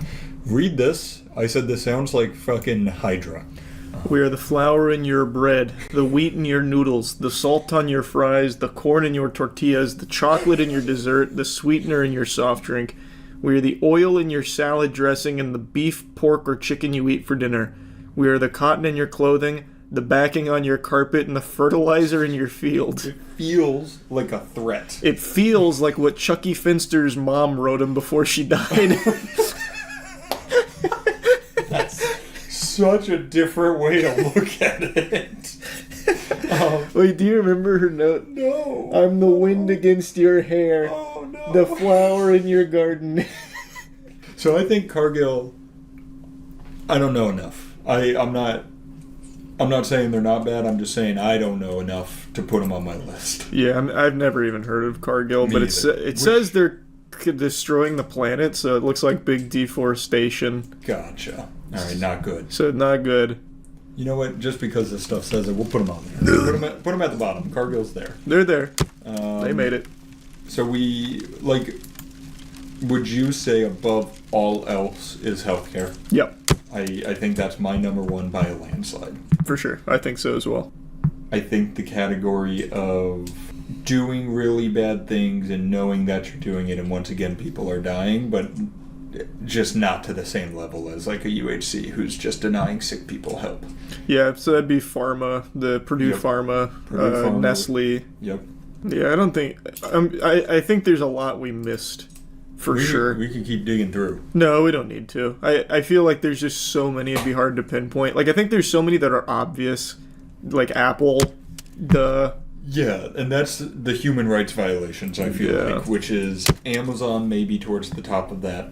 But once you get into that, it's all of them. It's Apple, it's Nike, it's every clothing manufacturer, 90% of clothing manufacturers. Like, we didn't even think about cigarettes. Cigarettes is it's so easy. But this is another category in my head. Does that make them evil though? Because you smoke it and you know it's bad for you. I think they're probably more like, I think they almost go along with an Exxon in my head, because the amount of money and campaigning they do, at least back then, to convince you they're not bad. That's true. They used to do that. And then I think it's all malicious negligence, where you go, I know this is bad, but it makes me money, so I'm going to do everything in my power to keep making this money. Yeah. BlackRock's on there. Pornhub, porn in general. Yeah. Makes sense. Well, see, I know. I thought we were doing worse, not best. What is this one? I don't know. Try pulling it up. I thought that was... Is that Titleist? The worst golf balls I've ever had. Oh, God. Is that just England? I think that's a car brand. I think we hit the good ones. I think we've hit the good ones as well. I don't think there's any like glaring behemoth we missed or any. No, we can finish off with our most hated companies, which is Burger King. Naturally. Artesian builds. Defunct companies. Yes. You happy with that list? I'm happy with that list. Good work. Good work today.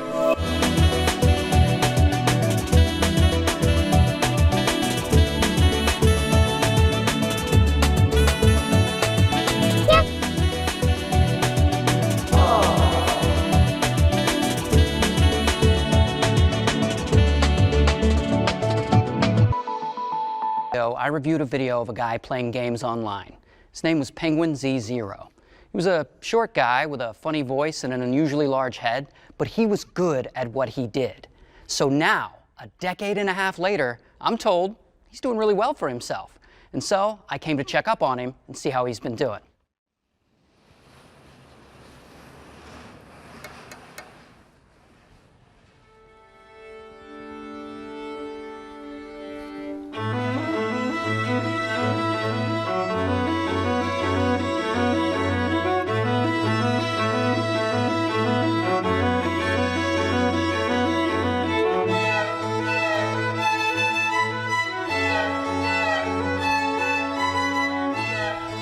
"18 years ago, I began this journey on YouTube.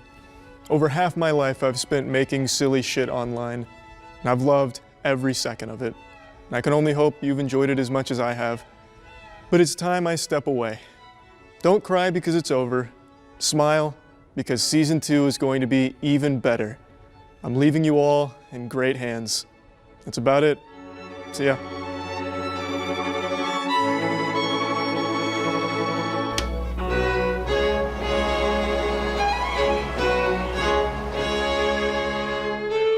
What's up everybody, it's Critical, and this is a video for the most difficult game I've ever played in my life. It's called QWOP.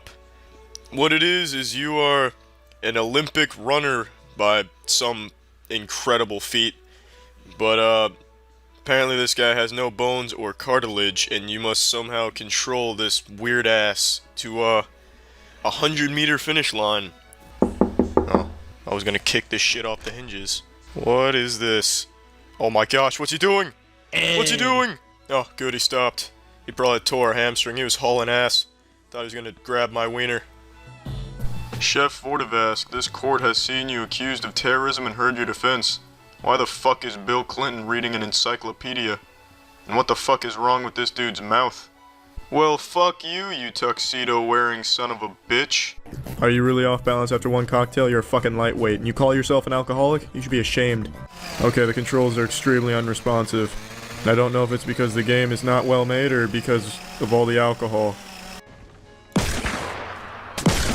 Oh!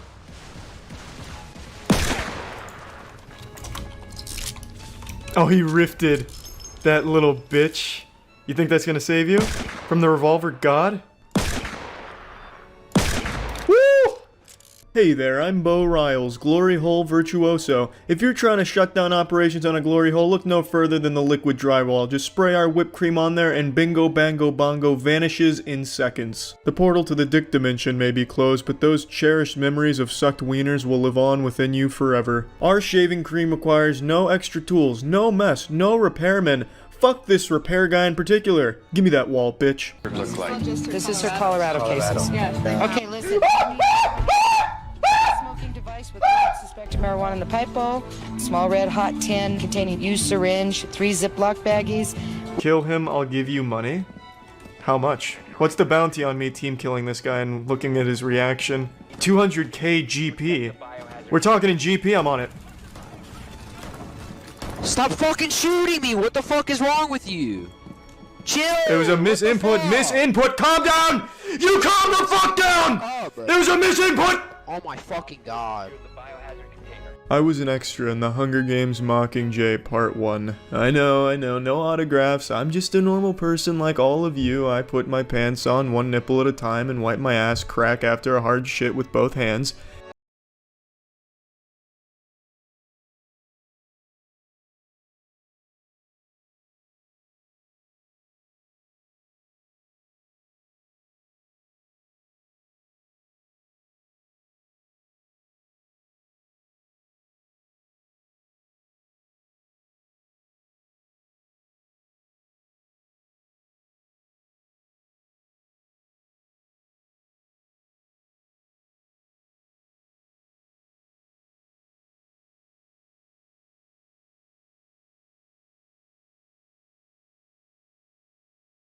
It's the Scotch Open.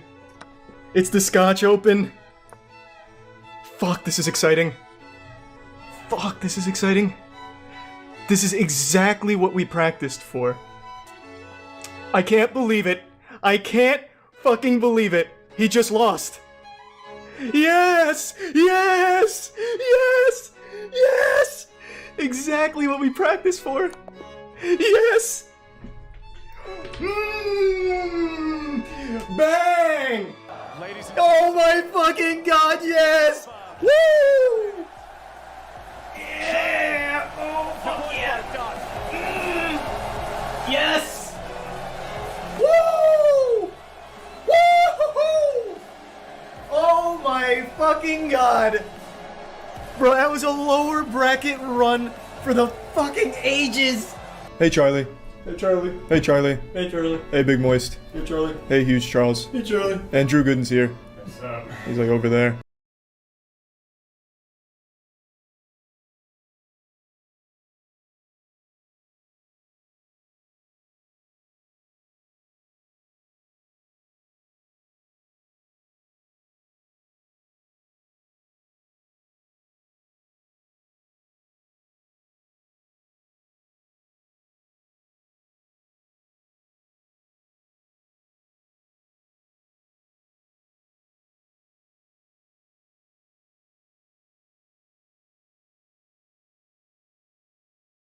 Is this allowed? He was in Guantanamo for years. He's supposed to be in prison. Supposed to be there now for white-collar crimes like inside trading. No. Okay.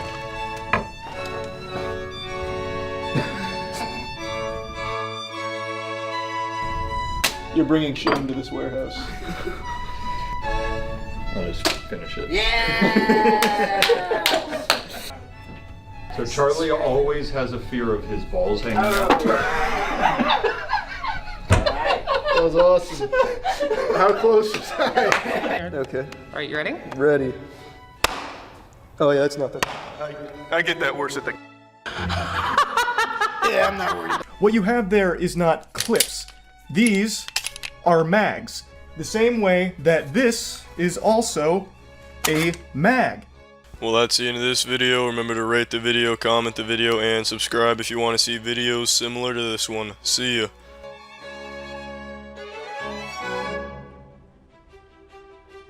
Thank you, Charlie. You will be missed. But now, let's meet our cast for Season 2. First up, playing the part of Chelsea, we have Iron Mouse.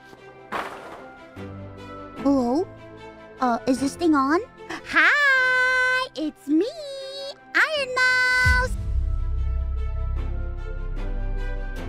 I'm gonna be taking over the role of Chelsea, and I'm really excited to be here. Thank you so much for having me. This has been a huge dream come true for me. I can't believe I've been given such an amazing, incredible opportunity, so thank you so much! Awesome. Next, playing the part of Matt, we have an aspiring Blue Man Group member.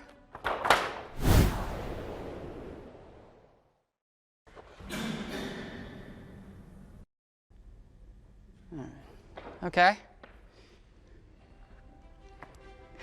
And next up, playing the part of Aaron, we have Antron. Super excited to be here. I can't wait to tackle this challenging role. I have an extensive background at Juilliard that I plan to use to a T, indubitably. Excellent. And playing the role of Chase, we have Jordan. Hey, how you doing? Happy to be here. My name is Jordan. Don't really know what's going on. Just got out of the Everglades with my snakes. Yeah, happy to be here. We're gonna have a killer Season 2. Let's go. Indeed. And playing the role of Danny will be Neil Blomkamp. Hi, I'm Neil Blomkamp. I have been hired to direct Season 2, which is, I would say, an amazing opportunity. I'm extremely excited about where this could go. I've been a really big fan of the channel for a long time, and the offer kind of came out of nowhere. I couldn't believe it at first. This is one of 30 warehouses that have been purchased for Season 2. We also have about 6,000 to 7,000 acres in Idaho that have been purchased. That's for bigger gags. We have 5 hot air balloons. We have 2 helicopters. These are smaller replica scale helicopters that just for testing some of the gags. I think it's going to be pretty big.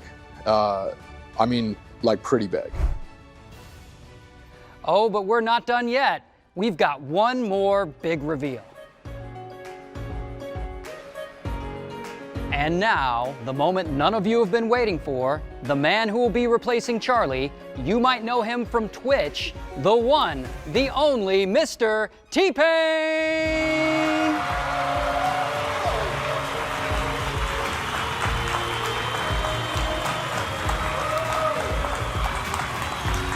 What's up, everybody? It's Critical.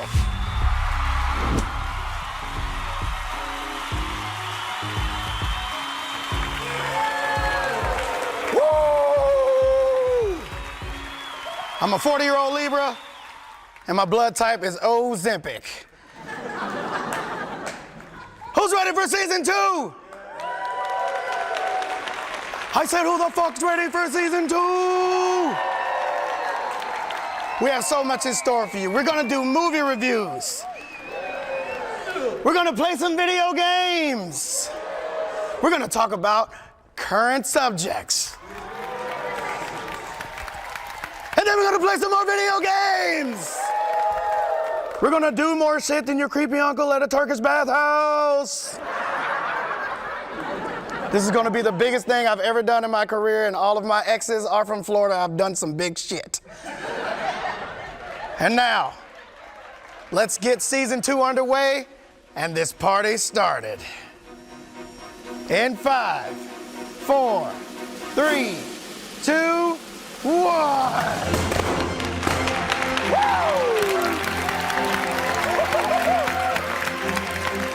That's about it. See ya.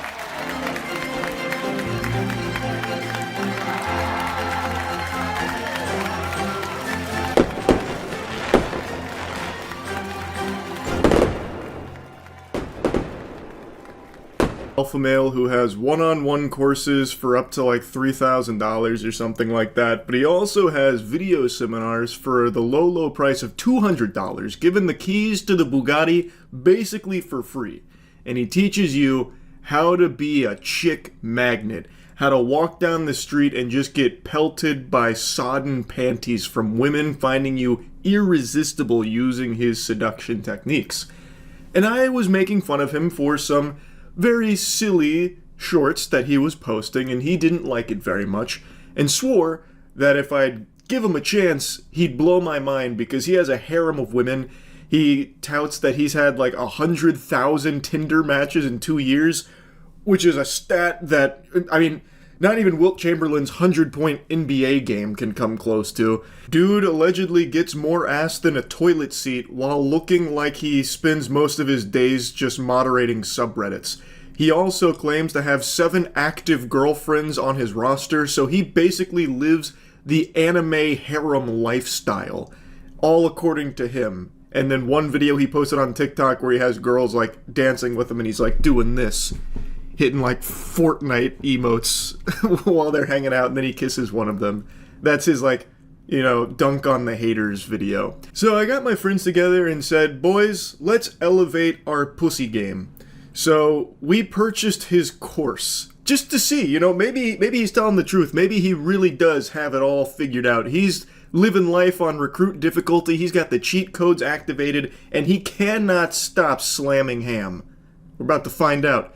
Do these guru courses actually offer anything helpful? Do we rip the Alpha Dom class? Alpha Dom sounds amazing. Is it an actual... Oh, there's a book your coaching intro call today. Yeah, but he has video courses. It's only $200. Yeah. With over 100K Tinder matches. Mm-hmm, in just 2 years. That's not... Wow. That's not good. Well, it's also not true. Over 1,000 women in his dating lifestyle and multiple women currently with him. Mm-hmm. Like while he's writing this. Yeah. They're sitting there watching. Okay. Exact one. I think emotional connection is an important thing, but your fact, being dominant, having cocky funny, understand the balance between humor and arrogance. You heard him. I want cocky funny. Cocky one. Being coy. Constantly answering. Like, if a girl walks up to you like, hey, what do you do for work? My go-to is, I'm an ass model. I have a beautiful ass. Well, I work as a astronomical physicist. No one gives a fuck. Just stop. Just go down. An astronomical physicist. Keep in mind, This I dude's run multiple huge. businesses. This guy's awesome. And, like, tries to pick up a girl like... He's so good. Okay.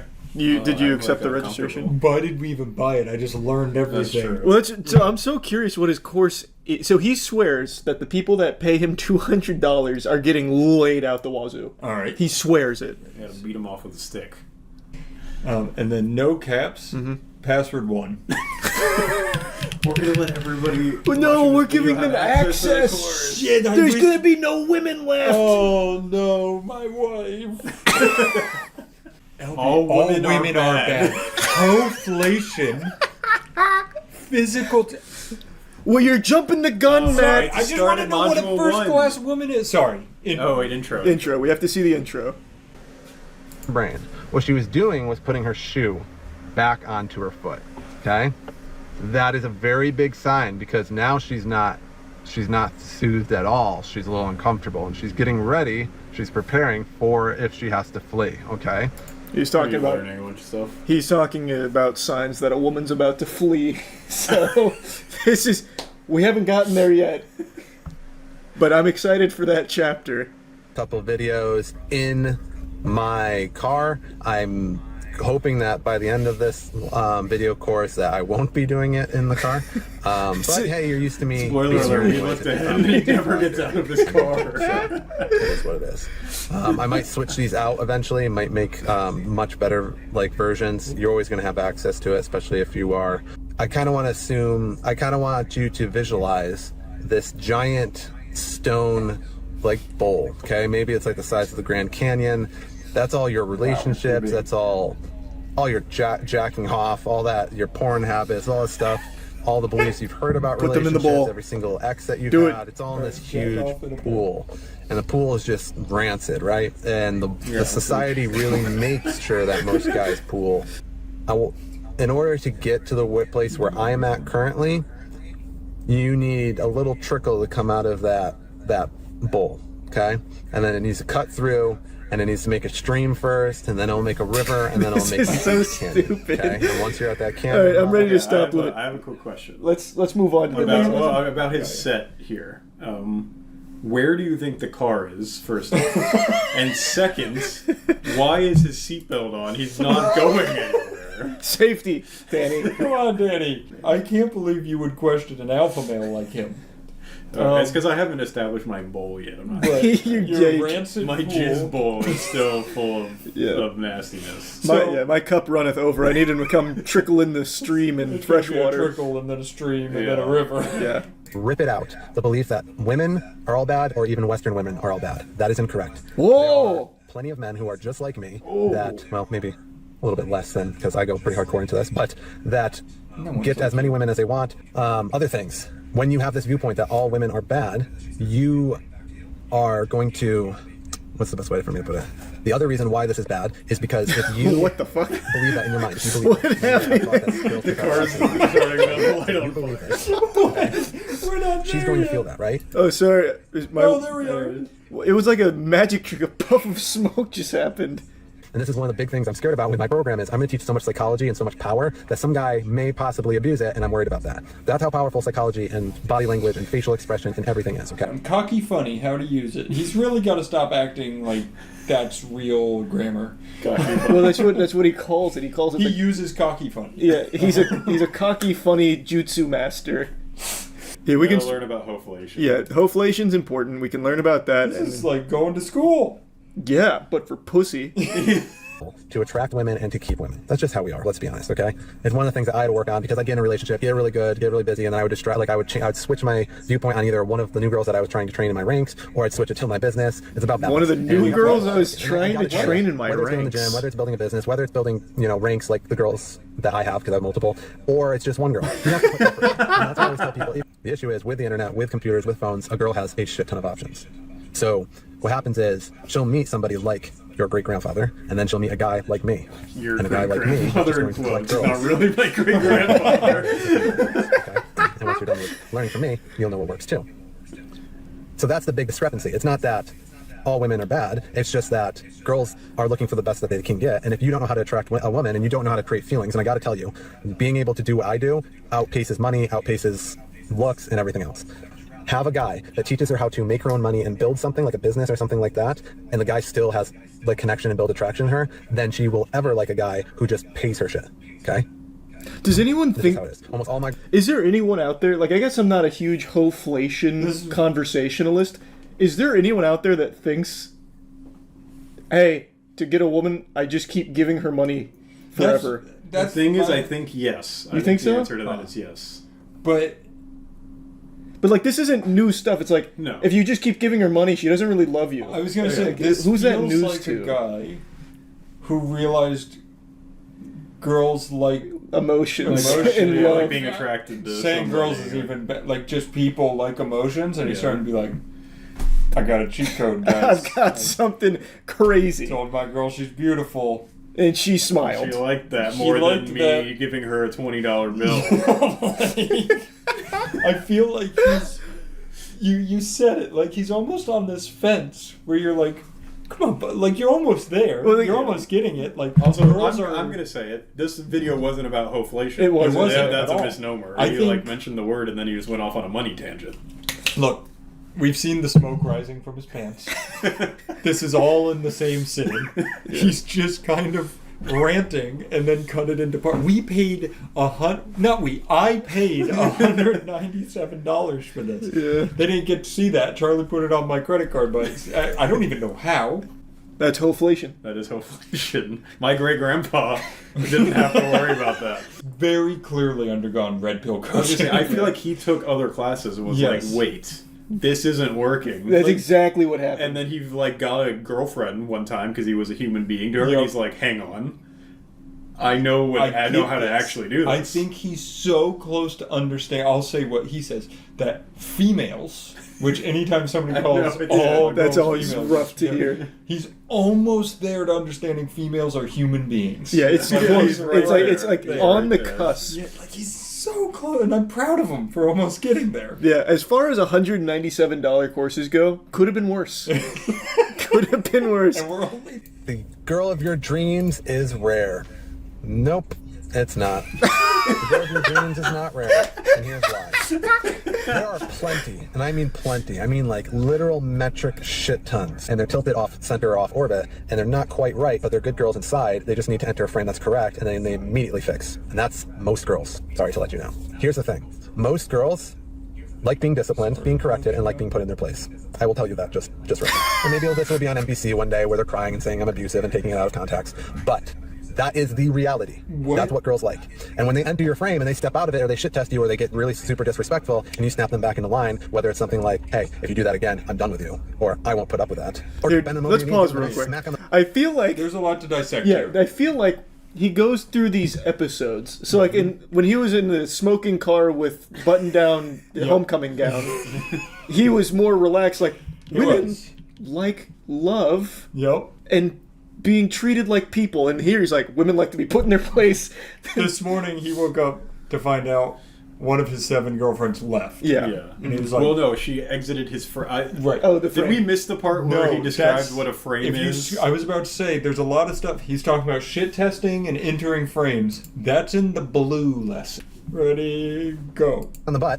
That's usually you want to do that consensual with BSM, but what? Sometimes girls like a good smack on the butt to put them in their place. Then you have all the guys that they've been with that have been teaching them about this slap on the butt together. And different versions, right? There's different versions of a guy having his shit together. For me, I don't go to the gym, so I'm not saying all guys shouldn't go to the gym, but a guy that understands the traction and goes to the gym has his shit together. It's also not really on. Look, his seat is like is all the way back. Yeah, because it's like look, off it's like his not body. actually on him, but it's strapped in. So here's the thing. So he slid his chair all the way back to do this. I was gonna say he put it into like business mode.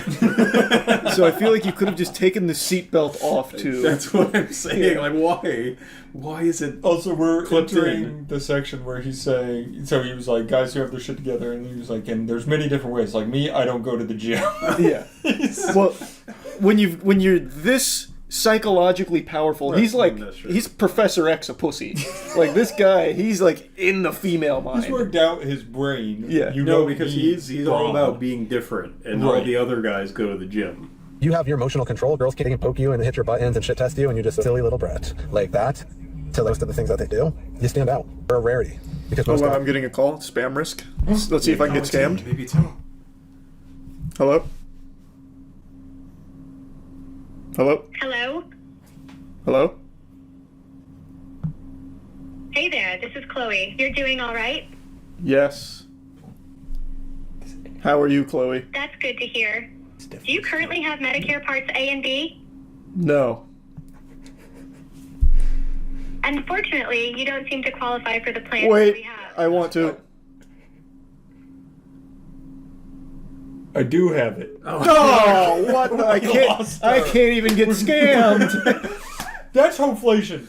Chloe, she's not. That's a bad woman. That is a bad woman. That's fucked My up. great-grandfather would have hated Chloe. Is that It's gonna be how Wait. nice guys are bad. Age. Oh, this is important. Is this going to be like optimal? Oh my god. Oh, is that even him? It looks He like flipped the camera because he's on the other side. Now. From my angle, he looks like Paul Giamatti. He does look a little bit like Paul Giamatti. This looks like on the old creepypastas. It's like a Papa John jump scare. I really want to see Nice Guy. All right, just we can watch Nice Guy. Just briefly.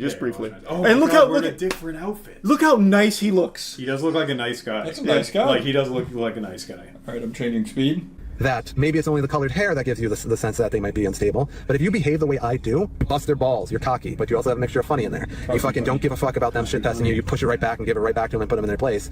That is going to be a world different than the guy that's constantly nice and saying sorry or like, oh, I didn't mean to offend you. I'm almost borderline rude when I talk to girls, and girls fucking love it. I don't believe that. Guys constantly cater, bend, and simp to them, and there is a giant chunk of their female mind that says this is not how it's supposed to be. You ever hear girls talk with each other where they talk about how a guy, oh, he's nice, well, he buys me things, and he takes me out to dinner, he's like a brother to me, he's like a friend. That thing, that the friend zone, but it's even worse because she's off talking to her girlfriends about you instead of talking about how pathetic you are, but she's trying to be nice about it. Girls don't do that about me. Girls, when they have conversations, they just don't talk about him in general. So much better. Right back. He'll bust my balls. He'll fucking pick and make fun of me. He doesn't give a fuck. Does the average guy know how to have multiple girls and hold them for years and years while collecting more? Yes, I said collecting. And my girls are all perfectly fine with me using that term. So, are there guys that can pull off what I pull off? No. I want him to do one of these with all of his girls in the car with him. I do. Because I want to see their reaction. Interestingly enough, to the words that he is saying. He did a video to prove the haters wrong that he has kissed a girl before. In fact, he even pinned it. Watch this. Whoa. Back to me become the man I am today.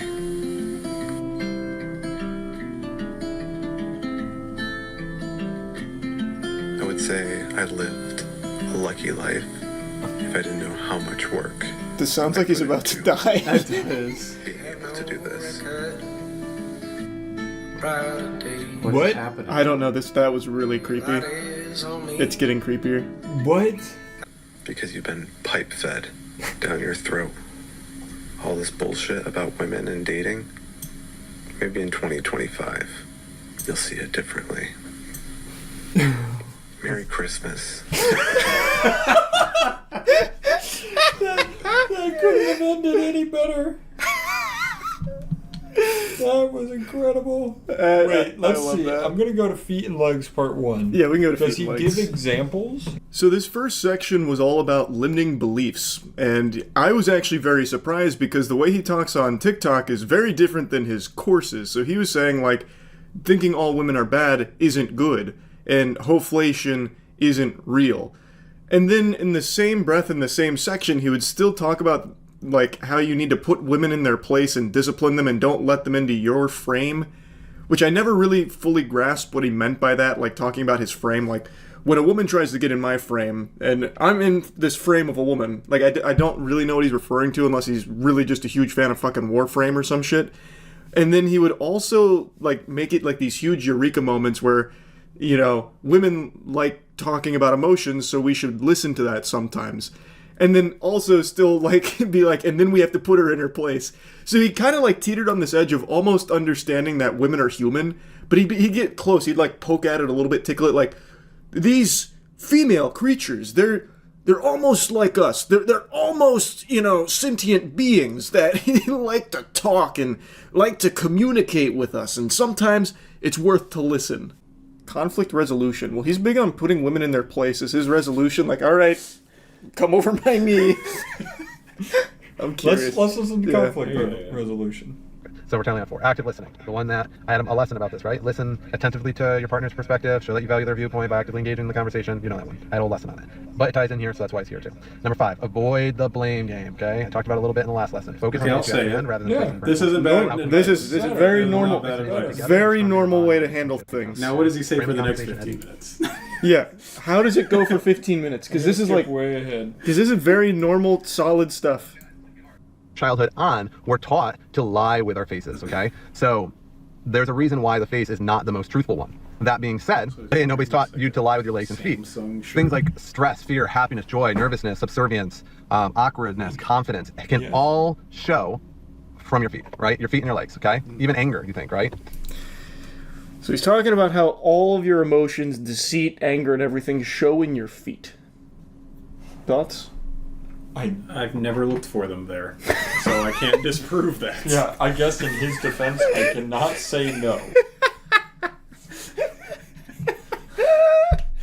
It's so true, you're right. I've never tried to see if that's right. He could be really correct. Yeah. I feel like we got a lot out of this course, and we've just my bowl is there's a crack in the bottom. It's starting to flow. Yeah, it's starting to flow. Oh, I can tell. Yeah, no, I know. I'm gonna walk into my house. Monique's feet are gonna be like crossed. I'm gonna be like, fuck, shit. I'm a bad husband. Damn it! I gave you too much money. Get your dad on the horn. Fucking hoflation. Okay, wait. The last thing we have to watch is something about cocky funny. Cocky funny. How to use it. The saddest truth ever. I remember when I was 18 and I said I want multiple women and not to use money to build it. I was told I was insane. It's like the fucking Uber story. They said you couldn't do it. That's the logistics are You can't build a harem of women without money. Oh God, 10 years from now I will be the most known and the best dating coach on the planet. Reality is clay in my hand and I build what my mind sees. Most people can't do it. He's like the Warhammer orcs. He is like the Warhammer orc. Why has that changed so drastically? I help 6 and 7 figure business owners with dating. Well, because those are the ones who can afford his course. Oh, okay, gotcha. Yeah, that makes sense then. There's another thing, and these are all, I really want to interview him. He talks so much about, if you're a guy like me who grows businesses, are you growing a single business outside of this dating course? Yes. All right. All of them. Every business. Over 1,000 women, where do they all rank? It's like a 1,000-person tier list. That would be that'd be incredible. That's a lot. How do you rank the different ethnicities as far as dating? He's ranking ethnicities. Let's go into it. Oh, that's... Wait, is he actually? That's what he said. He said, how do you rank all the different ethnicities? Oh my God, what?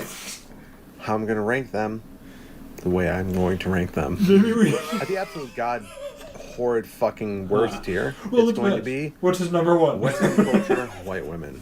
So he said the god-awful lowest tier, Western culture, white women. Now keep in mind, Alpha Dom has 2 that's American white women. When was this? 6 months? He literally in his course told us not to say white Western women are bad. No, he's not saying they're bad. He's just saying on the total poll. Well, he did call them god-awful, though, for what it's worth. okay. I also really appreciate, he's talking about himself in the third person. He goes, keep in mind, Alpha Dom has 2 American white women currently. Which is pretty cool. It's gotten worse. This was only 6 months ago. The course was 2 years ago. I feel Maybe like he's changing. 1 and 2 of the very rare fucking exceptions. Yeah, he does And not if you're a like white American girl women. Watching this doesn't mean I don't like you. Maybe you're one of the exceptions, but most of the white... I mean, just look at them. White women are playing the victim card when they have no reason to be the victim, but they play the victim card in order for other races? Ugh. Yeah, I want to fucking, for 10 hours before sex, fucking listen to you fucking tell me why every other race is fucking suppressed or oppressed. Like, his course was a different man. Off enough, and then you will literally become watch his racist. own I've shown course. it a million fucking times on my TikTok. He should In the watch it. second to the bottom tier, it's going to be African American women. Sorry. That's where you girls are at. Wow. First off, I know you're in America and I know eating is a thing here, but please, for the love of God, your ancestors were rails like me. They were so attractive. And number 2, you're way too fucking aggressive out the gate. Like, don't get me wrong. Holy. I've dated like East and West African women and they're just fucking like super hardcore aggressive, but they know where to fucking bend the knee. And you're like 600 pounds of fucking, I don't want to bend the knee. No, I'm sorry. Training with blades for longer than I can fucking remember. And I've survived 3 knife attacks and a fucking gunshot because of my expertise in knives. Just pause real quick. Calm down. Like, you gotta This is upsetting. What the fuck happened? Fucking menace. Wow. That got upsetting. What is the whole blade section? I don't know, you're just like, I've trained in blades for years. Yeah, I survived 3 knife attacks. And a gunshot. That sounds like maybe his harem was fighting back. That's what he's talking about with fleeing. Yeah. We don't want to interview you anymore. Wow. Actually, I'm still curious to see what his life is like. Yeah, because I want to too. know what the real life person is behind what he's putting I'm forward. just now worried. He's a human weapon. That's true. That's true. He has trained with the blade. That's true. So as long as you keep him away from any kind of sharp objects, you guys Yeah, should we'll be sign safe. a truce for like 3 days where there's no physical No confrontation. Bushido. Yes. Yeah. Nothing. I believe you that you're good with blades. I don't need to prove it. All right, I'm back to wanting to do the interview. You're right. So we'll go over the day in the life. But the icing on the cake, you have to prove that you can stop knife attacks and a bullet. Bring Dale out to come train We'll with do him. it safely. I'm not going to shoot at you. I already know how it's gonna go. You're gonna shoot a bullet at him. He's gonna have the sword and just go. But imagine the bullet breaks apart. Sliced in two. Oh, that'd be crazy. Beautiful. This Are was. we continuing? I just have to know where it goes. I have to. Fucking, please, for the love of God, stop with the shanking. Ranked number 4 from the bottom are the Asian Americans that are 3rd generation and beyond, Puerto Rican, hardcore mom bods at like 25. AKA somebody who has dated multiple, wasn't even married to a Mexican. So, I mean, she was an albino. She was a rare breed. She was an albino. You've seen it if you watch some of my videos. You said he was heinous married? videos. Yeah, he said he was Asian married. European women are going to be up next. I do think he needs to go back and watch his own course I because agree. he'd be like, "Wow, Yeah. I wonder what he would say about his own videos." I think he'd shit on his. He would shit on his. He would shit on his. I'd Course. like a refund.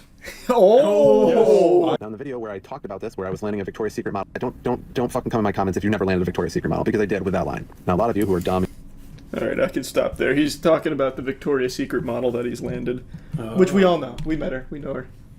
We know her. We've seen her. I don't understand the fall off. Well, when you work with that much power, sometimes it can He corrupt. warned us. Absolute power corrupts absolutely. Yeah. He had too much pussy in too short a time. Absolute pussy corrupts. Absolutely. Yeah. Good point. I feel like this was eye-opening and worth $200. I think we got our money's worth. I really do. It was a sad conclusion because there was some kind of deterioration of his brain that happened over the course of 2 years, because his video seminars that you paid $200 to access are very different than the current specimen you see absolutely blabbering nonsense on TikTok and YouTube Shorts.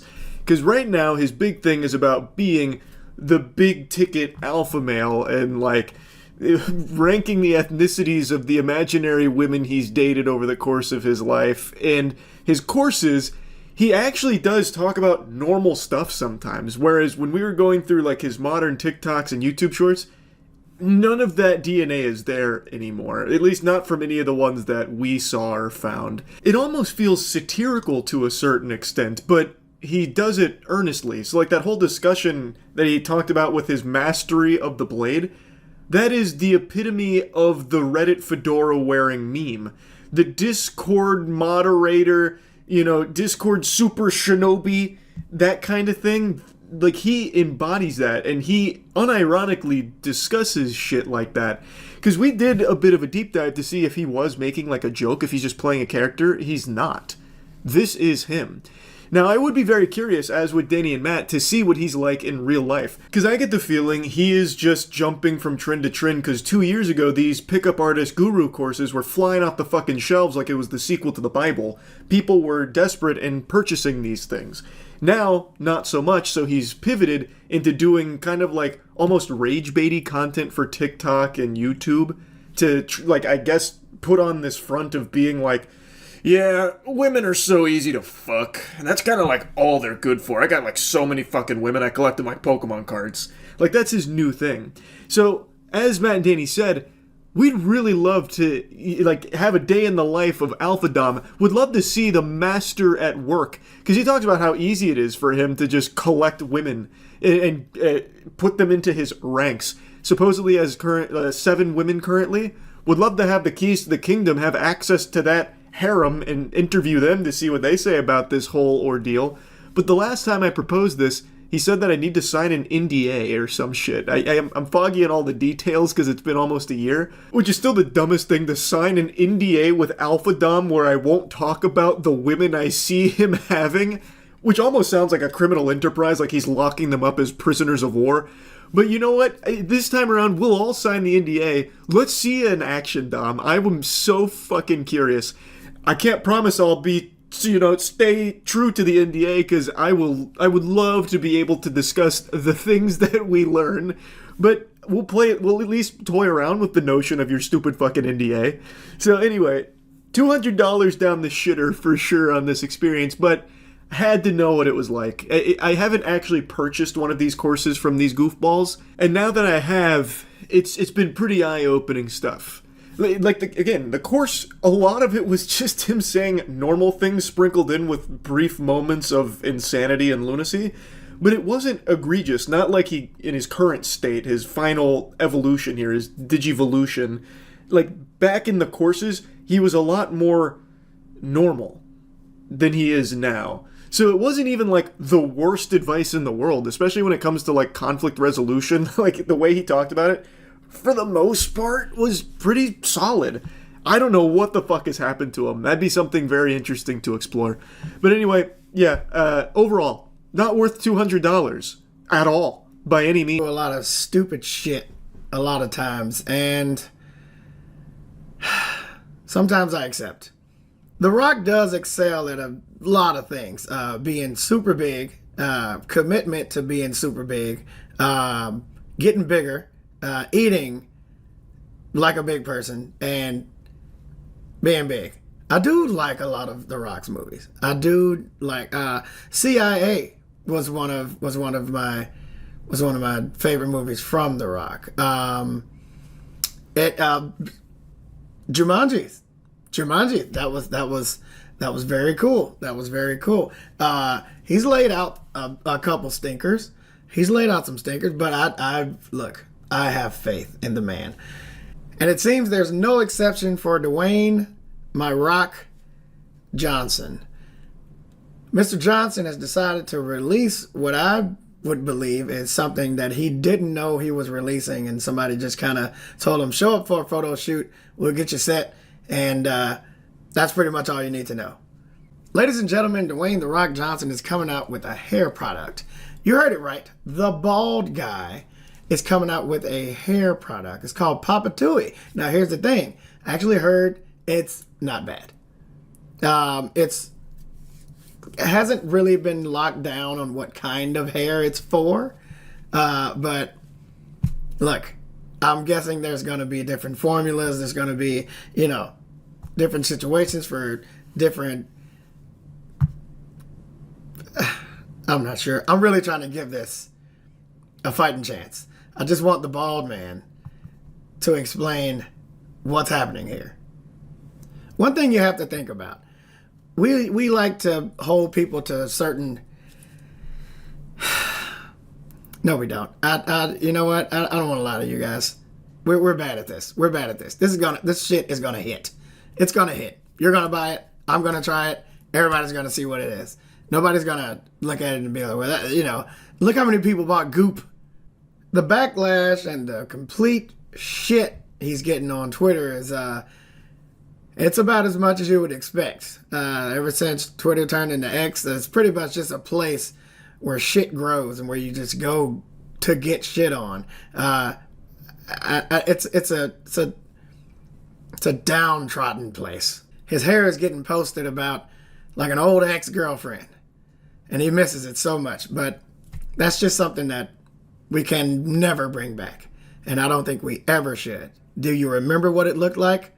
What I'm not okay with is him parading in ads for it like he's used it. Now, look, I don't know if he grows the stubble, washes that up, get a good lather going or something like that, and then, comes out and whisks it around or something like that. But I gotta tell you, if he's in an ad, like, washing it off of his head, like, look how well this works. We don't have a reference, Rock. There's nothing there for us to reference. What changed? Now you're just gonna get ashy. Now we're just sitting here looking at you get. But there is aftercare. There's aftercare in the kit as well. So who knows? I would love to see a review from a person with hair and a bald person, because we can't trust The Rock. He's selling it. So there's a lot of people not taking it serious. Also, they think it's a joke. They think it's a troll. They think it's a ploy for a movie or something else that's coming up. And I can tell you here and now, it is not. It is not. This is a real thing. This will never be a joke to him. He wants you to buy it. He wants you to believe that he's been washing his hair with it. Who knows? For all we know, the man has a full mountain mound downstairs. Who knows? We've never seen Rock's bottom half.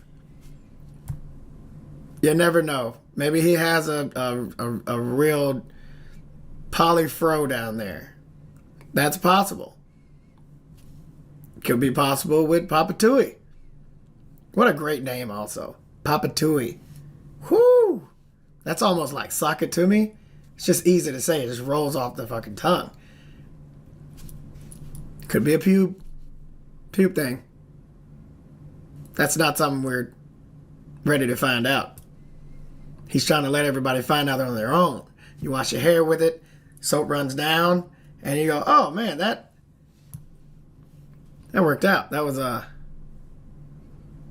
great.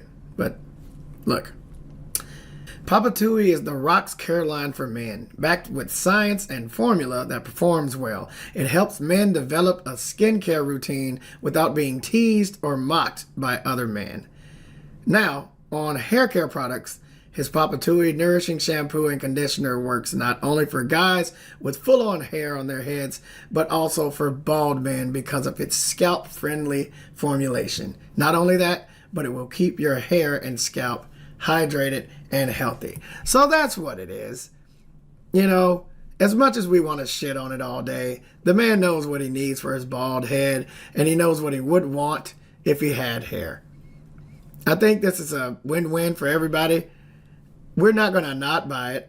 There's going to be reviews all over the place. We're shitting on it now because we don't know that it's the best product of all time.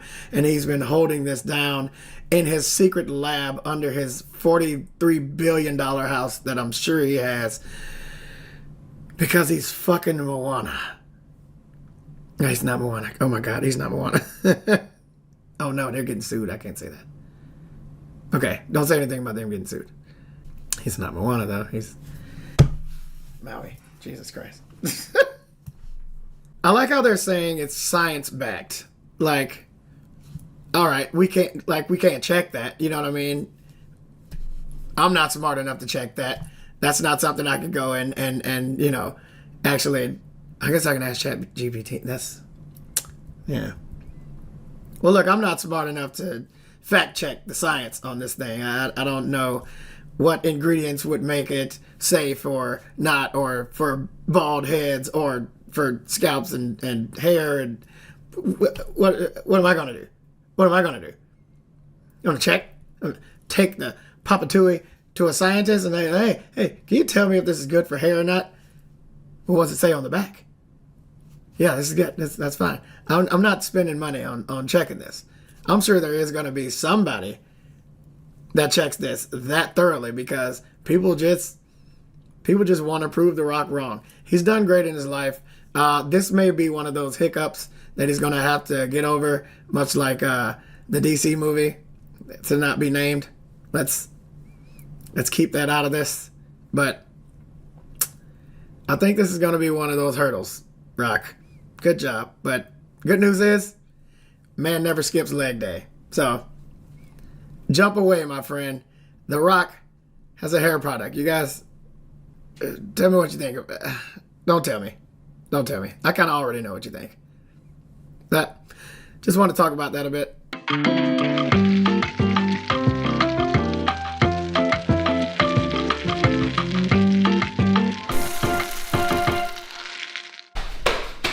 Hey! That was so organic. Today we're gonna dry age a steak in goof juice for Guga, who's coming to visit. I think the whole premise is we're dry aging it in this, and then Guga's gonna come and cook it for us, and hopefully it's yummy. We have none of the utensils we need. Yep. Alright, so my thought, because we don't have big enough equipment, we're gonna take this. This is our primal ribeye premium choice. That was expensive. We're gonna cut it in half and do 2 separate sides, both in goof juice. I guess I could do a separate flavor. We could compare. We could. Or should I just rip goof juice? That's up to you, big I mean, dog. goof juice is very clearly the best flavor Yeah, that you can get you from would just be Gamer's making Upstart. you would just be making a good one and a less good That's one. so true. There we go. We're just gonna squeeze it out like some toothpaste. Mm-hmm. As you can't- do with your long slab of meat. If you can't tell, I've handled 20 pounds of ribeye before. This used to be my job. Did it actually? Oh, you were a butcher, weren't you? I was a butcher. Man, it makes Wait, sense. that's some crazy Aaron lore. It makes sense that I'm doing this then. Oh, you're good. All right. So I don't think we have to be exact on this. We'll just cut right through. I'm sure like that's, butter. that feels good. We made it ourselves. I've butterflied it into a heart. They said it couldn't be done. I feel like this is gonna upset everyone. Why? I don't know. It just feels like. All right. I'm gonna pat. Oh wow. If I'm not mistaken, what happens here is we're gonna rub it in goof juice. I know that to be true because I'm about to do it. Mm-hmm. We will rub it in goof juice. We will then put it in the fridge on the wire rack. And then once Guga gets here, we cut off the crust that we've created, the goof juice crust, if you will. Mm-hmm. And then I'm assuming it's supposed to be like the flavors seep It'll, like, seep into into it. it, yeah, And probably. then we cut these into individual ribeye steaks, and that's what we eat. All right. Oh wow, look at that. Oh, you gotta do the salt thing. Oh yeah. That really changed the complexion. Do you have to do all sides? Yeah. Also, the air. Yeah, I tastes can smell it. delicious. Yeah. Oh yeah, no, that's good. That's good. So now I'm gonna roll it. Yep. Roll all As one does. Thank you. I think fruit and meat is like a pretty solid Combo. Like, pairing. Yeah. And I think you're just gonna be able to taste like the fruitiness of the Gamer Subs. It's gonna actually go crazy. I'm actually pretty excited. Boom. Oh yeah, look at that. That's a dry aging Boom. rack if I've ever seen it. Yep. And then we'll That's take- definitely what that is used for. You wanna? Yeah. Wait. Hang on. Okay. Also, what that is supposed to be used for. Yeah, suspended. And that, my friends, is how you expertly dry age a steak in goof juice. Now we'll pop it in the fridge. Yep. Wait. I think we're doing this on the 25th, and today's the 14th? 14th, yeah, so 11 days. 11 days dry aged in goof juice. Hey, back in the lab again. I'm joined by an expert in meat, Guga. Thanks for having me, brother. Thanks for coming down. So, many of you know I like to flex my culinary skills, but you gave us a pretty fun idea for some meat. Yes. Goof juice dry aged steak. You want to walk us through the thought process? Well, basically, you grab the goof juice, you put it on the steak, and let the whole thing dry age and see what happens. I don't know what's gonna happen. Do you? No, but as everyone knows, I have an adventurous palate, and I'm very excited to see how she comes out. Shall we see the meat? Matt's got it, and I've already taken a peek. It looks horrifying. This is only half of it. I'll bring in the other half. Oh, wow. So this is a Matt special. I worked really hard on this a couple weeks ago. Charlie, please describe. You ever had fruit leather, like those strawberry leather strips? That's pretty accurate. It's very pungent. Like it's kind of stinking up the room with the smell of goof juice. They look really different. I don't get that. So what's the difference between A and B? Nothing. So is this what dry aging is supposed to be like? Not necessarily, but I'm excited because smell it. It smells like good. It doesn't smell bad. That's what I was thinking. It's sweet. That's the only issue. It smells sweet. You know, normally I say if it smells good, give it a try. If it smells bad, throw it away. Right. So we passed one check mark. Mm-hmm. The next check mark is let's open it. Yeah, that's the least important check mark too. I'd say it's all about aroma. Exactly. I think it was It's been like 11, somewhere between 11 and 10 days. Yeah. but at most maybe a month. A month and a half. No. Yeah, we put it in the sarcophagus for a while. Is there roll the tape? A follow-up question: is there a period that's too long to dry? Yes, after a year it gets way too funky. So, but for most people, 28 days is like the money. You know, it tastes great. You feel a little bit of funkiness. The tenderness is there. It's nice and tender. After 35 days, starting getting a little bit too funky. 45 days is for like an acquired taste, like this guy here, you know. Right. And then 60 days is like most people won't like it, and then a year is throw it away. Yeah, that was interesting. All right, so let's do it. Let's open rip it up. Let's rip it. All right, let's go. Your chef jacket, Charlie? Actually, I do want my chef jacket. Oh, okay. There's one right here. So Charlie, you have a chef's knife. You a real chef? Yeah. Yeah? How good are you? You ever heard of good chicken? Yes. I made that. Oh, you made that? Yep. My only recipe is it's a panko breaded chicken breast. Oh boy, here we go. I'm in for a treat over here. Okay, pick one. We gotta see what we got here. Let's work on this puppy right here. All right, let's go. Do you want to do it? Or you want me to do it? No, you do it. You do it. Yeah. Notably, he's not wearing gloves. Yeah, that's yell right. at him, Thank yell at you. Thank you for the statement. Notably, no gloves. Why don't we have gloves? He said he didn't want them. He said he was so tired of the comments. There you go. I say we dig into it and see what happens. Yeah. Yep. All right, let's go. Oh, that's tender. Look at the way it just opens up. Oof. Okay, so. You don't want that? Is that good or bad? Oof is not a good sign, right? Oof. What'd you do? I didn't do anything. So immediately when you take a look at it, what is the first thing you notice? I notice it's got great marbling. Right, so, well, no, great Not the right word, huh? Yeah, so what happens is, this is how much it penetrated in there, you know? So it penetrated all the way deep. For 10 days, this is not normal. This is too much. A lot. Okay. Yeah, that's why I said like it looks like it went a lot longer than 10 days. Did you just put it in a regular refrigerator? Yeah. Yeah. Okay. Yeah, I can okay? tell there. No, that's okay because no, it's totally fine because it still feels very, very like a lot of moisture inside. Okay. So that could be a good thing or maybe a very, very bad thing. So yeah. And bad isn't like it'll taste bad or like trichinosis bad? No. Just like it won't taste very good. Okay. The right thing to do here is to remove the pellicle, which is this outer crust right here. Because no matter what happens, we already know this is not going to taste good unless you want to be extremely adventurous and try it. I don't think so. I thought you said you were adventurous. That's like a suicide mission is what it sounds like to No, me. it won't kill you, but it might just not taste great. So what we'll do here, so we'll cut the, oh my goodness. Oh boy. Wow. All good reactions I'm hearing. Yeah, I know, right? So that outer crust is quite, yeah. Wow, I normally don't run out of words, but apparently I did here. That's the beauty of our kitchen, honestly.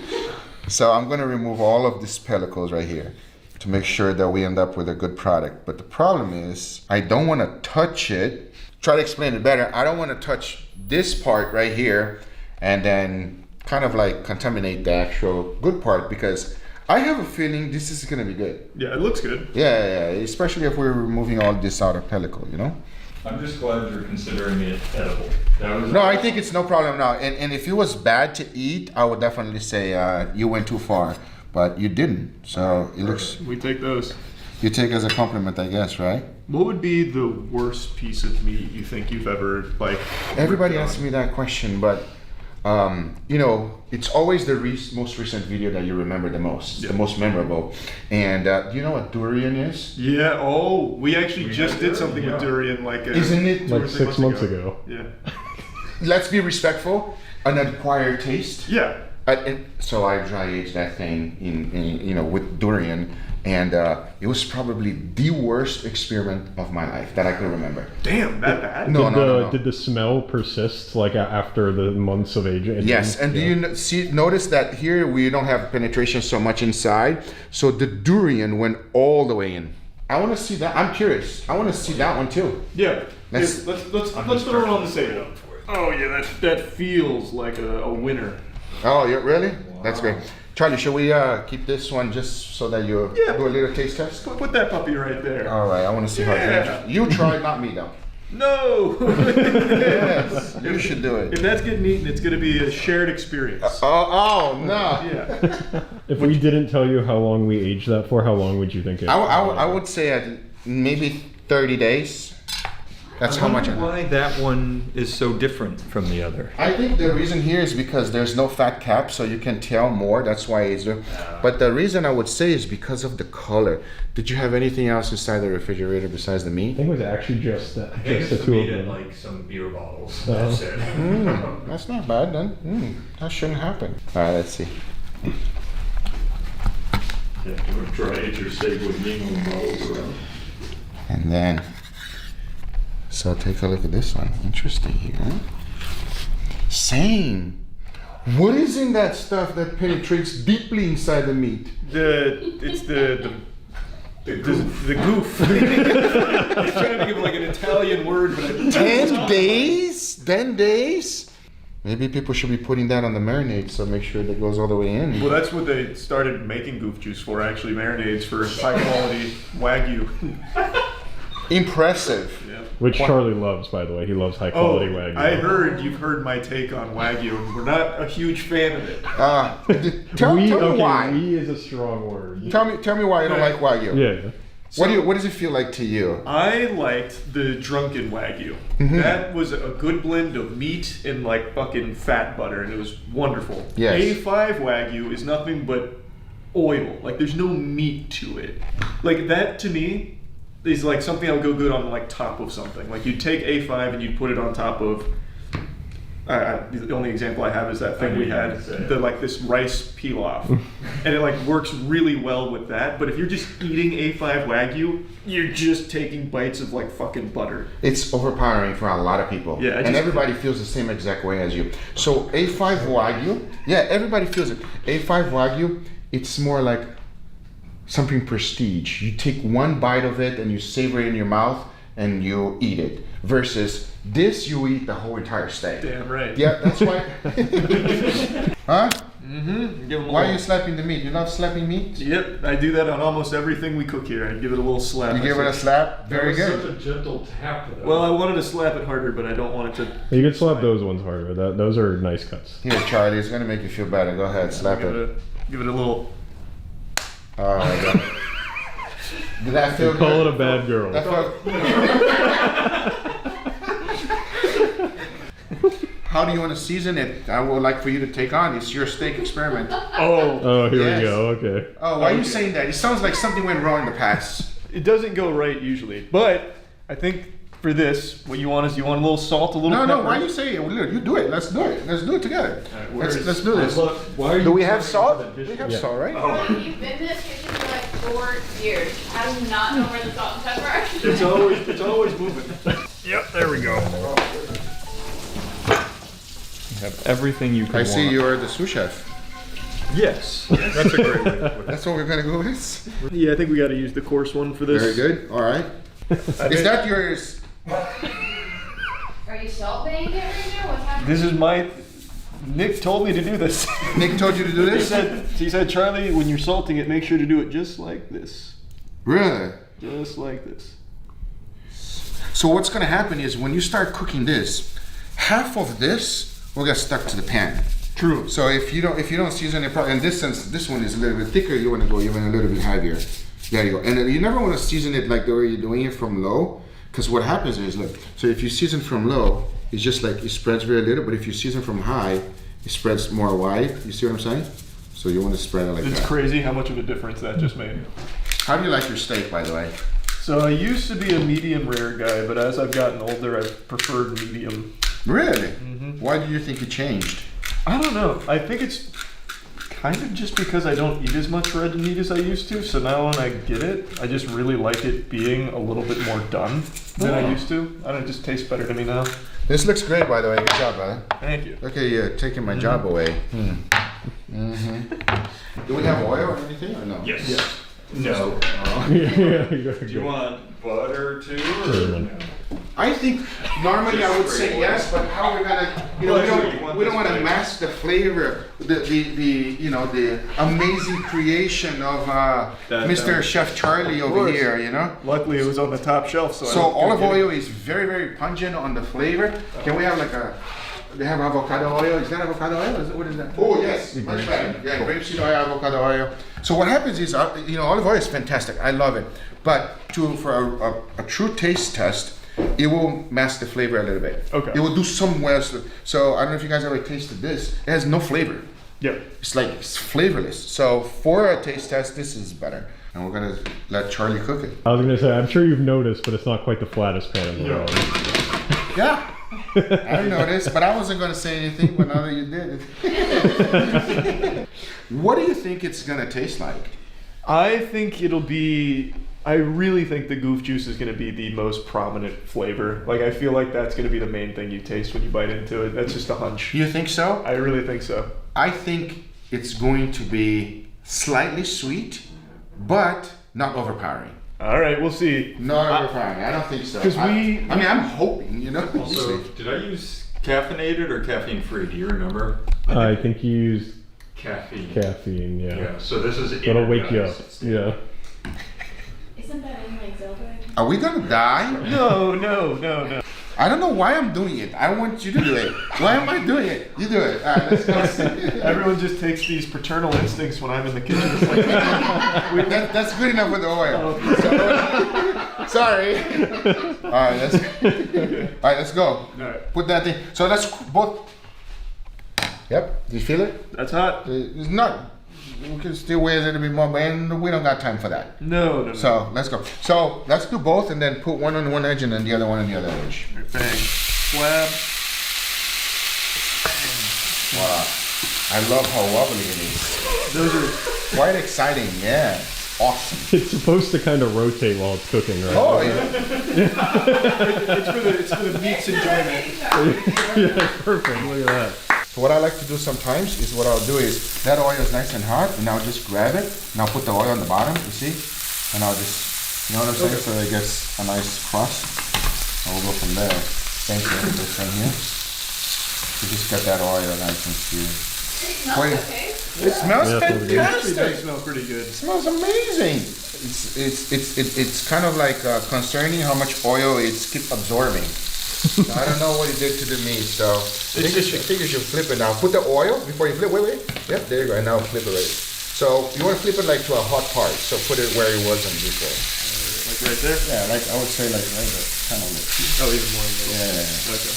Well, that's a nice crust it's got going on. Right? Yeah, looks good. I don't see anything weird. All you can hope for. Yeah, we'll see what happens. So it dried quite a bit, so it's absorbing everything. You know what I mean? So that's not necessarily a good thing. No, that's not a good thing. So Danny is a big steak guy, and it's his birthday today. So this is Danny's birthday meal.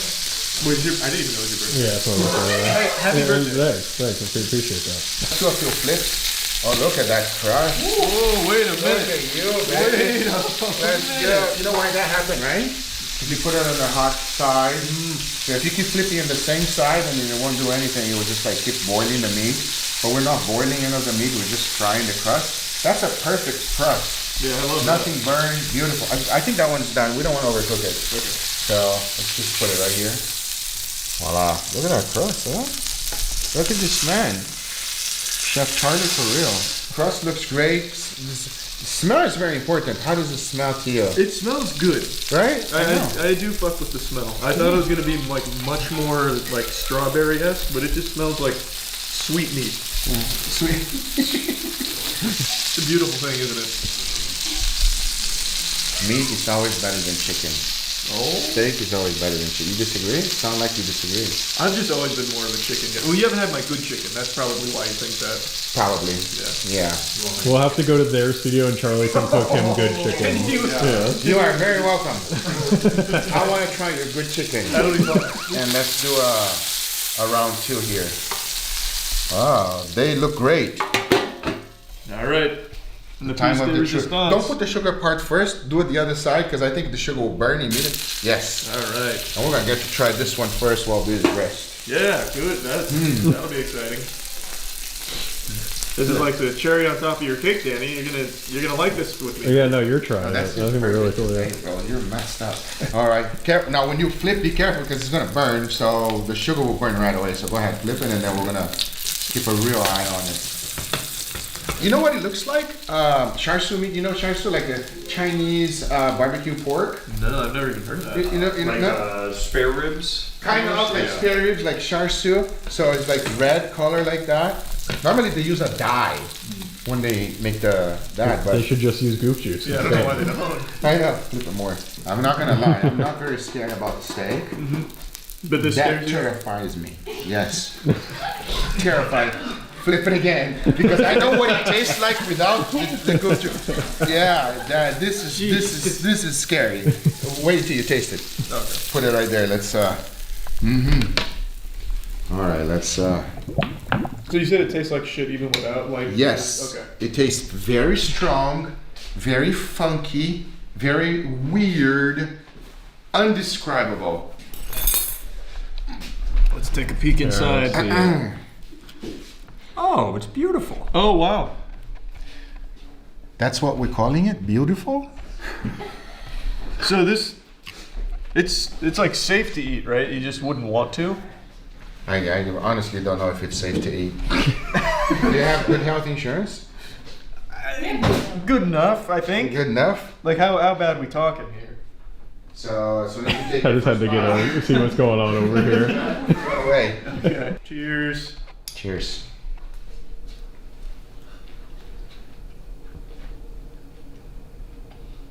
Oh, it's not good. Oh, you didn't eat it. I can do it, bro. Oh, all right. What's crazy? Not the worst thing I've had on the channel.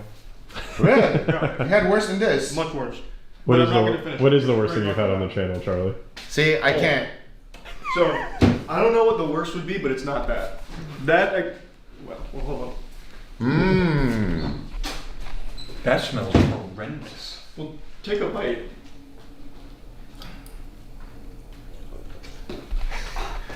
I was gonna go for it, and you make a face like that now. He was actually doing it. It's fine. It's fine. Describe taste. You see what I'm saying though? That is far from the worst thing we've had. Yeah, it's confusing. Yeah. I promise you're not bad. Yeah, I'm gonna spit it out, but it's not bad. That's what I did too. It's like I don't want to eat it, but if, like gun to my head, I could eat that. Is what it is. All right, let's see. No, you haven't gotten to the sweetness. It's like a gusher. You didn't really penetrate the midway. Wow. So, I can tell you right now what happened. Oh, wow. So now the flavor. How did you not wash your mouth after that? I was about to do that. Oh, is there water? You don't want sour meat.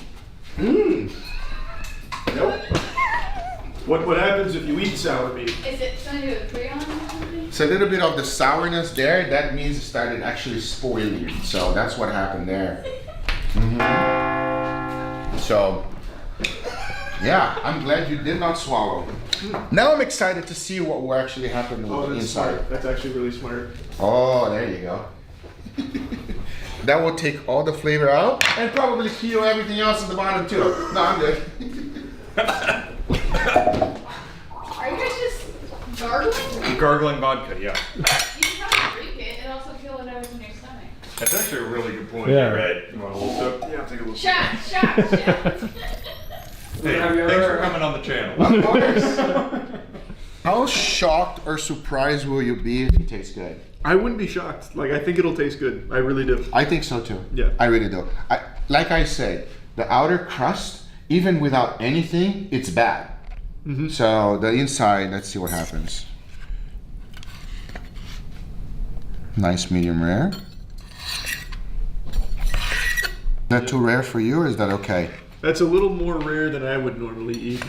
Want to cook it longer? No, it's Danny's birthday. That could be his. Let's take a peek at that one though. That one I think might be a little more my speed. I know you say you like medium, so sometimes people get thrown off. Charlie, is this your first meat experiment? The way you say it like that, yeah, I think it is. Why? I've cooked steak before, but No, not but as with crazy stuff. No. All right. Cheers, brother. Cheers.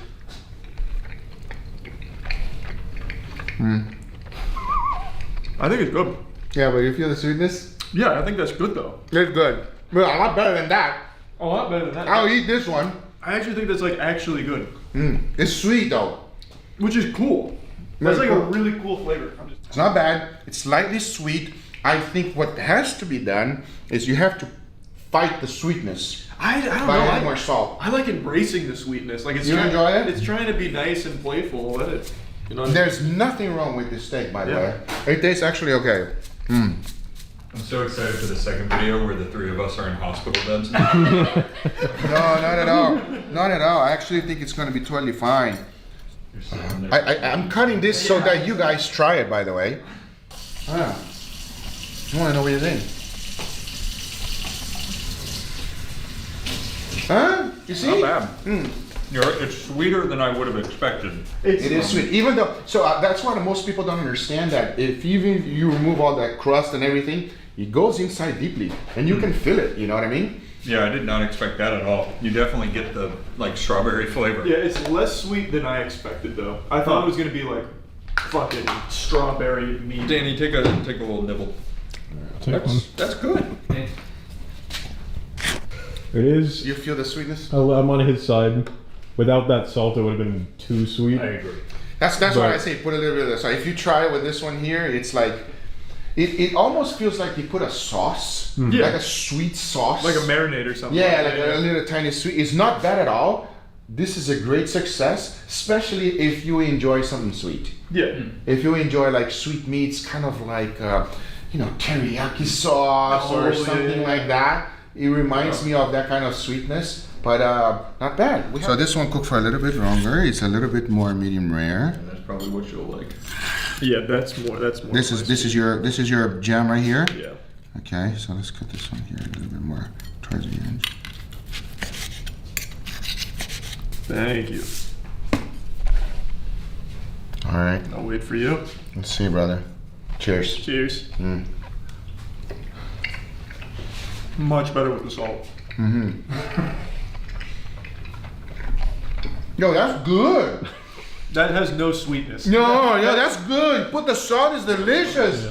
Yeah, put the salt. That is actually just a good steak. No. That just feels like you put a little sweet sauce on top of it or something like that. Like there's notes of sweetness. Yeah, that's good. Were these from the different cuts? Like the Yes. thin one was from the one that looked Good weird? point. I completely Yeah. forgot about that. This thick one was from the one this one. And then this white one was the black one, that one over Yeah, there. that was from the spoiled. Yeah, that was from the one that went Oh, away. maybe that one. But yeah, successful experiment. Congratulations on your first one. Yeah. I think from here you just gotta do more crazy stuff. I think so too. Also, first time trying spoiled meat. Yeah. Believe it or There not. you go. Now you know exactly what it tastes like. When you go to a restaurant and you feel that, you go like, okay, well, maybe I should finish it. Yeah, but the problem is, the only reason I didn't finish it is because of the way you were reacting, and like I shouldn't swallow it. It was got shocking to me that you couldn't tell something was wrong with that meat. I just thought it was just like really flavorful, like really like oh, it's very sour. Maybe your palate's expanded. No, that's not good because if I get served spoiled meat, I'll just eat it with a smile on my face and I'll die. Seriously, bro. This was fun though. Thank you so much, man. Awesome. Thanks for having me, brother. That was cool. Thanks Thank for you. coming Thank out, you. brother. This Great was great. experiment. I loved it. Yeah. Now, where can people find you, Guga? Guga Foods in YouTube. Perfect. Yeah. There you wear gloves. Yes. He's done wearing gloves. Yeah, careful with that one. Yeah, that one might have to go away. Take care.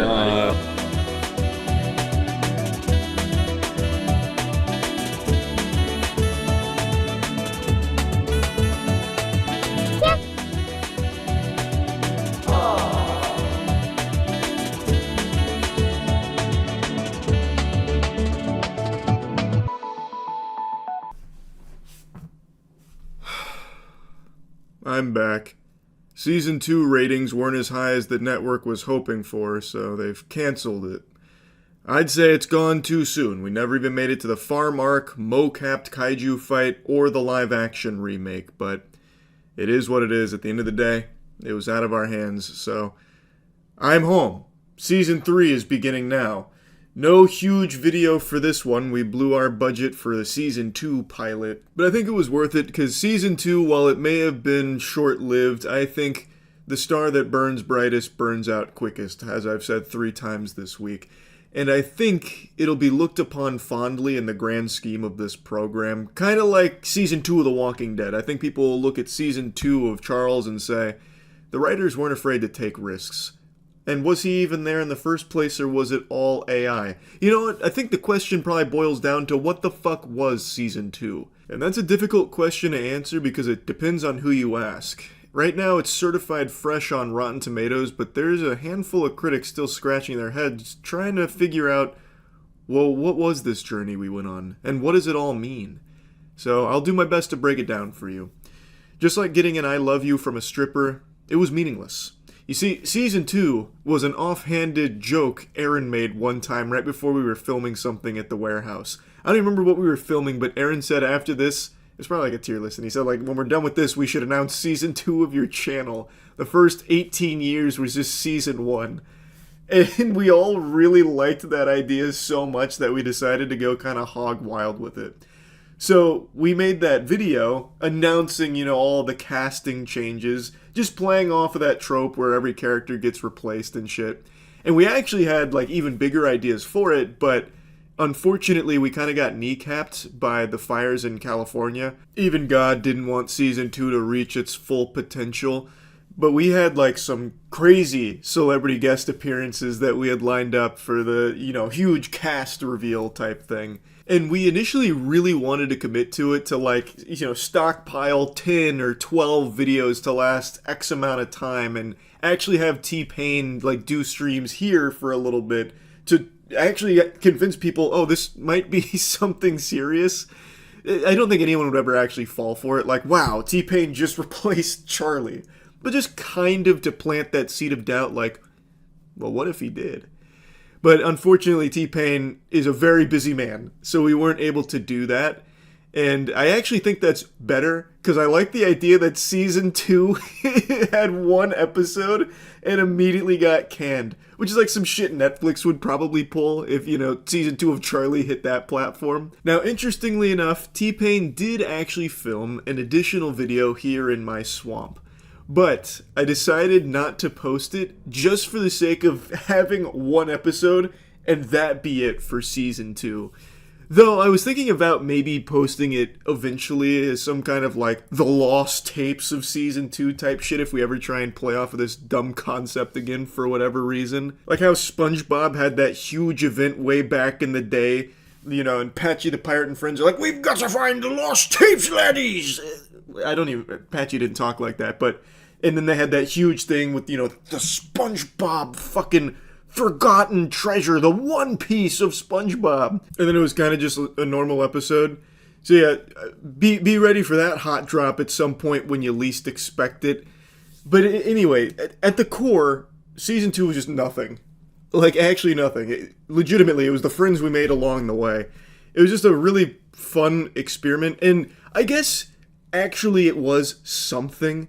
Because what I want to do more of is shit like that, just taking a stupid idea and just going all in on it, just because it's so much fun to do. But hey, that's the beauty of Season 2. A little bit of the magic that led to a phenomenon that was more confusing than when IHOP rebranded itself to iHob. And even though Season 2 was utterly meaningless, the epitome of a nothing burger really, it was still very special. Ray William Johnson coming out really meant something to me, man. Ray William Johnson is the most important man in my life next to my father, and I'd never met him before. Ray William Johnson, that is. I've met my dad. In fact, I've known that motherfucker for as long as I can remember.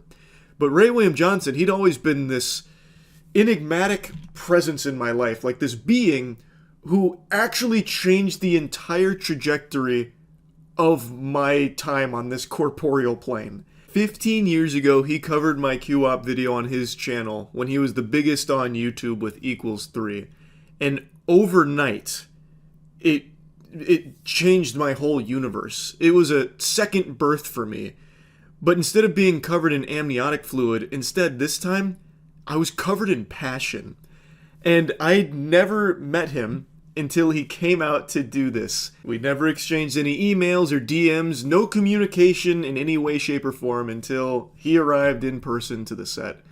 And it was just kind of cool to be able to talk to the guy that really did change my life. Like, he gave me the lucky break. And overall, everyone that participated in this, like, it was so much fun. Like, T-Pain I had talked to before, we had streamed together before, but actually meeting him in person, and really his whole team that came with him, they were just amazing. Iron Mouse agreeing to do it as well was a nice cherry on top, because that was super fun. We'd only talked like once or twice in DMs before. Neil Blomkamp agreeing to be the director of Season 2 for the video was also just fucking incredible.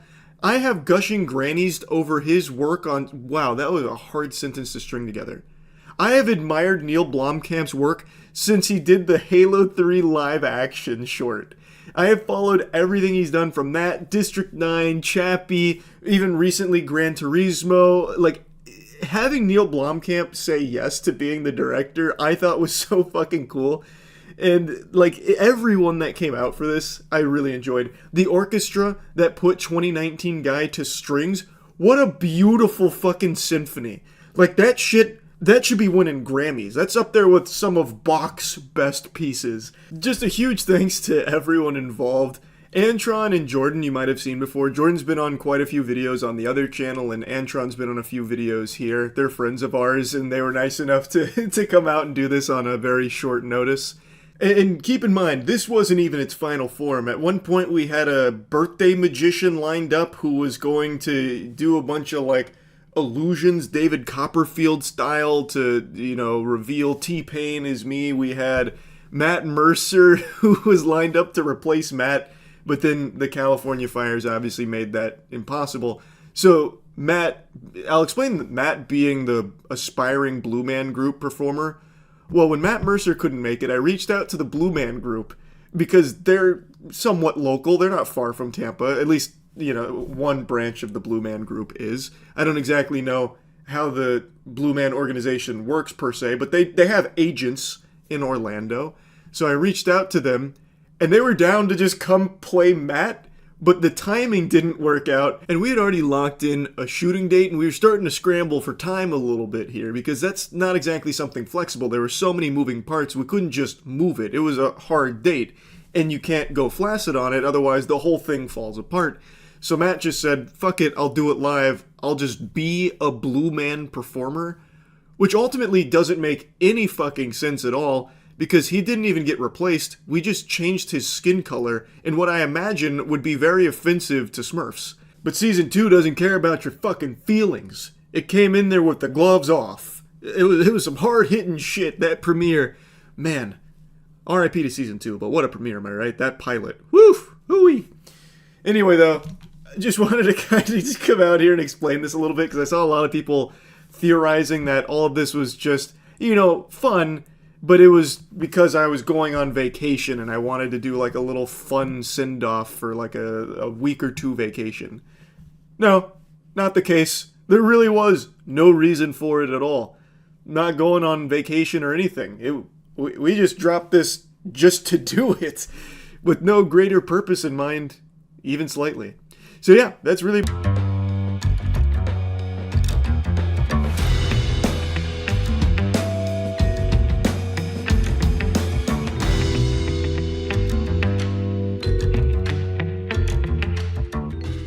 Hey, we're testing cheap versus expensive car bubbles. This is supposed to protect luxury vehicles from all manner of chaos. Manner of chaos. All manner of chaos. I don't know how you they work. want to introduce us to our luxury vehicle? Oh yeah, it's a Sonata. No license plate. I have no idea how this works. All the others come from this company that makes the inflator. This one was just a plastic bag. Does your side open? Yeah. Alright, so you got the... You're gonna hold it open. Okay. And I'm gonna drive the car. Okay. This one was $200. $200. 200 clams. And I'll send the editors a link, because the pictures that they used, they're like AI art of like the car. inside of the bubble underwater. Who made this? This is Kimtur. Kimtur? K-I-M-T-U-R. He might need help holding it open for Yeah. the car. How does Matt get out of the car once it's in the bubble? Get our title and everything. Yeah. All right, here we go. I don't know if you guys are low enough. Am I in? You're in. We're on it. You're in. All right, here we go. Is this how he dies? Could you imagine this kills us? Do you think this is like this is like penis view when you're putting a condom on? Oh my god! We are the penis! All right, let's extricate ourselves. Oh, be careful. Yep. This is definitely how this is supposed to go, right? Oh, it smells like I'm gonna suffocate in here. Yeah. We just got the point of view of what your penis sees when you put a condom on. Come on out, Matt. Wow! Cool. Does it say how to inflate it? Well, what if you go And yeah. we really hard? legitimately have to, because that doesn't turn on without being like inserted. That's kind of like a bubble. All right, and if I trying to leave a little bit of room. Did you get it? Wait, on? how did that happen? How'd you do that? I don't know. Oh, we're good. Oh, come put that. Come bring it over here, big dog. Look at me quick. Are there real life use cases for these items? So what they're supposed to be used for is if you are like a luxury car collector, you get one of these bubbles, put your car in it in like the garage. Just like when you plastic your couch at home? More or less. It's just supposed to keep it like in great condition, so that way if something like falls on it or something, it doesn't destroy your $2 million car. Do you think you like close it tight enough to ever get it caught? I think so. Yeah. Could we do it a little better? Sure, but not that much. Like the premise is the same. That's significantly better. You're going to Dave and Buster's and being like, "Do you guys have an extension cord? Just something." I gotta cover my car.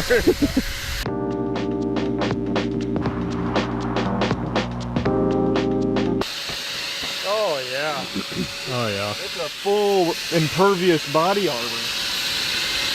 I think 20 more minutes and we're good.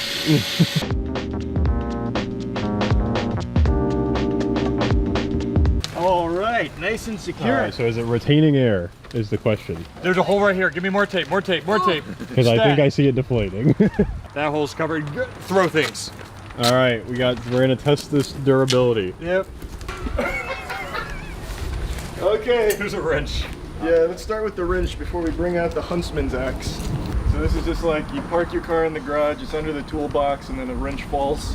Do you think it stopped it? Wait, we didn't. Well. Go fast! Wait, we have to inspect the damage. Wait! Who threw that? Matt. Let's do a little real life. Wait, can I inspect the wrench damage before I die real quick? Really mad. Oh yeah, they're super dense in the car. You parked like shit.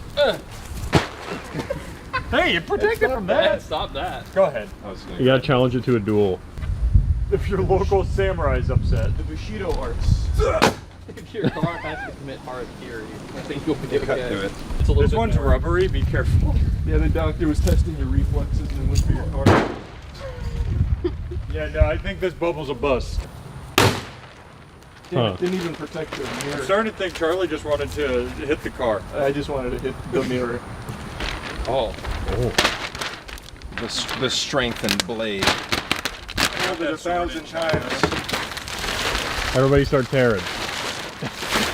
Like chimpanzee. You're not the man that has freed 1,000 cars, but the man who has freed one car is now. Jeez, you look like a shark. Alright. Alright, so that didn't work so well. I There's gotta some say damage. that was barely even worth a test. In the very first like light wrench throw, that was kaput. The wrench went right through it. Right there. Yep. Straight into the door. Would it have gone through it if it was more taut? I still think it would. Yes. It's just very So bad it ripped quality. immediately. I think Actually, so a Ziploc too. bag. Does anyone have the Far Cry 4 like flamethrower or? You can tape that back on, Charlie, if you want. Can what? You can tape that back on. No, I got it. All right. Staying. How much is this one, Chelsea? So these next two are both from Italy. Are they known for their car bubbles? They're known for their cars. So I feel like if you were gonna protect a car, it's highly likely Italian made, so that's who you trust. This one was 500. Okay. Whoa. Feels like a big step up for not as big of a jump in cost. I mean, it's more than twice the cost. That's true. But if I'm willing to spend 200 to protect my car, I'd probably be willing to spend 5. Well, I think if you're only willing to spend 200 to protect your car, don't spend the $200. That's so true. A little top hat for your car. Oh. That's so sweet. That's so thoughtful. Whoa, this one looks much nicer. Yeah, so this is the one that I've seen. This is the kind that I've seen. Room to just. Oh, good. Yeah, that works.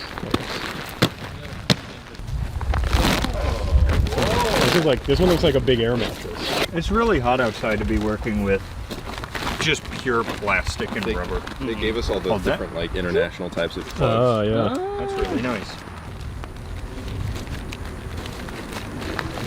I feel like I did that extremely well, to be honest with you. Yeah, I don't know why their fan looks like that though. I think they're just showing you from that side. I see. So I think we're good. I think we're good. So since this is the back, Yeah, are you gonna have to drive in from that? We need to turn it around 180. Yeah. So what if? So I'm bringing the car around. Yeah, let's just bring the car. Yeah. What if we just move the car?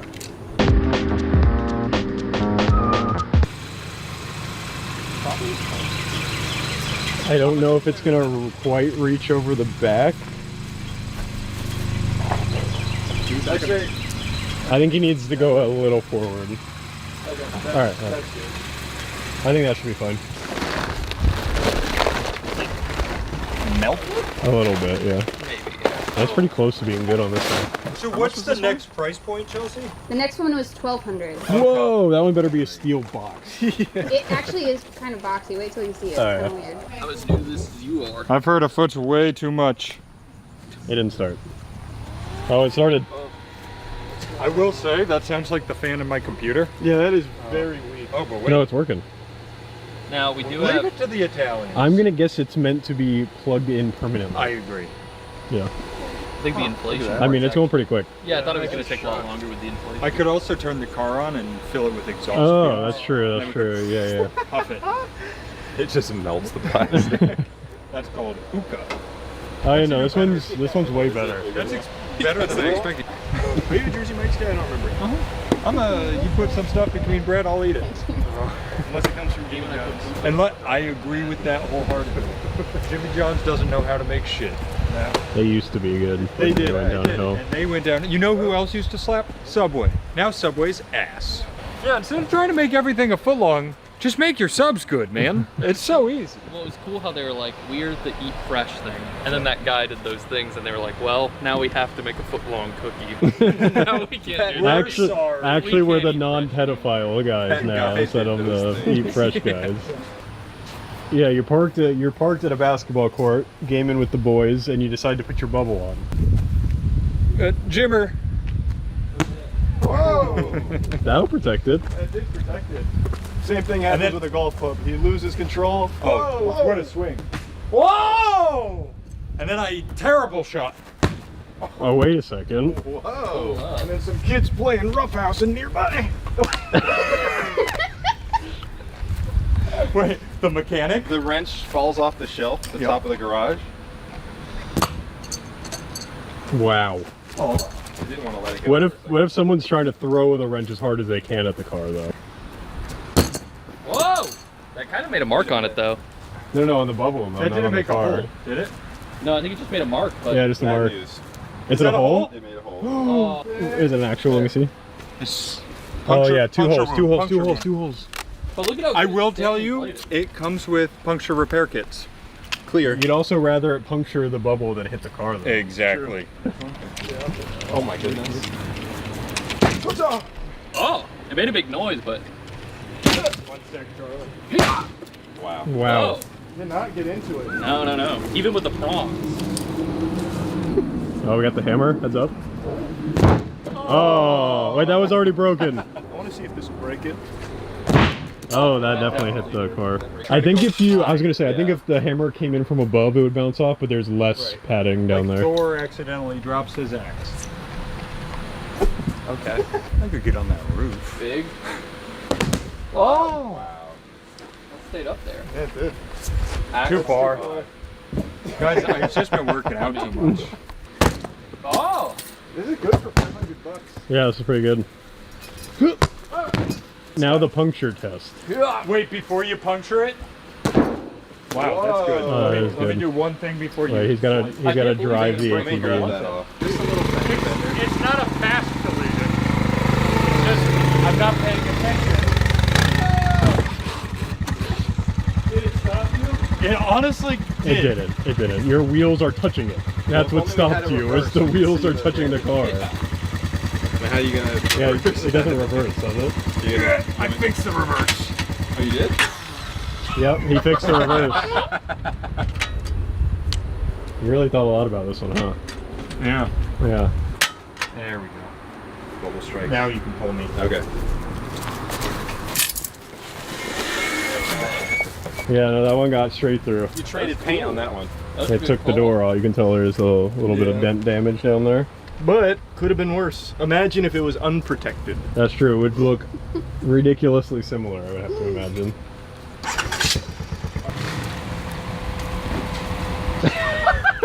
Did it make it through? Just barely. It's not really deflating though. So it's weak to piercing damage. Yeah. Yeah. Can I see the sword real quick? What about slashing damage? Oh yeah. Oh, I'd say slashing it's pretty good. Although that's not really a slashing sword. No. Alright. You're really mad at this guy whose car this is. Yeah, that went right through. But you're in. Didn't get to the car. Wait. Didn't get to the car. That's so true. What? Oh! The sword! Yeah, he broke the door. No, it's fine. Who broke the door? That was impressive. Yeah. For $500? I didn't think it would actually do anything. I said this is reasonable to purchase at $500. Also, if you're at like an apartment complex and you're worried about people dropping things off of balconies, the top is The top is the best part, yeah. That's pretty good. Slay the beast. Whatever that is, it's pretty good at it. Yeah, he's barely touching the car right now. I'm like at least an inch off. I'm levitating. Oh jeez. Oh no. What's up? Well, I think we've tested it pretty well. Yeah. Let's see that $1,200 one. 2 computer fans for this one. Oh my god. Oh, he's back. He's back in the. There's a little pouch, you see. Quick, zip him up. Yeah. Can you breathe that? Yeah, he's fine. I'm pressing hard. Spanking We're her. hardly pressing. No.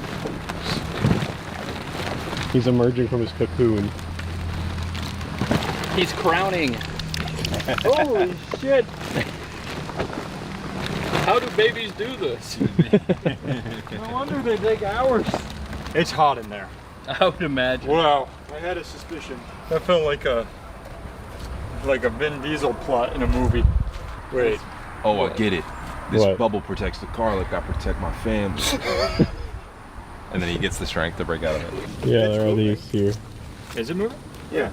Oh yeah, it's on. Oh, it's just silent. Yeah, wait, what are these? Yeah, these are So definitely that for the goes thing with the big pump. Oh. But I'm curious if you inflate the black part by itself. Let's see. Oh, it'll stand up and then you. Oh, Yeah. so you do it to make the box and then That's you do what that. I'm wondering. Oh, that's interesting. All right, let's try that. Yeah, let's try it. This is just like in Split Fiction where one of you guys. Italian engineering, am I right? How did you get this? It was just.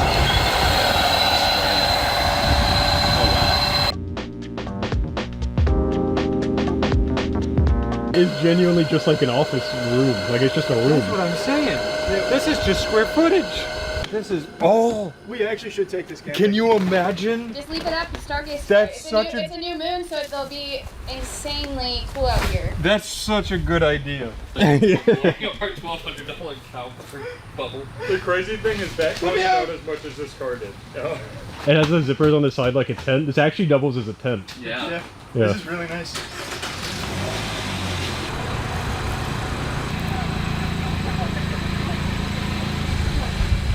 He's in. Oh, and there's a little escape route over here. God. That's crazy. All right. This one wins. I repeat, no punctures. You should stream from this in the middle of the woods at some point. Yeah, this would go ballistic. Matt and Charlie, you both should do a stream setup in here and do like a spooky, like play the forest or something out in the woods. That goes hard. And it's got straps. We can suspend it from a tree. And bears, they can't get in. Yeah, they can't make it. Bears see us in a tree, because we have bears here. Yeah. And they're like, oh, it's a food bag, as they jump and try to get us out. Look at that. Maybe this is the that's foundation really... of. Hey, where's the directions? We don't use those. They're in Italian. You're right. It says Scusi. All right, let's test. Let's get to testing. All right, get your ATV ready. Oh, it is hot. Fuck.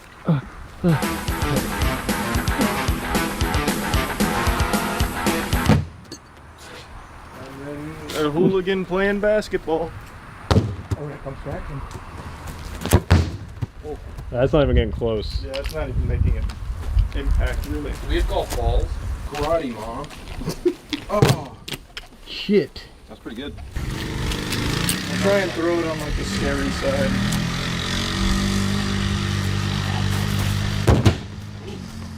Did that come in contact with the car? No. I don't think so. The main benefit of this one, I feel like, is the distance between the wall and the car is so large. Yeah. Like, I actually can't push into it. Like, now I'm touching the car.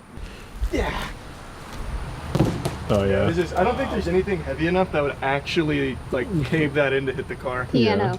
Oh, yeah, maybe like a grand piano. Yeah. Guys, I'm not on ketamine, but look at this. That's pretty crazy. Wow. How do you do that? Yeah, just my mind, my business acumen at work. This is a 6. Alright, get a little closer so it's gonna go over. So it comes back and hits me in the head. You got it. Nice. Whoa! Wait, now I go for it and I... Oh! That's pretty good. That is pretty good. You want to hit it, Charlie? Yeah, I'll give it a little schmack. Nice. That was a great swing. That was a great swing. Yeah. I don't think there's anything that gets through this. Throw the except axe. sharp Throw the stuff. heavy Except axe. sharp stuff. And here comes the giant fist. Nope. Wait. Oh! I didn't even realize you already did the hammer. Yeah. Oh, Look out. It's just my nice Bridgestone golf ball.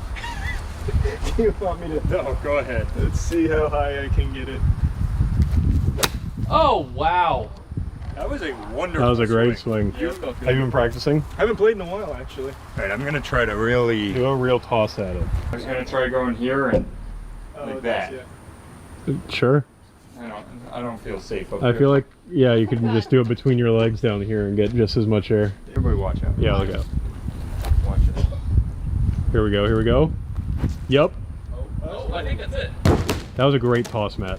Holy shit. Yeah, I think it's good. I think it's good. I think it's good. I don't think it made it. I don't think it pierced it. That?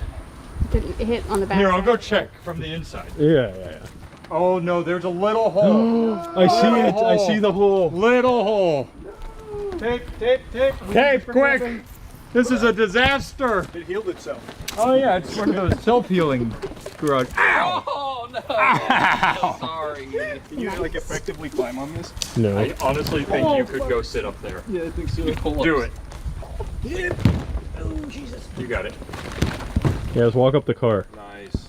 Ow, it's pinching me. Are you wearing shorts under your pants? Yeah. Come on. Yep. There it is. Boats and logs. Oh my god. Wow. Are you touching the car? Yeah, I'm touching the car. Shit. See if jumping on it gets to the car. I wonder. Oh, that's scary. Because it like pushes back up against me. Great camping equipment. Great Yeah. bubble for cars. Small pierce on the top. Probably worth it if you've got like a real big luxury vehicle you want to keep safe. Give us your closing thoughts, Charles.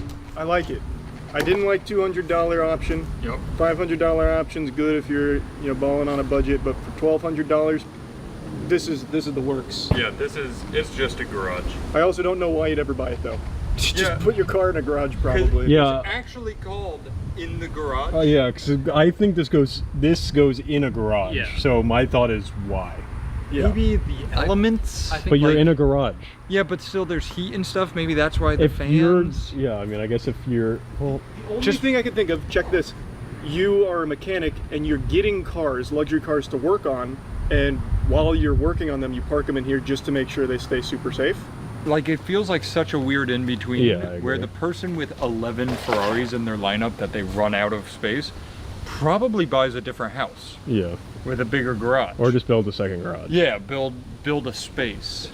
Huh. I am curious. No. Who hey, uses these? Yeah, if you let us know if you use one of these, tell us why. Wow. Well, that was fun. All right. It's hot. It is hot. It is toasty.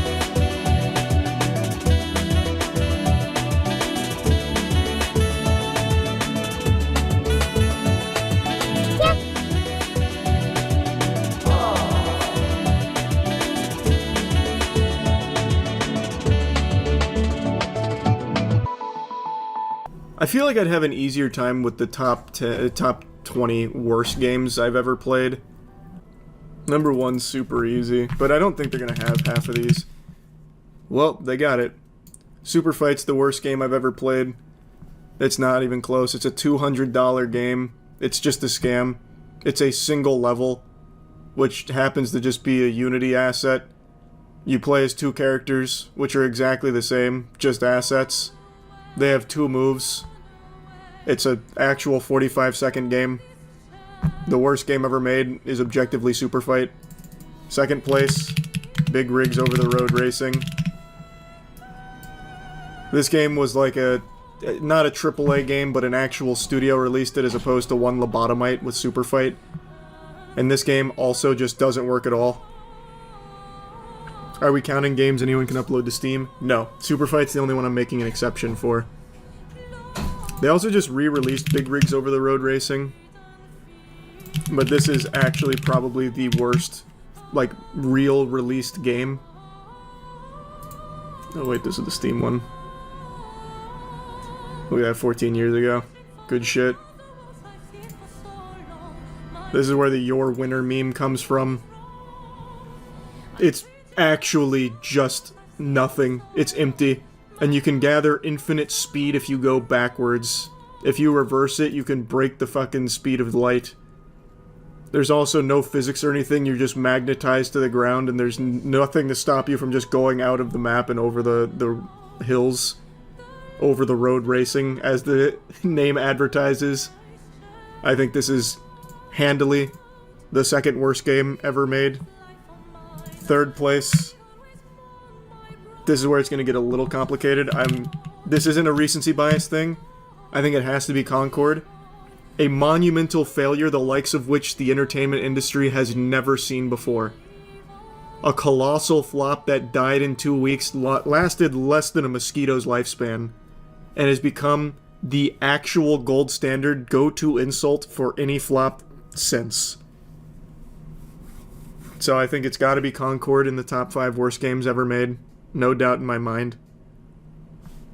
Number 4. Ooh, this is tough. I was going to say Gollum, but I don't think Gollum. I think there's a couple better options. I think I'm gonna have to give it to E.T. This one is a classic. The game's so bad that they buried copies out in a desert. Almost solely responsible for the video game crash. Nearly ruined gaming entirely from being so turbo shitty. E.T. 100%. This was Concord of the late 80s. I think it was the late 80s, right? I'm almost positive. Let me double check. Oh, early 80s.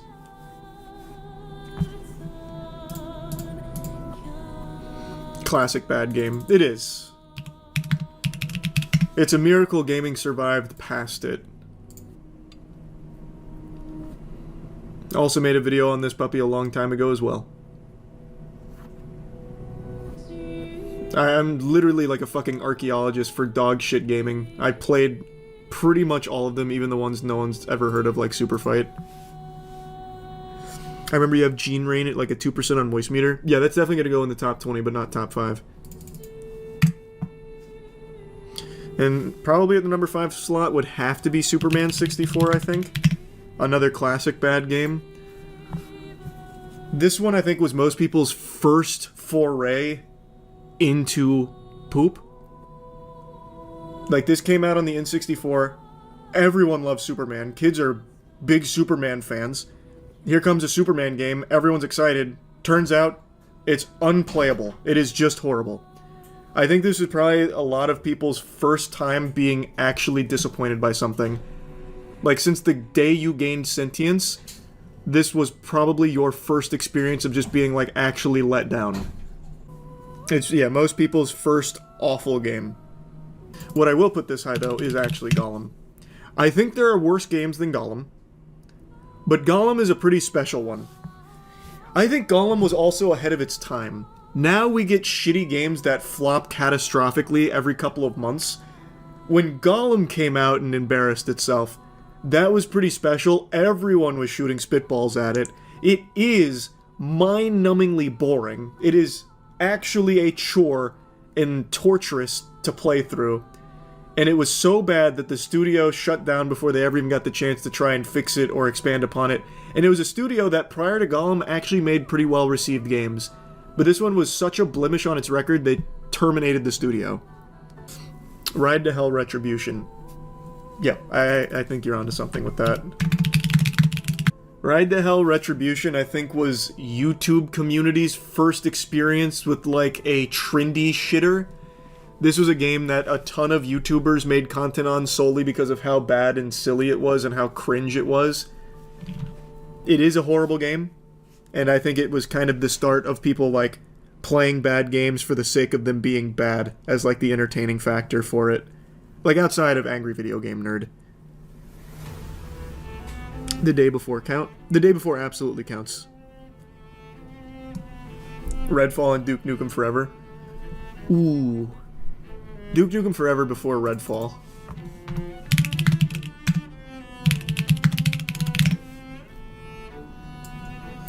Duke Nukem Forever probably doesn't need any introduction. This game was in development hell for the longest time. It finally comes out. Everybody hates it. It is a far cry from what made Duke Nukem fun. It's also a game that has almost nothing but static turret shooting sections. There's like 1,000 of those bitches in there for no reason. It lost everything that people wanted for Duke Nukem. Skull Island Rise of Kong. So that's interesting, because Rise of Kong was going to be my choice for a Game Mill game in here. You can really take your pick of the litter. Game Mill has nothing but shitty games to offer. It's just, for me, when I think of Game Mill, like that Game Mill seal of quality, the prestige, the game that pops in my head is Rise of Kong. But you can pretty much put anything from Game Mill there, and it'd be fine. Anthem is such a good call, yeah. I hate Anthem.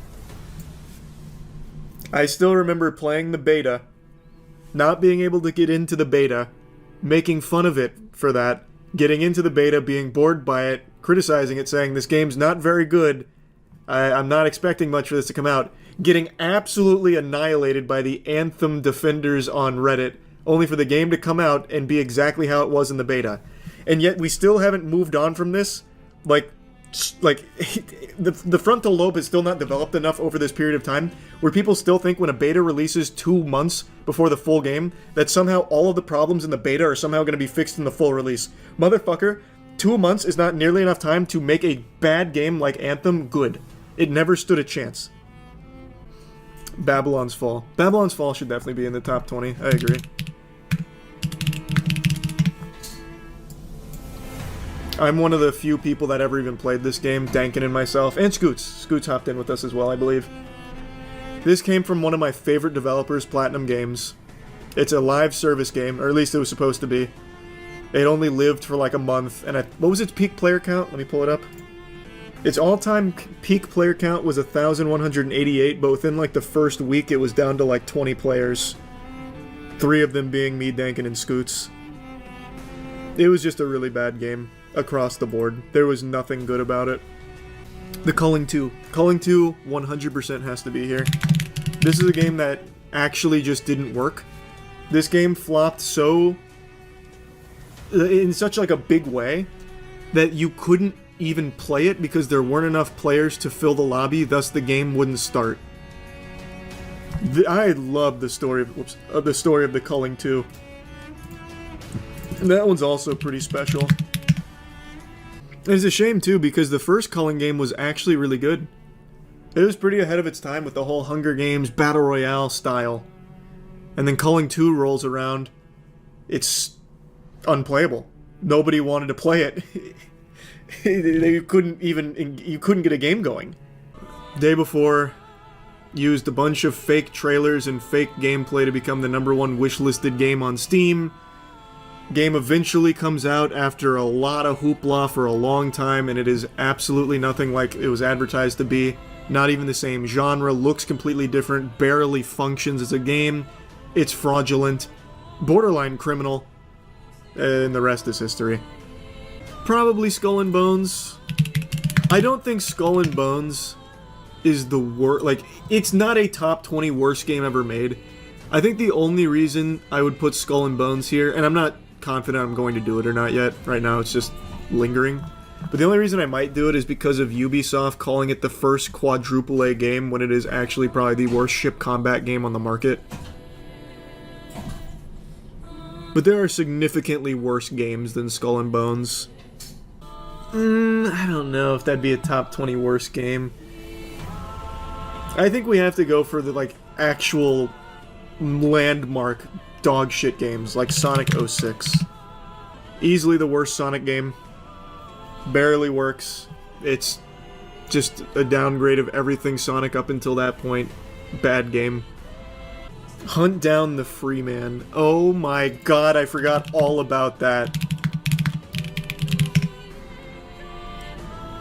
I totally forgot about this. Another borderline scam game. Holy shit. This was the game where, like, they had YouTubers voice act for it. And the game is just terrible. Did I stream this game, didn't I? Mitch, look.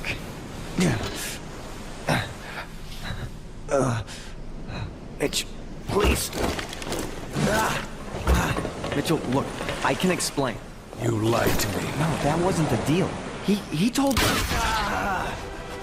Mitch, please. You betrayed me. You used me. No. This is good stuff. Up my face. And now, Mitch, please. I can explain. You have my permission to die. Man, it has been so long since I played that game. Not only has it been so long since I played that game, it's been so long since I've even thought about that game's name. That has to go on top 20 worst games. Holy shit, I forgot about that. Jujutsu Kaisen Curse Clash. I think that might be a little too recency biased. Because I think Jump Force is a worse game than Curse Clash. So if we're gonna go for, like, the worst anime fighter, it would be Jump Force, not Jujutsu Kaisen Curse Clash. Flat Out 3 or Fast and Furious Crossroads. Flat Out 3, lowest rated game on Steam for the longest time. Still might be. But playing the game, it's just like an averagely shit game, not like a special shit game. Don't know if I'd put the in top 20. Fast and Furious Crossroads, however, that I would. That game is fucking horrible. Suicide Squad, like, there's worse games. That game was just really boring. But it lost Warner Bros. $200 million. So it's kind of like Concord, but not as bad of a game as Concord. Don't know if I'd put it in top 20. Yeah, I think Gene Rain. I think Gene Rain definitely needs to be here. This was just basically a bootleg Gears of War game. I also think I'm probably one of the only people on the planet that ever even played it. Kind of similar to Super Fight in that respect. That shit was terrifyingly bad. I wasted so much time on that garbage. By that I mean I wasted like 6 hours on that garbage. Action 52. Oh, another OG classic bad game. Holy fuck. Bubsy 3D. I was thinking about Bubsy. Bubsy's another one of those iconic stinky games, but the only reason I might not put Bubsy there is I watched an incredible video essay on a guy who literally lives in Bubsy 3D. I say literally, and yet I'm just exaggerating. There is someone who has put like fucking 6,000 hours into Bubsy 3D. What is his name? Oh yeah, there it is. Ulilia. Someone named Ulilia has thousands of hours in Bubsy 3D. It actually made me appreciate Bubsy 3D. What about Artifact? Oh, yep, absolutely. We gotta put Artifact in there. Yep. Artifact, open to collective boos. This thing was dead in the womb. When Valve announced this, everyone booed it. The game came out to crickets. The only legacy Artifact has is that after the game was closed down, the Twitch category for Artifact got used for just playing movies and pirated content for watch parties. Nobody ever liked this game. Nobody even remembers the game, they just remember the Twitch category. Artifact, absolutely in the top 20. Only goes to show, didn't even think of it until the very end here. That should be much higher, though. See, Payday 3, I think, can comfortably go in here. But the thing is, I didn't play it. I had no interest in playing it because everyone hated it. But it went from Payday 2, everyone loving it, Payday 2 being a video game darling, the industry constantly parading around Payday 2 as like the golden boy. Then Payday 3 finally comes out, lot of hype, everyone hates it. It's just a shell of its former self. But I didn't play it. Yes, Balan Wonderworld. Yes. Comes from an iconic video game legend. Straight from his ass, he delivered this stinker. The worst platformer in the modern age. Absolutely, Balan Wonderworld's gotta be here.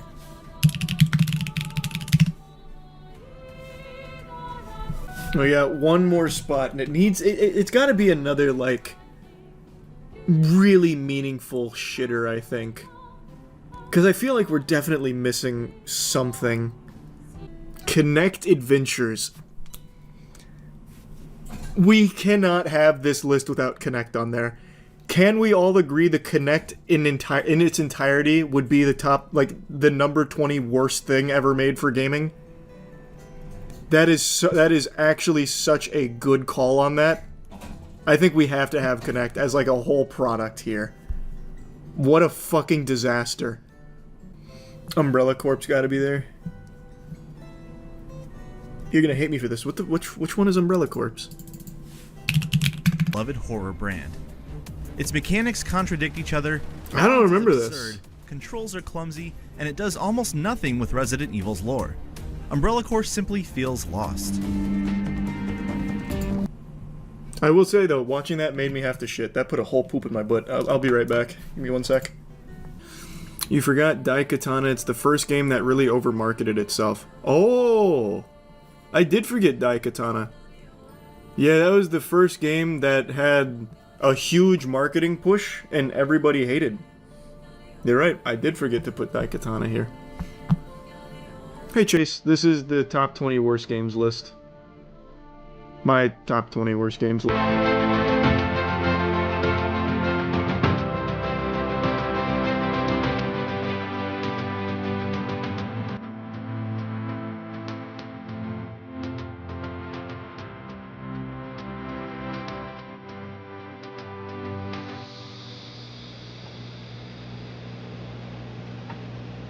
All right, Charlie, how we doing? We're doing great. We're out in the Lord's land here, looking for the One Piece. So we got some metal detectors and 20 plus acres to explore for big buried treasure.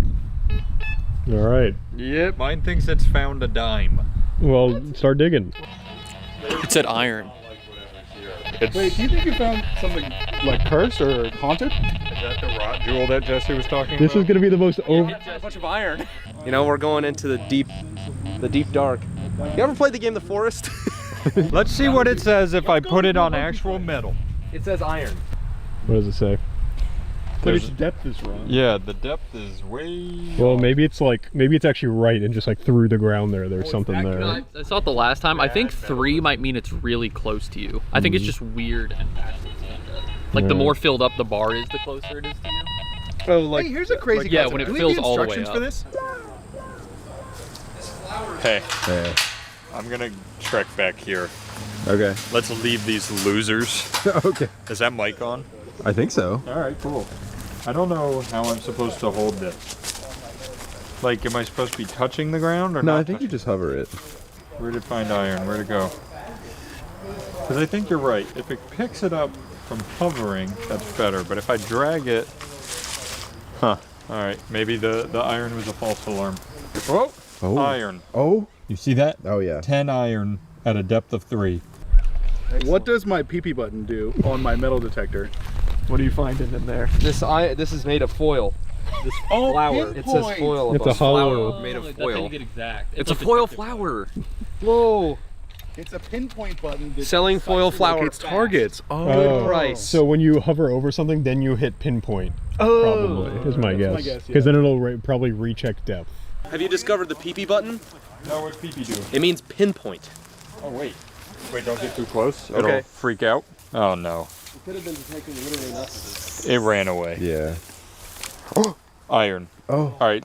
Pinpoint. What? It didn't do anything.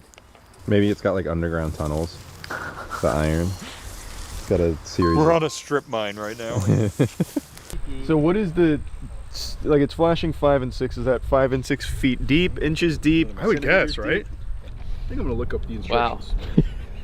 I think we got to consider the fact that we may have just bought a farm on top of like Forerunner. Maybe there's just like, an architecture. Maybe. Where's one of the mole hills? So there's 5 cents down there if we want to dig into the mole's lair. I'll feel so bad if he's home. I'll feel like a real right asshole.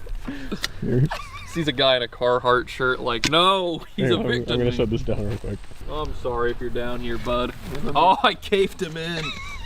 Oh. Now we can't. I don't think I've ever seen a mole in real life. This could be exciting if he comes out. He comes out and he's huge. Let me try to detect. It's not scanning right now. Oh, maybe there's nothing in there. That's the You only, just caved him in for nothing. that's the only spot on the entire land with nothing in it. It's because the That's mole because he got took it all. already, Yeah, he dug in. He heard about the tariffs and was like, no. He made a run on the mole things. It's because he hit iron. Yeah, he was like, yeah, I made it. Oh, he's strip mining, I see. He's looking for diamonds. Oh yeah, there's foil at 21 feet, so you got a little way to Yeah, we're still going. I feel like I'm playing 7 Days to Die right now. Oh, there's aluminum in there. Oh. Are you sure you're not getting the shovel? Oh, it might have been the shovel. You were kind of pointing it right at the shovel. Yeah, that's probably what it was. Oh, whoa. What do you got in there? Different colored dirt. You see down there at the bottom? Oh, that's gold dirt. Yeah, it looks silver in the light. Oh, you're right. That dirt's different color. Whoa. Man, it's been so Throw long it since over. I just dug a hole. Yeah, you know check what I mean? check the pile. Check the pile, because that could be like metal mixed in. That could be raw. No. Butterfly. That butterfly is a treasure in itself. Whoa! I got it. That's gonna look so good. Let me see how far back this is. There he goes. And that was the last that we saw on that. I was like here, fine, and I took one step and my foot just went. But back there, I think it's a decent ways. Back there is a old school, what is it, a CTV? What is it? CRT? CRT. Wait! I will wave dash! It's just face down in the woods. If we were playing like fucking DayZ, this would be massive. There it is. Let's go see if this can even recognize that as metal. Oh wow! I think it's detecting it. It found it. Oh my god! Kind of. It's some kind of relic from an ancient bygone civilization. Oh jeez, you're right. They're old gas tank. Hey. Hey. Hey. Hey. Going good. Yeah, you could probably. This is what you look like, Chad. This is what you look like. Whoa. Here, I'll tell you. If How'd you there's find that treasure with the in metal detector? it. It's iron. We're using the PP function as intended. There's something here. Oh, we're recognizing each other. Yeah, I think you're too close to each other. Right. This has been recognizing no matter what. Yeah, that seems like a thing. Matt was there earlier. Well, you gotta, someone get in there. I'm peeing. Did you guys find anything in the molehill? No, but I found aluminum 47 feet deep. Wow. How many ever even actually find like a dime, I'm gonna lose my mind. Yeah, I'm gonna go ballistic for whatever we find out here. Worm. Worm? It is a worm. There's a worm. Harvest it. Get it to tell us where its treasure is. Where is your treasure, big boy? Who's up playing with the damn worm? Am I right? Let me see him. Say your prayers. I was gonna say I think he's got metal, and then I realized I was pointing it directly at a metal shovel. You're just hitting him with like micro radiation. He's like sitting there like, oh! It's been replaced with foil. Iron's over here. Whoa. Whoa. What you got there? I clicked PP, and it says we got something. It was saying 19 before. But the depth is pretty low. Pinpoint. She's going crazy. Yeah. She's wilding about this place. Struck gold, boys. Baby shovel real quick. I already dug up a whole molehill, so I'm a little bit experienced. I'm starting to think these metal detectors don't work. Yeah, I'm getting the same sense.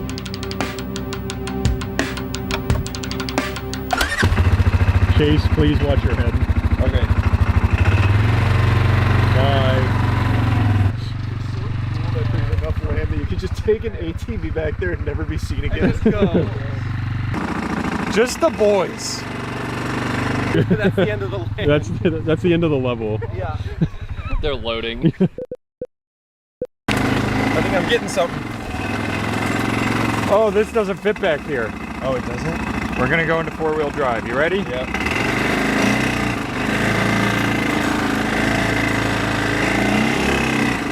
On the trail. Oh, that's gonna stab me. Come on, tree. Get out of here. All right, I think we have to continue the rest on foot. Oh. It's dry now. Oh, okay. It is actually. Okay, cool. Whoa! You got something? I think so. Oh, what the? It's pulling me in Whoa. this direction. It's like a divining rod. Oh, Jesus. Lead the way. Holy shit. What the? It's a TV. That's a whole ass TV. You know, did I bring a single tool to get back there? No. What are you finding, Drew? So it was pinging a lot for a lot of different things, and everything around it was not anything. So I'm just gonna dig down and then ping again to see if it has anything.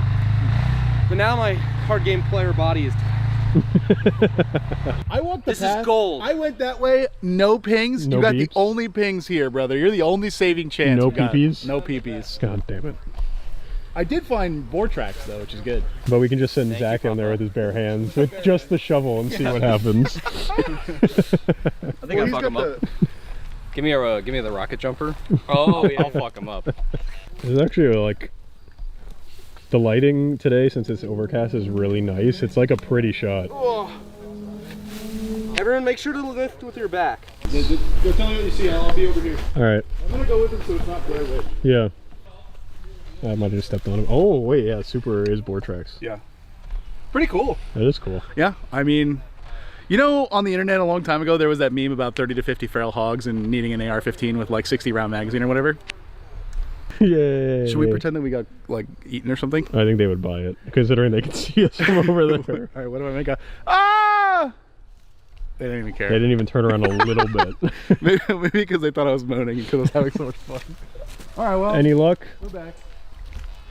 I notice our other boys haven't come back yet. Well, they're looking for the One Piece.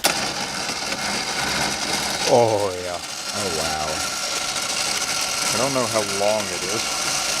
Oh yeah. Yeah, that's the length you need. This is how you catch a TV. All right. There's a big old spider there. Nice. Why didn't I bring a fucking machete? Do you want to try and use the metal detector to like push some stuff out of the way? Here, I think this will work. There we go. It's like Hotel California in here. That's a little Eagles reference for you. I didn't get it, but I'm sure people. They're gonna eat that up. Yeah, in the Wait, comments. do you not know the song Hotel California? Oh well, yeah. Give me a little more. Okay, how do I loosen it? On the handlebar, you'll see a button that says out. Oh, I see. Oh There we go. We found it. Okay. It seems like every time you dig, it moves. It does, it's running. Maybe it's the mole. Maybe the mole ate the nickel. Did you turn your land into a loot box? Did you? Is this a prank? Did you? Imagine. We'll just dig and see what you see. That's all I'm saying. Somewhere out here, I dropped a real gold doubloon. That's funny. I sent my crew out to find it. They have 24 hours. I still think we should see if we could really isolate this plot of land and put like 8 capuchin monkeys back here and just let them go wild back here. See how long it takes before they form a society. Yeah. Lock in, lock in, lock in. Oh. Oh. Give me a point your pee-pee at something and I'll dig for you. I'm gonna go wander toward the voices. I'm just in I can time. hear your voices through the little like tree line. It's funny. Stay tight, little buddy. Come on. Stay tight, little buddy. Come on. You got this. You got this. This thing is so strong. Let's go. That's a good sound, right? What is that? Did that come from the TV or the winch? The TV. They had gases in those, right? I don't know. Did we just kill ourselves? Let me be honest though, that's a funny bit to die for. All right. Well, it was fun hanging with you boys. Yeah, it was really nice having you here. Yeah. Thanks. I'm glad I walked over there just a in time to snake in inhale there? the fumes. Are you unhappy with us moving your home? I gotta set her back up. Oh boy. I'm going in. Be safe. Oh my god, is that the fucking, not the Allspark, what does Tony wear? The the arc reactor. Yeah, it looks like an arc reactor. Check what's the screen look like? No, literally no cracks. Wow. No gas either because that's all in our lungs. Well, we're putting it to better use. Yeah. And we're gonna take it slow. Yeah. Matt, they're about to bring back some treasure. We may or may not have died in the process, but I'll let them explain that. That's the cathode ray fumes. Mm. They're supposed to make you stronger. Okay, well then we're all really strong now. How are you guys doing over here? It genuinely it thinks there's something here. This is where we find the oil reserve down below the land. Oil. Start fracking in our land. I think like, it's I'm sorry. Wait, did you see how it beeped when it hit me? Guns of steel, baby. Pee-pee. Oh, no pee-pee? Oh. 13. 13? 13 feet more to go.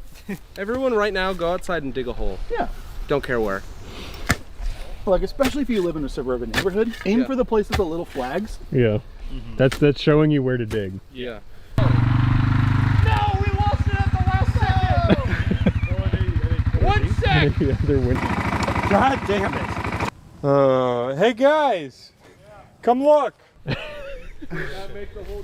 Have you gotten it as far as it'll go? Yeah, anything latchable is kaput.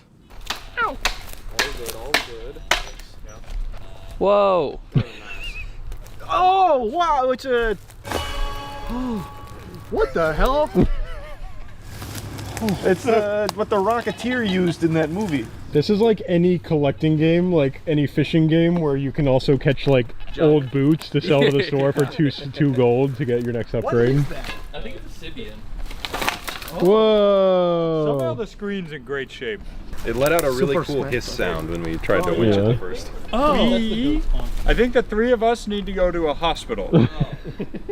What kind of gases did they use in it? Cathode. Radon, I think? Probably. Maybe radon? That's a noble gas, so it's probably fine. Well, if it's royalty, we should treat it with some respect. Yeah. Cathode ray tube televisions didn't have gases in them. They had vacuums in them. So you heard gases. All right. We opened the vacuum. That's honestly We best case opened the scenario. portal. All right, well. That's a good find. That is a good find. Yeah. Oh, woo! That was fast. Wait, there's water in here. Hey, now? we actually could survive off this land. Hey, we have a pool. We just drink that. We found an aquifer. Probably. No, that's the oil coming in.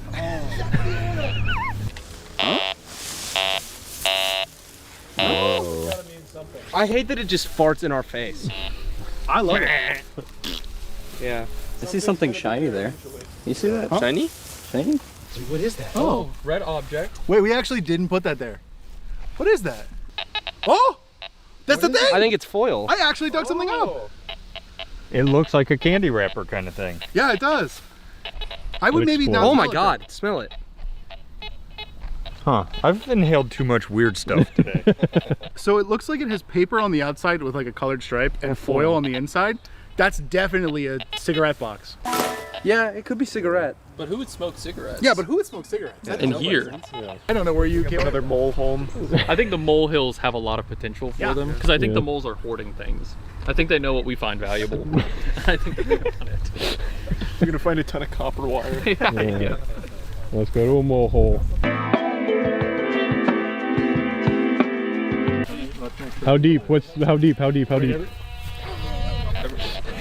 Tell me the crazy read too. Dime there. I'm getting a dime. I get a dime. I'm getting a dime. All right, I'm digging right there. Get in there. It's 5 feet. Wow. That's almost deep enough for a body. Hang on. Yeah, that's a little weird, isn't it? Damn. Come scan it. Tell me if it's still 68. Yes. 62. Yes. Oh, we're getting Oh, closer. my penis. Hold on. 22. Oh, 22. Oh, boy. All right, good. 69. Oh, you have two things. It's two bodies.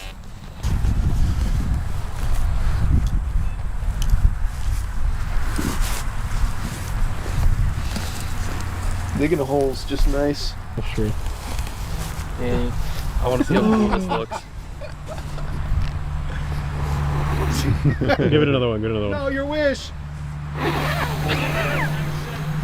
A 10-cent? That was beautiful. Yeah, he's kind of holding on for his life. Yeah. Oh, you know what's scientific? Using Oh, wow. a I second think I can see detector the to see. China in there. Yeah, I'm getting deep. I just can't decide if I expand the hole or. That's the whole guy. I hope that all those like Wait, now it says there's a quarter. Of course we're whole guys. Of course we dig. It was in the dirt. Is it in the dirt? Here, one sec. He's a 10, but he digs holes. I dug a really good hole. It's such a shame. Wait, what is that? Whoa. Oh, fuck. An objectoid. It's an arrowhead. This is Ghost What actually Shintai. is that? Is it? Wait, is it actually? Is it metal? It says 10 cents. All right, let's wash it off. Let's There's wash a it dime off. somewhere in there. Can That has crumpled. It's that or tinfoil maybe. Can is actually a good idea. Because it looks a little bit like a can. It looks like If it was someone. aluminum, it would say aluminum, right? No, I think Danny's right. There's a hose over there. Yeah, let's rinse go. it off. There you Yeah. go. Rinse it off? Yeah. Yeah, I'll come take a peek. All right, here, just set her down and I'll set her down, boss. spray her. Oh, he'll give her the spray. There you go. Woo!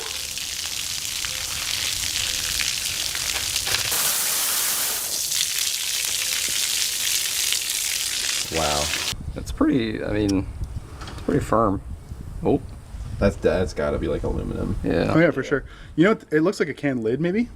Not like a soup can, but one of those like Anchovies or something. Yeah, like Oh, anchovies like a tin exactly. fish Yep. container. Yep, and like just smashed really far down. It might just be the lid for one of those, like crumpled up. Oh yeah, like took the lid off, Mm-hmm. left it on the land. So someone was enjoying tin fish and cigarettes while watching their CRT TV outside. Times were different back then, dude. Tin lid. Yeah. You could probably put it in like vinegar. Oh yeah. Just let it sit overnight. Oh yeah. We get a good shot of what it actually is. Yeah. Seems cool. Nice. Good work. Nice. Huge. See, these metal detectors already paying for themselves. Wow, that is instantly hitting something hard. You know, there ain't nothing. That's the gold. Yep. More of the same stuff? Yes. It's a can. It's a can. Old Someone's can. been canning out here. Give me another A reading. beeping? Yeah, sure, I'll beep you. No, you got it. That was it. Let's read Good it. find. Oh god, it's radioactive. Yep. All right, you said you found something too? Yes, I Want found me to two go places. What are the odds it's another can? Extremely high. Oh, Oh, I already found it? I think so. Give me that pile now. Maybe it's just something else under the ground. Check the hole again. Check my hole. I'm checking your hole. Oh, there's still some there. My hobby. There it is. I did it. First try. No, that's not it. You're right. I'll keep going. Do you want to scan here again? Is it another crumpled can? It is. Where'd the other one go? Did we throw it away? No, where did I put it? You threw it away somewhere. I think I found 2 cans. Oh, that makes sense. My God. That. Oh, did you guys not arrived at the identify same yours? conclusion. That's with our cans. Yeah, They're you know what I 100% can cans. do? Yeah, I said it was like the top of anchovies. Oh, there's a hose here. Damn Whoa. it! Oh, man. Good Oh, call. wow. And you're using natural water to clean it off. Right. Oh my god, it's like you're panning for gold. It feels like I am. That one's almost unsalvageable, I think. This looks like, oh, RC. That's what I kind of thought with the Almost. colors on the edge. Looks like RC. I can't get it. Can't get it. That's all we have to go off of. Oh, look at that bee. Damn it. Can we read the It number might off? be Sprite. Because I'm seeing like a dotted pattern on it. Oh. Could be cores. Yeah, you see that like, that little like dot pattern on it? Oh, yeah. I know a lot of little Sprite dithering has on that. Oh, yep. The vintage. I wonder, I don't know why I took out my phone, like I could scan the barcode on my phone, but you guys remember the old game that it was a thing you'd bring to the supermarket or whatever, and you'd scan you would barcodes scan to find monsters? Yeah. Oh, that shit was You could crazy. scan like We should find one of those out here. It's really weird. We've been out here for what, 25 minutes, and we found no treasure except empty cans. What kind of TV? Cigarette wrapper. Oh, Also cigarette found a wrapper, TV. Yeah. I really thought it would be instant. Hey, you want to try? No. You want another shovel? No, my shoulder hurts.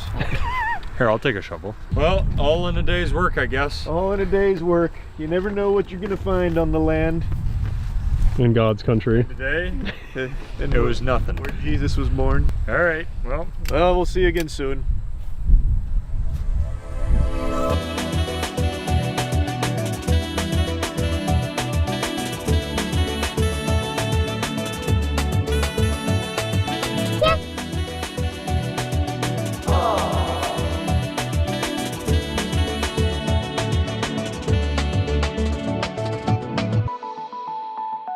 Dimension in the multiverse where I would be making another video talking about the Technoblade LARPing stuff.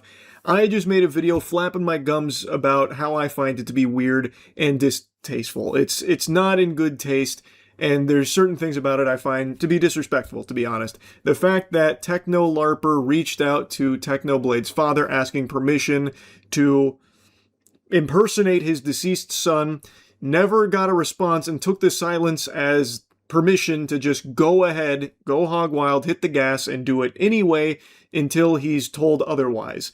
Basically, better to ask for forgiveness than permission. I just found that to be, no matter how you spin it, odd, and seemingly not caring about how the father of this beloved YouTuber would feel about you making a career off pretending to be him, even going so far as to play with his friend, Skeppy, while still in character as Technoblade LARPer. And I just made it clear that I don't like it. I don't. It rubbed me the wrong way, but overall I didn't think he was like a malicious guy, and I still don't. I don't think he's a bad guy, but I think that he is really lost in the sauce here and is doing everything to try and make it seem like he's on the morally correct side of things, and that you're okay to disagree, but if you do disagree, it's because you don't have the whole context, and actually this is a good thing he's doing. He came into my stream tonight to talk to me about my video missing crucial context that painted him in a bad light, and now everyone's scared. I think referring to like the other LARP tubers. Now he said that as a result of this story blowing up, which by the way, it was blowing up well before I talked about it. Again, Matt was the one that put this on my radar in the first place. It was already big.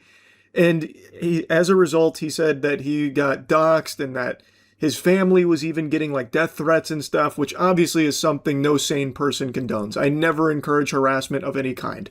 All I was doing was giving my opinion on how I felt about it, which is I don't like it.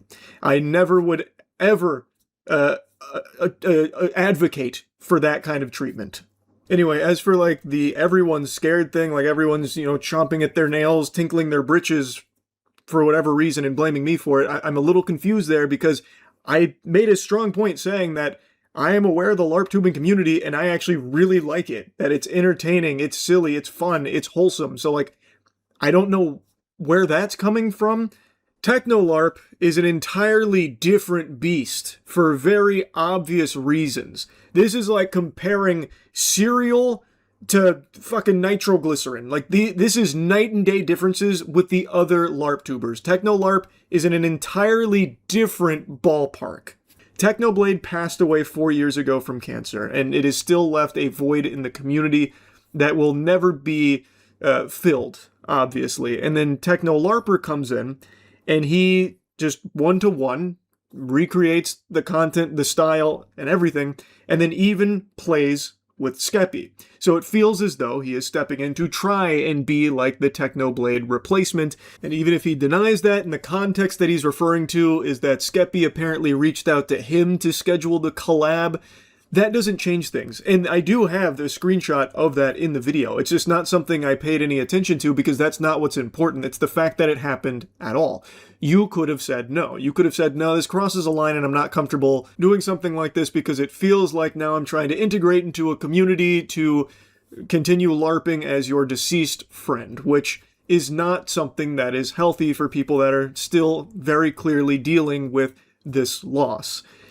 And if you really wanted to play with him, because obviously he looked up to Technoblade, Techno LARPer that is, and I imagine his friends as well, then play with him, but as yourself, not Technoblade. So anyway, we had a lot of back and forth throughout the stream, and he even implied that I should make a follow-up video now with the additional context, which I don't think adds anything here. I still think this is a bad look because it was still your choice to do it. Even if you were reached out to first, you still had every opportunity to say, no, this feels like it crosses a line into like, you know, like a replacement type of thing, like integrating too deeply into the community while pretending to be Technoblade.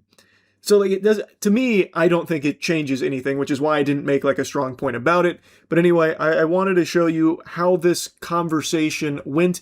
And just off rip here, I want to mention a couple things I find to be very important because I felt schmeckeldorfed when I was learning some new things about Techno LARPer directly from him. And I think a lot of other people have been at least somewhat misled on the whole kit and caboodle here of Techno LARPer.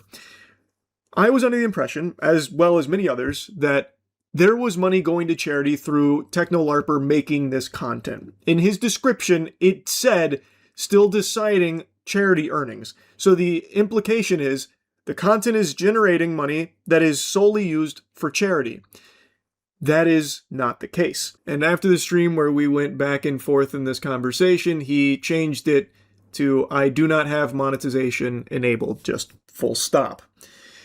And something I talked about in the last video is a tweet where he said he wasn't going to make money off it unless he got Techno Dad's blessing to do so. And I was a little confused on what that meant, if he was trying to earn personally or more for charity. Because again, so many people like myself were under the impression that all of this was done with no like financial gain on his own end or anything like that, just all money going to charity through this. And that was something that was used as a defense of the entire thing about how he's doing this from like an ethical perspective where he is doing all of this just because he was so inspired and wanted to pay homage and a tribute to Technoblade and all the money was going to charity. Well, that's a half-truth. The charity money is generated through the streams that he does. So he has a charity donation link at the Tiltify. And then right under that, he has a personal donation link where you can donate to Techno LARPer himself, the guy doing this. And then at the very bottom, he even has a sponsored section. Server hosting by Prism nodes. Use code LARP at checkout for 30% off on any purchase. That feels like a deliverable for a sponsorship. He has his own code, LARP. That's affiliate marketing. So you're taking sponsors as Techno LARP. When I asked him about that on stream, he said that they paid him in a server and that they had offered him money, but he declined. But you still have a code. So like, where's that going? Is that going to charity? He didn't say on stream, but like, that's very odd. You have a sponsor as Techno LARP, and you do have a direct personal donation link to you, not to charity. And he did even say on stream that, yeah, that's there, but the charity donations far eclipse the personal ones that he's received. So you are financially benefiting from it. Like, no matter how you spin it, you are making money off being techno-LARP. So, like, that does, at least to me, change things in how I perceived this. I was under the impression that it was all going to charity, and that you weren't financially benefiting from it. You were benefiting with, like, a very successful YouTube channel, but not, like, money going into your pocket. But you are. So then that hullabaloo that you said on Twitter about how you're not going to make any money off it unless Techno Dad gives his blessing, that, what, a load of fish paste? Was that just a liar, liar, plants for hire moment? Because you have a personal donation link. Techno Dad never gave you that permission, and Techno Dad's statement is very clearly saying that he doesn't know how to feel about this. After so much pressure from your community as well as everyone in general asking, like, well, what's his take on it? He came out and said and made it very clear how uncomfortable he is with it and that his feelings are ultimately inconclusive. And yet, you're still making money off it, even without his permission to do it, and even after you said you wouldn't make money off it unless he said you could. Like, I don't know, you can't see why that's not good, and that's weird? This is going to be a bit of a longer video because even before getting into like the back and forth on stream, which again, I wanted to be the focus of this, but there's so much to talk about here. I want to talk about the people that are doing the best they can to defend Techno LARP, you know, putting up the shield and fighting his PR battles for him for free on Reddit. The amount of people saying that I didn't do any research on it and got all my facts wrong and that it was just a jumbled mess is fucking baffling. I'm stating my opinion and just talking about like the plain facts. We don't know how Technoblade would respond. And if we want to go down that route, we do have at least this screenshot of how Technoblade responded to someone else making money off his brand when he was still with us. But we don't know if he'd find this like entertaining and give his blessing or he wouldn't like it. And we can't use that for anything. All we can go on is how his father feels, because that is what should really matter here. And his dad is very clearly uncomfortable with it at the very least and states as much. But there's so much pressure on him to try and talk, and he doesn't want to be viewed as like a bad guy or the enemy, and I think that comes across very clear, where he's playing nice with this whole thing, but he isn't comfortable with it, and never gave his permission for TechnoLARP to make money off it, for sure, or do it in the first place and continue doing it. The other piece of context that apparently the research missed was that TechnoDad had apparently said Skeppy can do it if he wanted to. Again, that is, to me, not him enthusiastically giving his stamp of approval. It's he keeps getting pressured and he's just saying, okay, yeah, you can do that if you want to do that. That's how I see it. The missing context is just one that I didn't think added anything to it at all, because the fact of the matter is that collab should have never happened in the first place if this was something that was actually approached with respect to Technoblade, because that does cross a line, I feel. And it's not just me that thinks it's weird, by the way. People in the community, people like Tubbo, are also expressing similar sentiment. Is it safe to say I'm really not sure I'm a fan of this whole LARP account trend thing? It just feels off. And then a response from Sneaksnag, you're not a fan of a dude impersonating our dead friend? And he says, I know, right? This isn't an uncommon or perspective that's only shared by those that are biased and haven't done enough research or missed context. Like, these are people that knew Technoblade, people that are in the community, and they are also expressing similar sentiment that it's weird. It's not great. Anyway, though, now I will finally just play you the stream where I was talking back and forth with TechnoLARP through chat. I know you didn't mean to cause what you did. You may not even know the full context of what is happening. Down to talk about it whenever. A lot of people are scared right now. What? What do you... I have no idea what you're referring to there, man. The LARP tubers? What's... I don't understand. Holy vague post. It came from TechnoLARP, so I'm assuming it's about me talking about how I don't find that to be in good taste. I've been doxxed and my family has been threatened. Some other LARP tubers are also under attack. Well, that's awful. I'm sorry to hear that. You were reasonable but missed some context that painted me bad. I know you meant well. is the context that Skeppy reached out to you, because I didn't miss that. That is there. I just didn't find that to be an important thing to mention, because it's not who reached out to who, it's the fact that you still did it in the first place, man. You could have said no. Or if you wanted to collab with him, just do it as yourself, not as a beloved deceased figure that happened to be his friend. There's not like context I missed, man. It's just my opinion that I find it to be weird, especially since you reached out to Technodad, got no response numerous times, and still proceeded to do it. That's a choice, and it's just not one that I like, but I'm not your dad, man. You can keep doing it. I started this not thinking it would go big. I only reached out to Technodad one time. He was pressured by the community. In his statement, he said you reached out a couple times, yeah? Was that not correct? But regardless, still, man, you didn't get a response and still did it. Like, that didn't seem whether or not he cared about it or how he felt about it. And that's all I was saying. I find it weird. There's not a whole lot to change my mind on it. I find it to be in poor taste is all. He also talked to Skeppy about it and okayed him to do the collab. Who, Technodad? Alright, that still doesn't change my perspective on it, man. And like you said, pressure from the community, I imagine he probably felt obligated to give his blessing to that. You had a choice of not doing it. Or doing it, but not as the LARP. Like, these things don't really change a whole lot on how I feel about it. The opinion's fine, everyone's opinion's respected. I don't want you to change your mind, just the fact that so much context was cut and making it look like Technodad was against me. Brother, in his own statement, he said he is very conflicted on how to feel about it.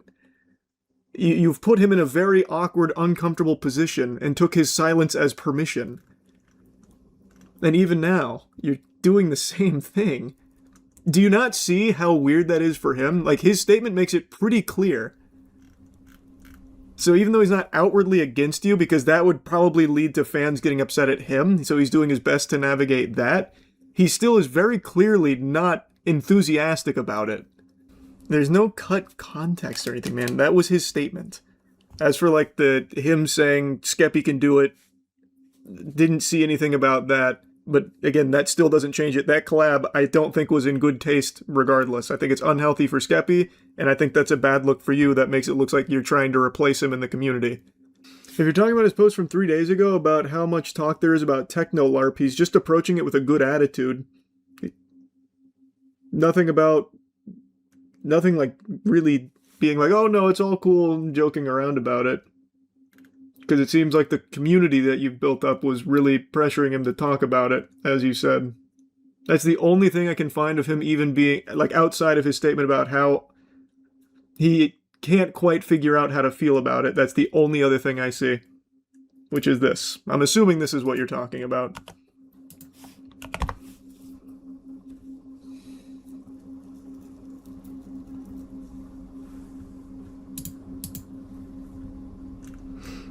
Is this right?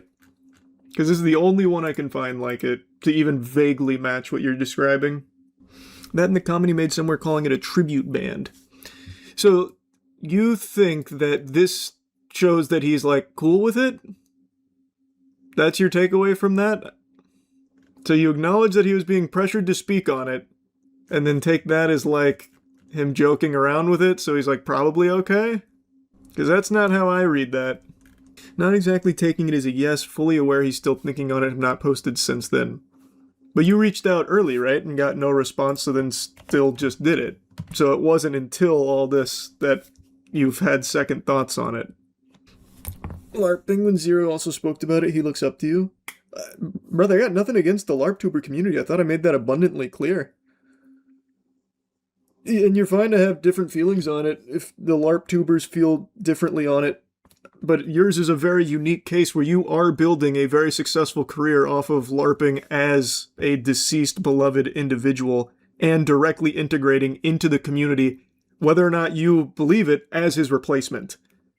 And I think you knew that going into it, man. I saw your Twitter. One of the things you posted was about how you're surprised by how little drama there was around what you're doing.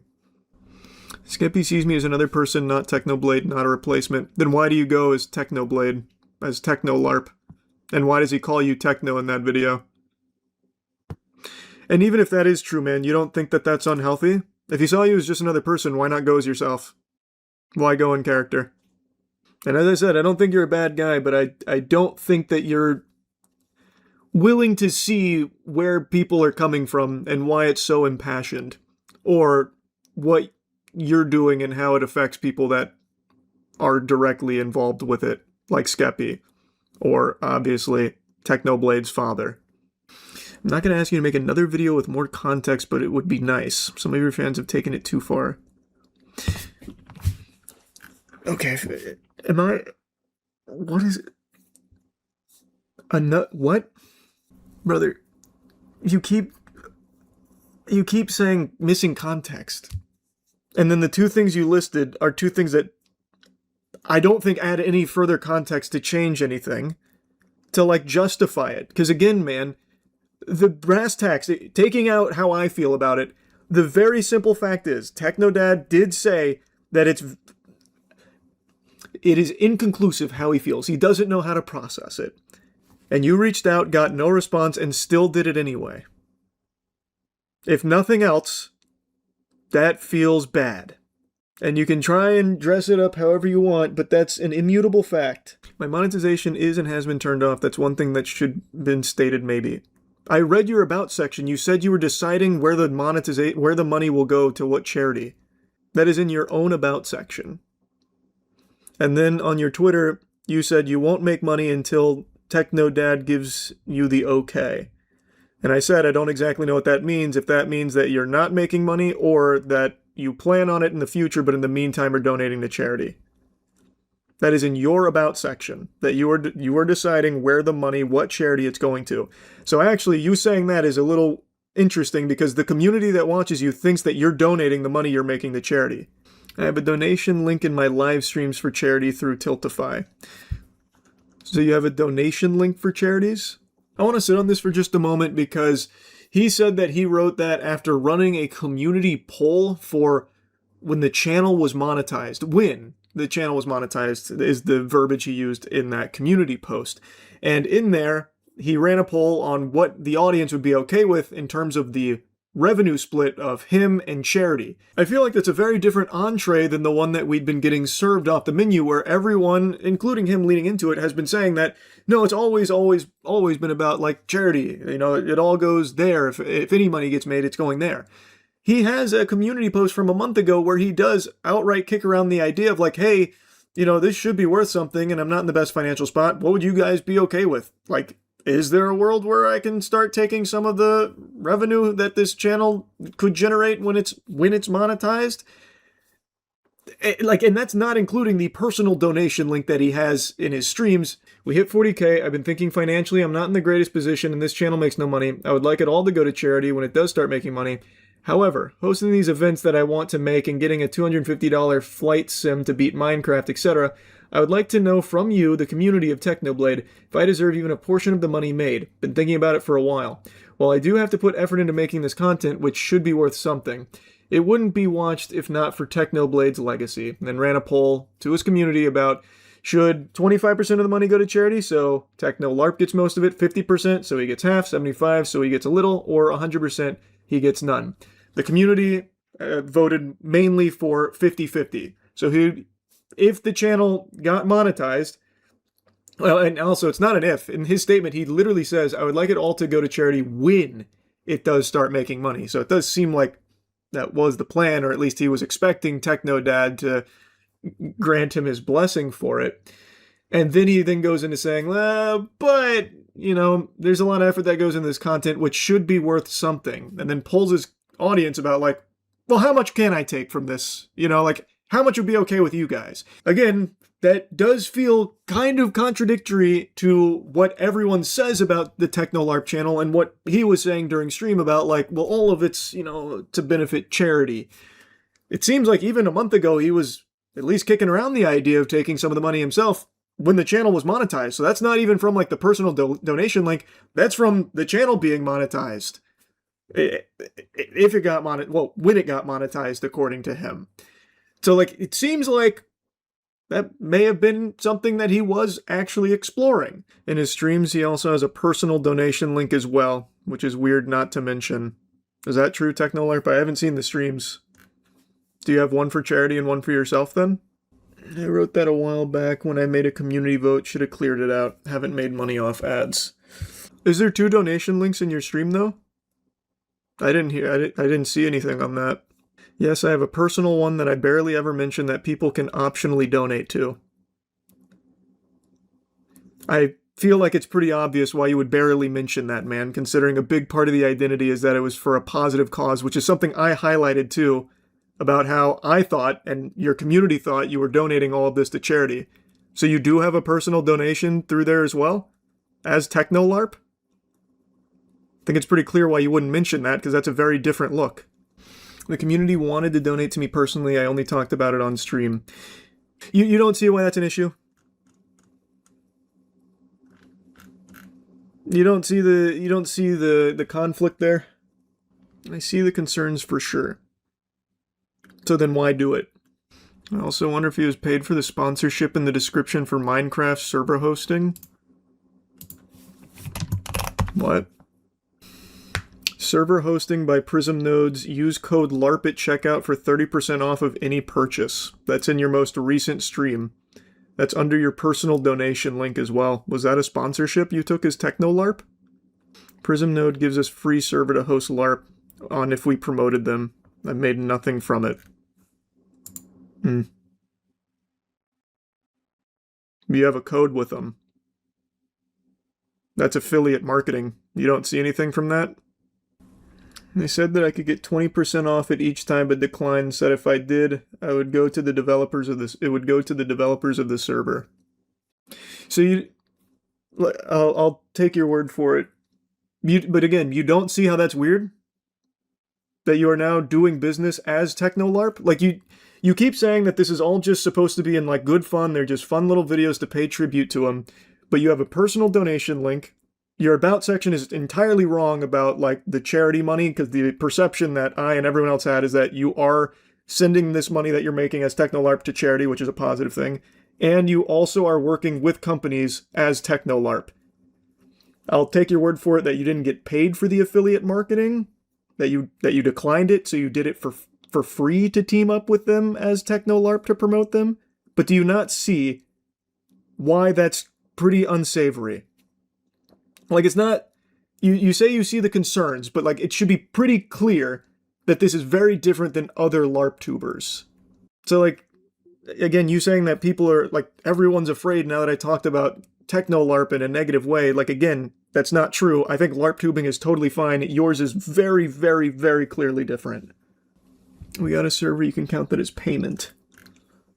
Also, didn't you just say that you haven't posted since... earlier? You've streamed 2 times in the last 3 days. I'm not streamed after your video. But why would my video matter, man? This shouldn't be about what I think.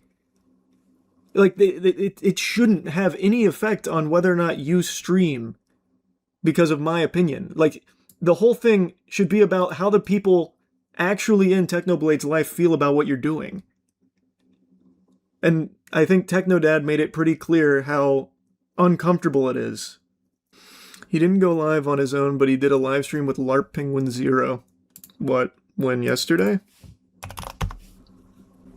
You're right. That was yesterday. So you have been live after the video too. That's not true. Just it wasn't on your own account, brother. Like, I was talking about this situation. Is that bad? You can talk about whatever you want, man, but your point was that you haven't done this since. And that is categorically false. You've done it every day since even this post. The one that you say was like a joke. And you said that you haven't since I made my video. You have. Like, you can do that if you want, but why are you trying to pretend that you weren't or lying that you weren't? Like, you wanted me to find more context because you thought it makes you look better. It makes you look a lot worse, man. When was Technodad's response posted? 6 days ago. I was incorrect about my statement then. I've streamed LARP SMP 2 times since then. Okay. And you were wrong that you haven't gone live about it since my video too, man. It just wasn't on your channel. Like, I don't see the point in... I'll give you the benefit of the doubt. Saying those things without knowing for sure if you have or have not been live in the last week. Or 24 hours. The persona is just my personality. Then why not just be you? Then why do it all as Techno LARP then? Knowing that it makes Techno Blade's father uncomfortable. Why not just be inspired by him then? Instead of try to be him. My view on what Technodad feels and what you think are not the same, we should not assume. So what do you think Technodad feels then? That's an interesting perspective. Do you think he's wrong to feel inconclusive on this? I'd like to hear a little more on that. Because I think this one's pretty clear-cut. I'm not making an assumption on how he feels. I think it comes across very clear. He even says, like, very bluntly, it's inconclusive. I think he feels a little overwhelmed and doesn't want to think about it at the moment. Did not get any negative or positive feel from it. That's so interesting. That's very convenient. So then, let's play with that. So he's overwhelmed and doesn't want to think about it, so you keep doing it in the meantime. So you don't think he feels positively or negatively, just overwhelmed. Which inherently is kind of a negative thing, to be overwhelmed. I'm still thinking about it all.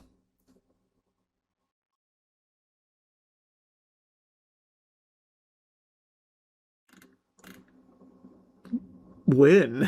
While actively still doing it? I don't know, man. I think this is just very circular at this point. The missing context you were referring to, that you keep harping on, I don't think did you any favors, and the more I looked into it, the worse I feel like it got. I still don't think you're doing it maliciously. I think maybe you just don't want to wrestle with just how fucked up it is. And you've come so far already that you don't want to really look in the mirror on it, to really see the other perspective. And you don't want to feel like the father of someone who you clearly looked up to is being made uncomfortable by your actions, so you're spinning it in a way that helps you feel better about it. I think this reads very clearly how uncomfortable it is for him. He even just point blank says, I've been putting this off for a while, I just don't know what to say to him. That's not positive. And you even say he's probably overwhelmed. That's a negative thing, man. And it is very tricky for him in particular because you have a very successful community, or very successful YouTube channel now with a community that has been constantly badgering this man about it, to the point that he did also make a post about how much it's coming up. And he doesn't want to, like, make enemies. This is a good guy. But I think anyone can look at this and see just how uncomfortable he is with this. Like, I don't think it's hard to see. We've raised over $3,000 for charity, and way more than I ever gained. However you spin it, that's a net positive for this situation. It's kind of shifting it, but... Alright. You also do just say outright that you are making on a personal level. It's just not to the level that's going to charity. Which, again, I don't think most people that are watching you knew. To be clear, $3,000 to charity I think is great. I think that's wonderful to be fundraising and giving it to a good cause. He does, however, say that he is making money himself through this too, just not as much that's going to charity. I don't know what that number looks like or anything, the difference between them, but everyone, or at least I would say most people that watch your content and are defending you, believe that you aren't making anything through this. You are doing this solely as a big fan and doing this to benefit a charity. And while you are benefiting a charity, $3,000 to charity is great, you also are financially gaining on a personal level too, which I think changes things quite a bit. At least to me it does. Because it's not something that's well known about Techno LARP. And as you said in the stream, it's not something you talk about often. I think it's something that's pretty important to mention. Now, of course, you're not forcing it on anyone, which is good, and I'm not accusing you of doing something like that either. But when the whole narrative around what you're doing has fallen onto the defense of, yeah, but he's doing it for charity, this kind of thing, it is a different spin there, because there is a portion of it that's for charity, but you yourself are also gaining personally. I feel like you should see why that's a big deal, because you are impersonating a beloved YouTuber, and you never got permission for it. I compared it in the last video to like how AI will oftentimes, make content off of a passed away celebrity for their own self-gain without permission from like the family or anyone. You have done something similar now. I think it's an even closer comparison. In the last video, I said the comparison would be like you are gaining a like successful YouTube channel, which is a big deal, but at least you're not like making money personally from it. But now, turns out you are. So it is even closer to that AI comparison, and I believe, because you never got permission to do that. And in a case like this, as I think you recognize, that is important to see how the family feels, to see if they're okay with that. And you just took their silence as consent for you to continue to do this. And even when Technodad did make a statement that clearly expressed his feelings on this being very conflicted, you still continued to stream as TechnoLARP. Even though you said you hadn't done it since, it is provable that you have. Anyway, that was the extent of our conversation. I was very surprised that it even happened in the first place. I'm very surprised that this has even been like a big deal with the way I feel on it, because it's just my perspective on it. That's it. I don't like it, and I explained why. And to want me to dig deeper into it when there's things in there that I like even less that I didn't know about before is a pretty interesting strategy, and I don't really understand it. I don't know why my opinion on it mattered more than Technodad's opinion on it to TechnoLARP. I don't get that. That should have been the main focus is Technoblade's family okay with it? How do they feel? It should not matter at all how I fucking feel about it. I'm just some fucking Cro-Magnon man. Who cares? Now, I do want to reiterate, because my feelings on this haven't changed either, I really don't think that this is a bad guy. I really don't. I truly think this is someone that just is really wrapped up in this whirlwind that has found basically overnight success and has grown a very big YouTube channel off rip, just hitting the ground running. And there's a lot of uncomfortable conversations that are being had around it that he just doesn't really want to partake in good faith, or like really think too deeply on. And as he said in the stream, he's still thinking on it too. So anyway, I don't think this is like some malicious, evil, bad actor, but it is still a fucked up situation. So anyway, I mean, that's really about it. I've made this very clear throughout the almost 2 decades I've been on here, but don't ever fucking harass or go out of your way to be some insufferable asshole to someone that I yap about and just talk about. I've made that clear, but maybe it was worth a reminder here. Don't do that. Anyway.